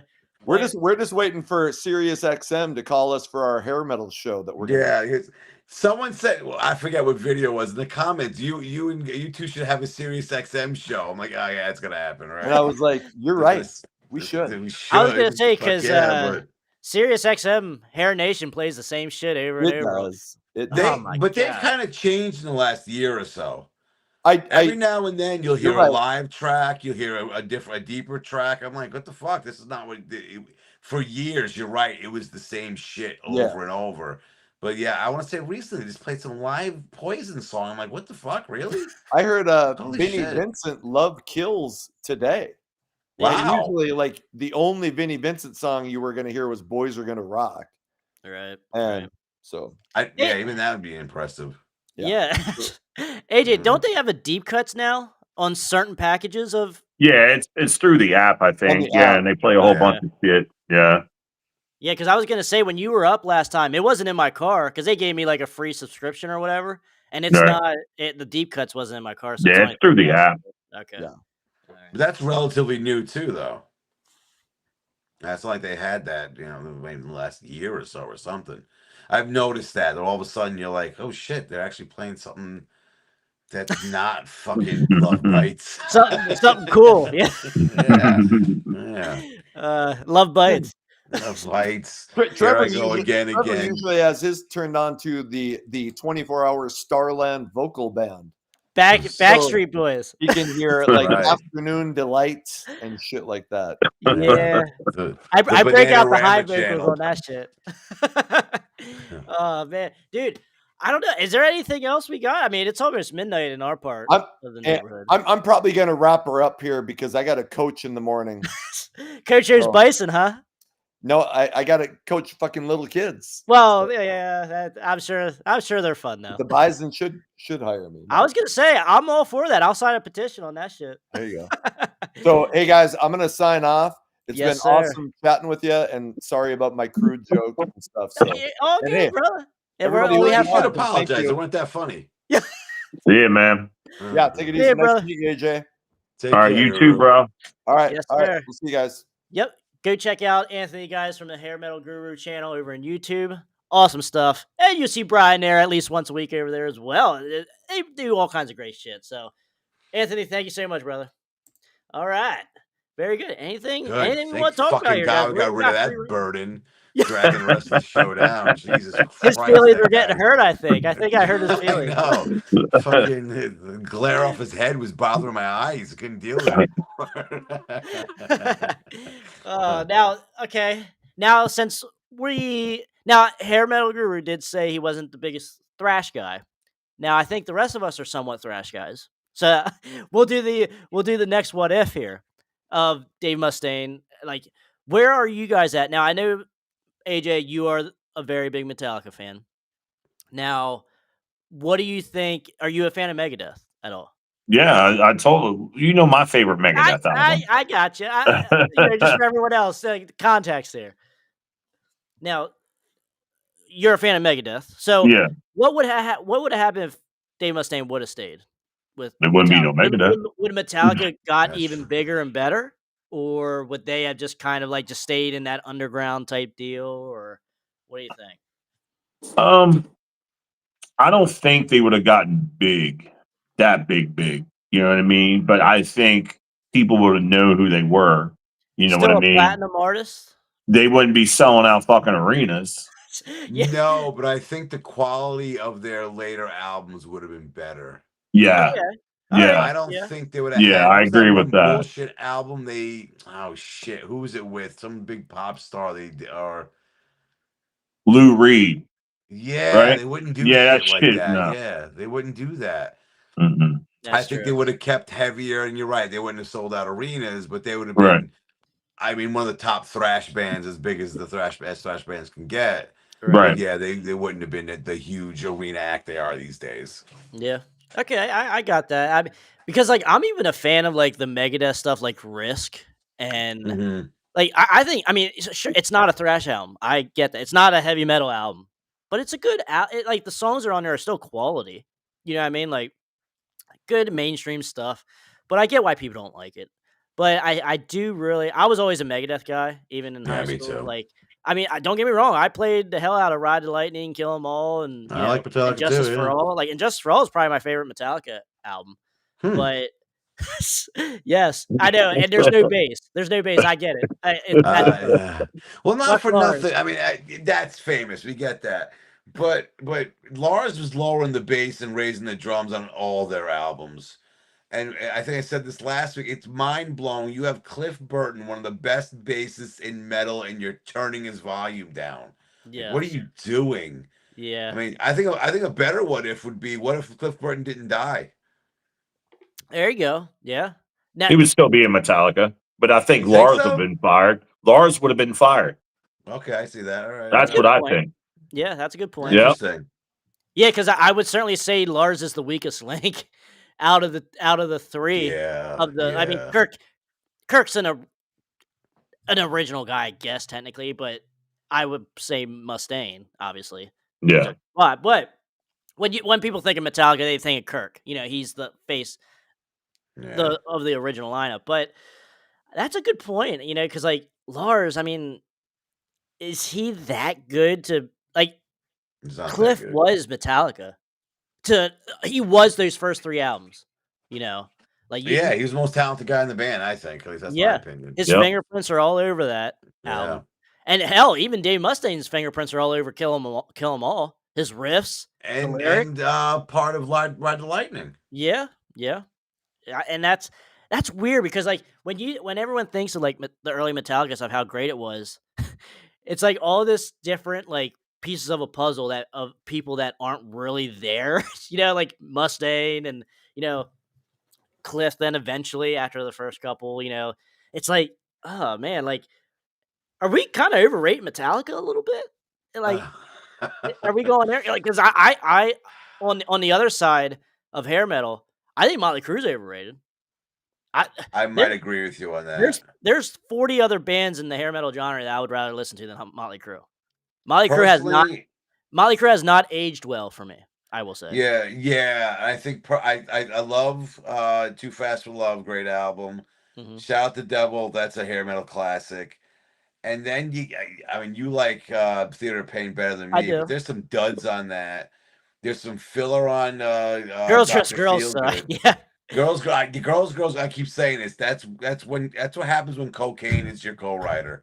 There's so many bad songs on that, and it's just like, and then the '94 album. That's in a different category altogether. It's like I would say it's not a Crew album. Yeah. Most of the members are there. Got that, but without Vince Neil, it's a completely different thing. And it's a good album, but it's so different. I wouldn't rank it with the rest almost. And then Okay. after the '94 album, ugh, ugh, ugh, Yeah, okay. I you get that. I know, mean, it's just because the amount of good albums just isn't there. you're right. Even the amount of good songs isn't there. Yeah, Like there's some you're duds on telling the me later you're one of the albums. best of this genre or subgenre, and you're giving us not anything good since New Tattoo 20 years ago. You know what I mean? Like Yeah, even like this new stuff that they put out. that's All right, horrible. it's run of the mill shit. It's not like, oh, It's this is the doesn't. greatest band ever. Yeah, it doesn't stand out. It just doesn't stand out. Yeah. And I get you as an artist, you want to try different stuff and whatever, but Yeah, of as a course. fan, I don't have to like it. I don't have to like it. Yeah, I got you. Now, AJ, I don't know if I ever really asked you this. What's your opinion on the '94 album? I like it. Okay. Misunderstood is a great track. I love that Yeah. song. Mhm. Yeah, I I agree on like that. that album a lot. But I mean, you're asking me. I like Generation Swine. I like, New Tattoo. Wow. I like New Tattoo as well. Yeah, I like Okay. New Tattoo. The New Horrible Tattoo. albums, but I like I don't know. I dig it. But I Okay, don't like Girls, Girls, Girls. I don't like Doctor Feel Good. Mhm. I will I just say, New Tattoo should have been what Generation Swine was. Yeah, I agree with that. Or yeah. it should have took its place. Like that's where that Yeah. reunion should have been New Tattoo, not Generation Swine. I guess is what I was trying to say. Yeah, because on Guru's show, we ranked like Motley Crue albums. Right. I think next was Rat, and then like Tesla. And I even said, I think even the Tesla one, I think out of those three bands, Tesla's the most solid of those bands. Like their Mhm. first, you take I think we did like the first five from all, and it was just like they're a better quality band than the. I think Rat's even better Oh yeah, than Motley Crue. There was I Yeah. agree. Yeah. a lot of I love Rat. albums that Yeah. just had filler in it with Crue. I Yeah, mean, like again with Theater of Pain, there's some good tunes on there. The production stinks, but there's some duds on there too. Like Smoking in the Boys Room stinks, and you yeah, made that one of your Home Sweet singles. Home stinks. yeah. I'll take. So it's stuff. Yeah, Get good rid of those two singles. songs on that album, and it's a great album. Yeah, Yeah, I think if the production was better. I you're don't know right. what Yeah, production. there's something with Mars's guitar sound there's something off with it. Yeah, I I mean, I'm not a I agree. guitarist. I can't explain what it is, but yeah, if they change that up, Home Sweet Home, huge ballad. I get it. All right. Yeah, Smoking the Boy Room, drop that. And there are some solid songs on that. hmm But Louder than 100. Hell, Louder Yeah. Than Hell's really good. City Boy Blues. I kind of Use like it or that one. lose it. Yeah, That's Yeah. Use It or Lose It's another one. There's another one I can't remember off the top of my Fight head for either. Your Right was good. Not the Beastie Yes. Boys cover. The one on I'm Yes. talking, the one on Yes. yeah, Theater yeah. of Pain. Yeah. I I will Save Our say Souls is fucking awesome. Save Our Yeah. Yeah. Souls. Yeah, yeah. Yeah, there's really good tunes on it, but the way it sounds is The like production's just not the best. I get that. yeah. Yeah, I get that. because you don't like the production on Say Beer either. So I get it. I Yeah. get it. Now, See, I'm not one of those guys like, oh, the product, but I mean, some albums when it's noticeable, for whatever reasons why it's like I think Hysteria by Def Leppard doesn't hold up because it's overproduced, and I think it makes that album sound dated. yeah, It okay, sounds like it's from '87. I mean, you look at Appetite for Destruction. I even said yeah, this when we talked about it, or like White Snake's self-titled from '87, fucking Faster Pussycats debut from '87. They hmm, just sound better. They yeah. don't have like, oh, this is an '80s album. That Hysteria just sounds dated to me. That's true. Yeah, certainly some of the songs certainly sound dated. I would say Mm, when you bring it up, like I can certainly think of some songs that do sound dated. yeah. Now with Molly Crew, like or and Metallica and stuff, like I just feel like they're still living off of 3 albums. Like it's like kind of like ACDC. Like not, I mean, ACDC is still putting out like classic stuff, like or like good stuff, not horrible like Motley Crue and Metallica. But it's like when in the '80s, once Back in Black came out, the next like 4 albums they were still technically touring Back in Black. You know what I mean? Like Yeah, I mean, it's a everyone was there huge because of Back album. in Black. Yeah. So and I feel like that's what it is with these legacy bands like Metallica and Motley Crue. It's like, God damn, let's do it. Let's find something else here, guys. But that's what people want. Like if I went to see a Metallica again and let's say they played Ride the Lightning in its entirety, I have no problem with that. Yeah, I have I'm no with you. problem with that. So you're because you got the older people that remember the old days with with these classic albums, but even newer generations like the older stuff. Hmm.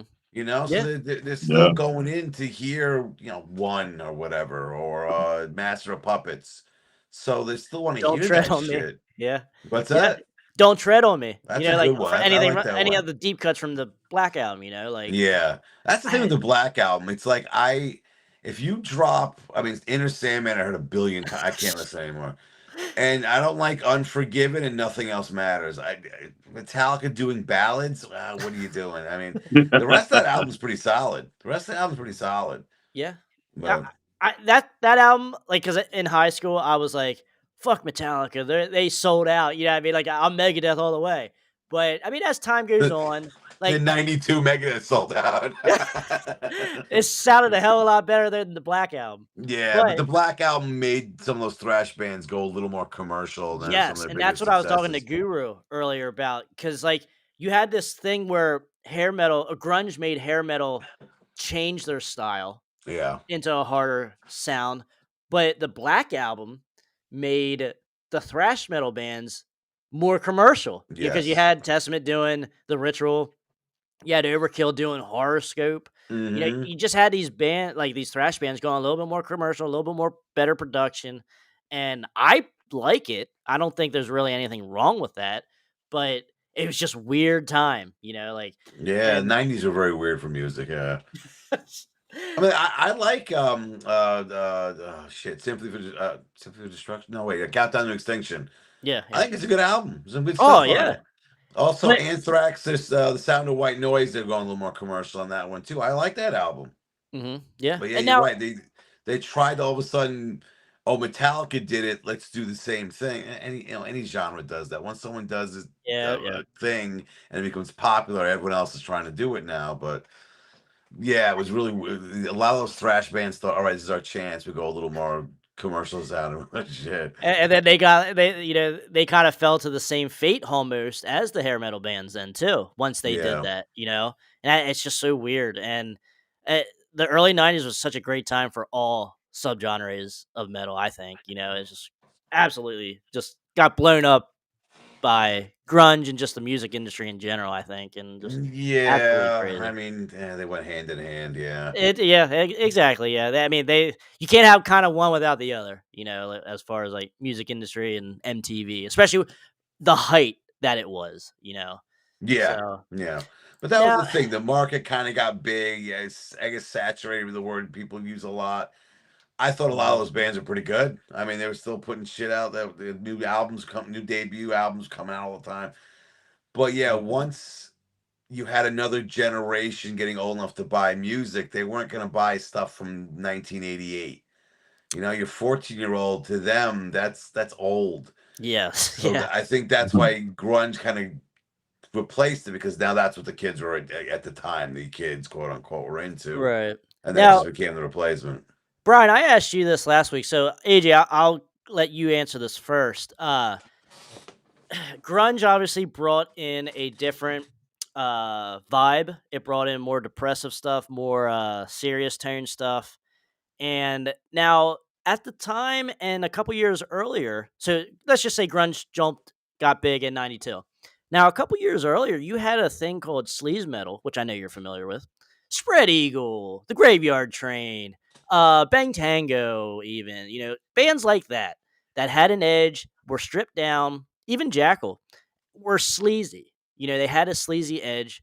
And if those type of bands were promote or like pushed a little bit more into the mainstream, do you think that would have kind of uh subverted the shockwave that grunge was like? Because like sleaze metal is that more serious tone, and do you think because people were getting the shits of like the Pretty Boy Floyds and like that look, tough and stuff like that kind of style of metal, and just being pushed down their throats? And do you think if the sleaze bands would have got promoted a little bit more, kind of took the place of the glam bands, you kind of would have had another couple years of this style?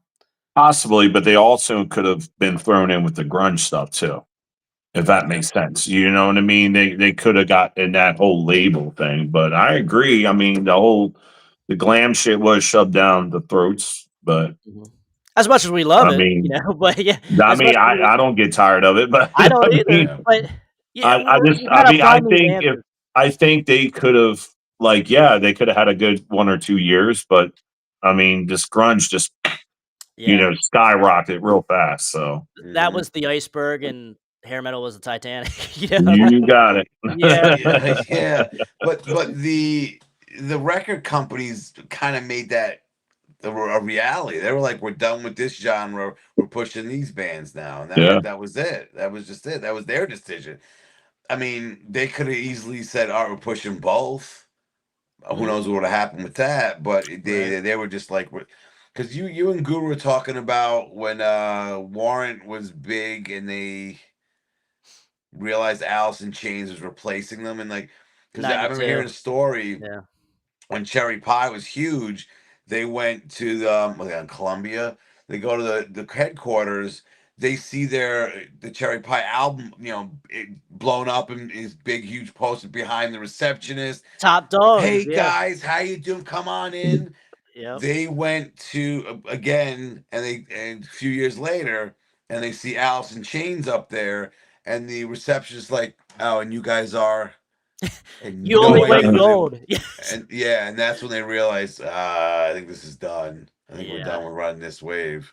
That's I could imagine that's so tough as a fan and as a band, like Yeah, your whole yeah. world just dropped out, like your job, your life, like your next paycheck even, like oh man, I could imagine it was rough, for these I guys. remember hearing another story. Warrant was playing in some small club. And you know how the drummer throws the sticks out to the crowd? He throws them out, and then you hear clink, clink, clink, clink, clink as they hit the ground, because there's no Really? one there. And that's gotta like hit your ego really hard. Where you're like, "Fuck!" A few years ago, I was in arenas. Yeah. Girls were lining up. I was just rolling in cash. I was all over the magazines and on MTV. And all of a sudden, you're hearing your sticks clatter on the ground because you throw past the crowd. Holy And you can't shit! even get free beer anymore. Exactly, exactly. AJ, now you're a little bit older than me, but a little bit younger than the normal uh, Then me, generation. just say it. Then me, got it. We got it. I'm Yeah, old. a Got little it. bit younger than Got Brian. it. Yeah, yeah. But then, like, you're in that in between us. So, like, what was the '90s like then for you? Because like you weren't old enough to see these bands like on your own at bars and stuff like Right. that. No. So, like, what The was the '90s '90s. like? I was still listening to the hair stuff. Like that never stopped. But I mean, the '90s for me, and when I was in school and stuff, it was more towards like the hip hop and the pop stuff, Yeah. and that's what people more focused on, like the hip hop and the pop stuff. Now the You new know, like the what do they call that? Post grunge and new metal. What do you like? Was that kind of a thing too? Then like new Slipknot, like the early stuff. no, that didn't really hit to like '99. Okay. So like but no, I was like I said when I was in school, like more people like went around with like the dance stuff, the R&B, the hip hop, and like you Mm. would see like a couple people were wearing like Kurt Cobain shirts, but it wasn't like really big like the R&B and the pop and stuff like that in the '90s. Like Okay. where I was like going to school at and shit. And that Like was mid '90s. I would wear a Guns N' Roses shirt and people like, what the fuck? What is that? You know what I mean? They're gonna beat you up, you know. Yeah, and that's kind of like how it was for me too. Like this is like 2005, 2006 in high school. Like it was like I was the only one wearing winger shirts, obviously Cinderella shirts and stuff. But like there was other traditional metal fans, like you had your Cradle of Filth fans, you had your Right, Slipknot right. fans, like shit like that, the heavier stuff. But I mean, there was a couple other kids I talked to, like that were friends that could have a conversation about this stuff. They're like, "Oh, hey, I like Vane." Like they hear me play Vane, like, "Oh, I like Vane," So we can have some conversation and stuff like that, or Iron Maiden. But like, yeah, it's just like weird dance shit, like kind of like you said, but like just the modern 2006 Yeah, type stuff. yeah, Mm. It's just weird. It's just like very disorganized of a community, metal now, like after the '90s, it's like yeah. we're all sporadic, like there's no actual community, it's just Nope.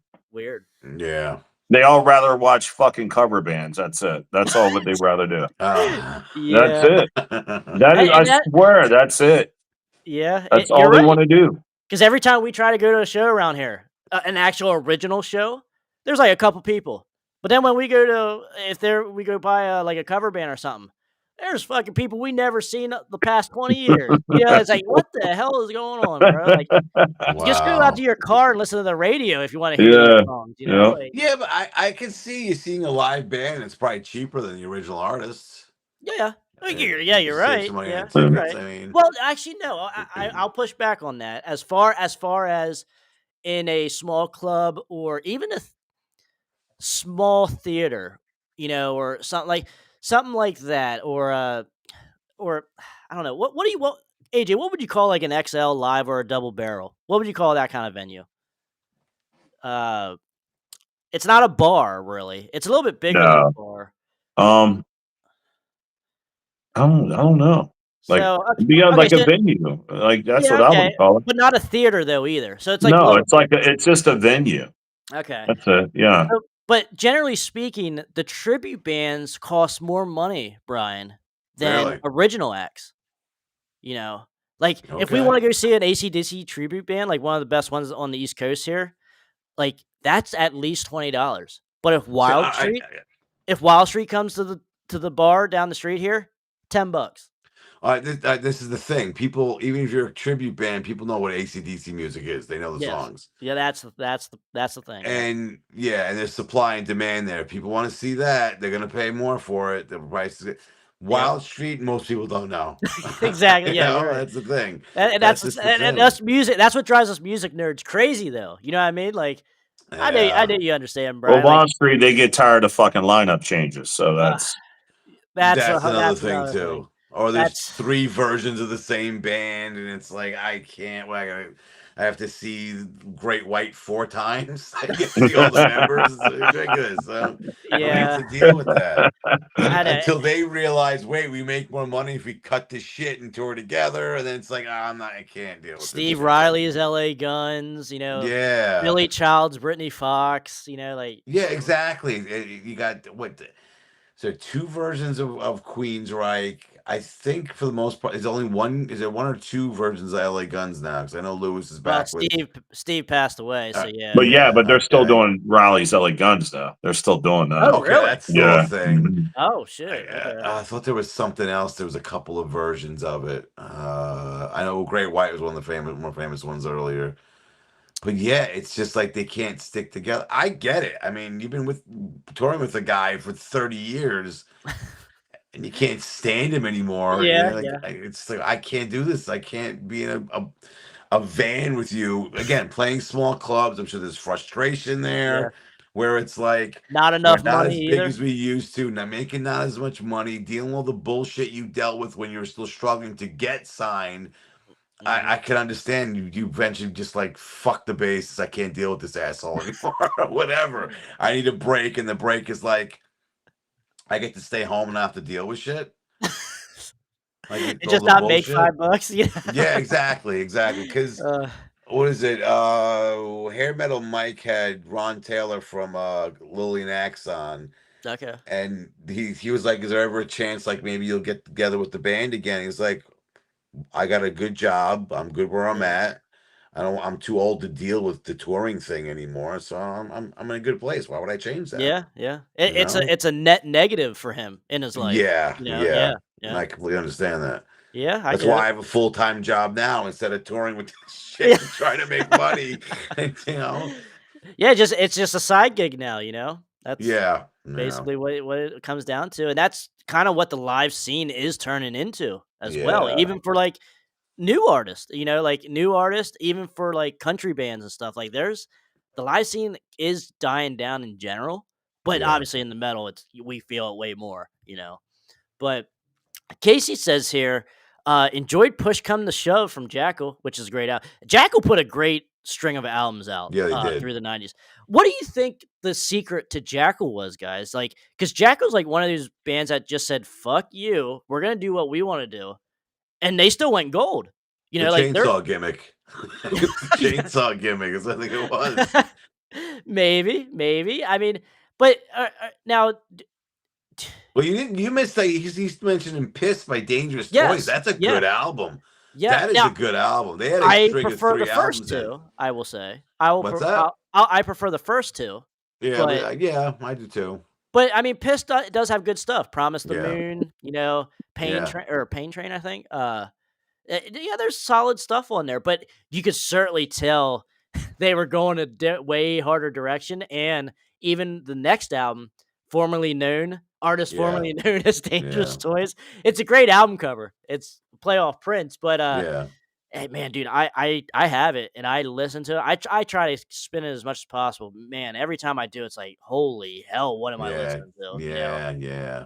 it just totally went to the other side.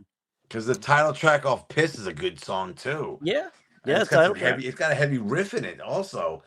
Yeah, that album is like heavy, chunky. You know, Yeah, it's good. It's a good album, but give me Hellacious Acres. that's Yeah, I think that's their best. yeah, I like I'm the with you. debut a lot too, but Yep, yeah, yep. again, it's. Would you consider them sleaze? I would consider them a sleaze band. Ooh, see, that's the thing. Like, where would you put a band like Dangerous Toys? It's close to sleaze. Yeah. And I mean, if you force me to put them somewhere, because they're not going in glam, they're not going in AOR, they're not going in.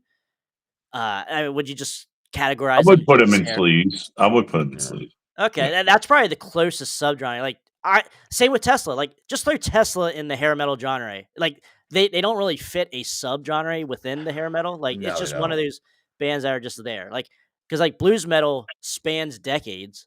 Or now, you know, like so like you can't really say blues metal, like blues hair metal. Like I don't want to invent another subgenre to, you know, like what the hell? Yeah. Like where would you put Tora Tora? That same deal, you know? Like I don't know. Yeah, that's a good thing. Brian, one of the times when you have an early night on Friday and you come on earlier, I have a show or like a topic that's not hair metal. That's not a hair metal band. You know, like because everyone gives Brian shit for saying, "Oh, that's not a hair metal band, Brian." But like when It's he says just Queensryche so. and stuff, Oh, it's so and he gets pissed asinine off. at So I this have like a point. list of bands. See, I just rank them. Yes, no, no, no, Yeah, yes, and but I yeah, mean, I'll say this on that just to touch up on it quick. It's like the term hair metal. I don't mind using it. I'm not like Eddie Trunk. I hate the term. It's derogatory. Blah blah blah. Whatever. Who gives a shit? But it. You know, when you say hair metal, you know what bands fit under that title. right. You know, it does, at least the way I look at it, it covers things from Dangerous Toys to Guns N' Roses to Tesla to Bang Tango. Poison to Bang Tango. It's like to me they all fit under that because it's I use it as a broad term. Yes. It's the So umbrella term. Yeah. yes, and then like you said, you got your different Subgenres of it. subdivisions Yep. of it Yep. where it'll fit. Where you have like Cinderella have more of a blues based thing, while a Bang Tango is more of a punk based thing, and you put like Faster Pussycat or a LA Guns in a sleaze kind of Mhm. category. But if you listen to any station or show that plays those bands, they play them all together and have some kind of hair pun or something or whatever the fuck the name of the show is. So it Right. all gets lumped together. And we're gonna have the funk metal show and play Bang Tango for 2 hours every night. And King of the Hill. Yeah, King of the Hill, King of the Hill, And exactly. White Trash, White like Trash, King of the Hill, and Bang Tango. that'd be a great bill. I wouldn't fight anybody with I'd see that one. that. I saw Bang Tango live in a small club. I think on the Dancing on Coals tour. Ooh, They shit, were they nice. were really good. They were really Okay. fucking good. What's your thoughts on, Beautiful Creatures then? I like the two. I like both those albums. Yeah, okay. It's basically there's no Kyle the bassist really gave Bang Tango the funk sound. The Just life. his Yeah. grooves, his Mhm. style that set them apart, quote unquote, from the rest of the hair genre. Yeah. I want to say they're kind of ahead of their time. People struggle with where do we put this band? They're not like anything else out there. That's a good point. But Beautiful Creatures was like Bang Tango, but without the funkiness to it. I really And like both those albums. yeah, and just a 2000 version of it, like Yeah, and 2005 version of Bang Tango, Well, I kinda. they think I were like touring with like Cold and like Seven Dust and Cold yeah, Chamber and shit. Yeah. Yeah. yeah. Did you see Beautiful Creatures live? Yeah. I saw them open up for Cold. Yeah. Okay. Okay. Interesting. Yeah, how were they? Like, were they Yeah. It was awesome. Yeah. very good? And I'm Joe like the only one that knew who the fuck Joe Leslie Yeah. was. Did you wear your Bang Tango shirt? Yeah. Was that on their debut album or Yeah, that Deuce? was their debut Debut. album. Yeah. The I like debut Yeah. that one album. better. But Deuce is a solid album too. Yeah. Yeah, yeah. And I then prefer the debut. after that, what was it? Bang Tango put out Pistol Whip and the Bible Belt, Yes. which is basically sounds like Beautiful Creatures because again, you don't have that funk side to it all. That's a decent album too, but yeah, I really like those both Beautiful Creature albums. Good deal. Good. Yeah, Beautiful Creatures. I agree. Ooh, this is a good one. I actually just listened to these guys today. Casey says heard Electric Boys Funko Metal album, There's another Funko one. Metal Carpet Ride, on Hair Metal Channel, and they seemed weird but understandable. That's a weird. That's kind of actually Weird. a weird description of them, but I like them. I like them a lot. I like both their albums. I think I prefer the second album, to be They honest. have a few albums. They just released an album last year, Grand Did they? I Explosivo. didn't know It is that. Okay, one of my interesting. favorite albums of the year. It is that fucking good. Really? I think it's really good. You'll have to Yeah. send me a link on that then. 'Cause I think I'll it's check on it out. Apple. It's on Apple Music. Is it? I don't have Apple Music, man. Oh, you don't? All right. I live gotta in find some clip. 1992, okay? Yes. What do you mean Apple Music? What is that? But yeah, that was I think that might have been my favorite album of the year if it wasn't for Extremes 6. Oh, okay. Yeah, I really like that album Interesting. too. Yeah, it's a real Now, do you have a preference on the first two? oh, probably Funko Metal Carpet Ride. Really? Okay. Yeah, I That's a like good that one. album. I mean, Yeah, it and is. that's weird because they do have a funky style to them Yeah. as well, It's like, where do you put them? They're not glam. They're not sleaze. They They had were long labeled hair, as so them. they threw them right in that The genre. hair, yeah. Pretty much what it was. Exactly. That's pretty And much what it came down 1991, to. yeah, yep. Yeah. It's so crazy. So it's like it's lazy. It's part of laziness on, I guess, people that label the whole thing. But then it's like, where do you put these bands? They're just going to be totally lost and forgotten forever if you don't put them in the hair metal genre. But I also think people like to put things in categories. They like to have everything, easy access or it's organized in a certain way. Or Oh, kind of like to compare bands. You know what I mean? Like I was saying earlier, like, okay, yeah, Poison. Who sounds like Poison? tough, Mhm. okay? Or, Yeah. it's like it's just easier to compare bands or like to recommend bands to people, it's and I'm cool with it, like because people what brought that up was the division in the metal community now. It seems like there's more division. People hate others. Metal fans hate other subgenres that they're not in, you know. I don't get that. Like, I don't get Yeah. that. Like, I AJ. Yeah, go ahead, Brian. Yeah, tell your piece like there. if you put my put shuffle on my Apple Music, you're gonna hear thrash, glam stuff, sleaze metal, Motown, classic rock. It's Yes. all over the place. Funk, yeah. Yeah, yeah, funk, and it's weird to say like I only like this genre of music and everything else sucks. Like, wow, that makes no sense to me. Yeah, I agree. I agree. It's weird. AJ, have you seen that throughout the years now? Because you obviously '90s was the start, I would say, of that. Like the real division in metal. Has it gotten better or worse I don't know since? if I agree with that. Okay. All I right. mean, AJ, say your piece, and we'll go back to Brian on yeah, that. I, I'm not- I mean, I don't really pay attention to what genres and shit like that. I kind of just kind of, me, I'm all over the place. Right. But Right. Yeah. I don't know. I mean, if it's got, I mean, the music scene's fucking, the live music scene is like dying out. I mean, if Yeah. you want to say it that way, like you can just look at it and be like, yeah, they're No, subdivisions that way. You yeah. know Not, what I not many mean? people here, and yeah, Yeah. it's like So it's just, I don't know, man. I really don't pay attention to, the divisions of metalheads and all the other shit. it's weird because you see it on social media a lot. Like people just talk shit if you talk about hair metal or if you talk about thrash or black metal is the only metal that there ever was. Like shit like that. Now social media is the breeding ground of that shit. Because like yeah, most it's people out in public or in the real Yeah. world won't really give you shit for the most part. You know, but I think there is something to that, I think, but Brian, go ahead. yeah. I was gonna say like in the '80s, you had people that were like, I like this genre and this type of metal, but not this type. Mhm. So most likely you would have someone that's into Iron Maiden, may like maybe like into Judas Priest, but in 1980 you're like, oh fuck Poison, they look like girls, I'm not listening to that. Or I don't like that's that Yep. poppy metal shit. I'm not gonna. What was it? What did Dave Mustaine called glam? Oh, he said we used to call glam gay LA metal. Like Yes. right there's a division between the two where it's like that's something I'm not into or don't want to be a part of. We got our stuff here, and I remember you would see that a lot in the '80s. It wasn't like that was something new in like by '97 or whatever. That Okay. was an ongoing thing, kind of. Yeah. Yes, Yeah, if you're into thrash, most likely you weren't hanging out with your thrash friends going, "Oh, check out this Nelson album." They're like, "Dude, what the fuck is this?" Like, I'm right, like, yeah, fuck yeah. yeah. yeah, yeah. I mean, some people were like, I didn't give a shit. I was like, Yeah, okay, yeah. I could talk to the thrash guys, the metal guys, and the glam guys, and the sleep. Wouldn't Yep. matter. I liked all that, but you would have guys that would be like, "Oh, I want to listen to the Pretty Boy Floyd." Why? I thought you liked Megadeth. Like, yeah, I like both.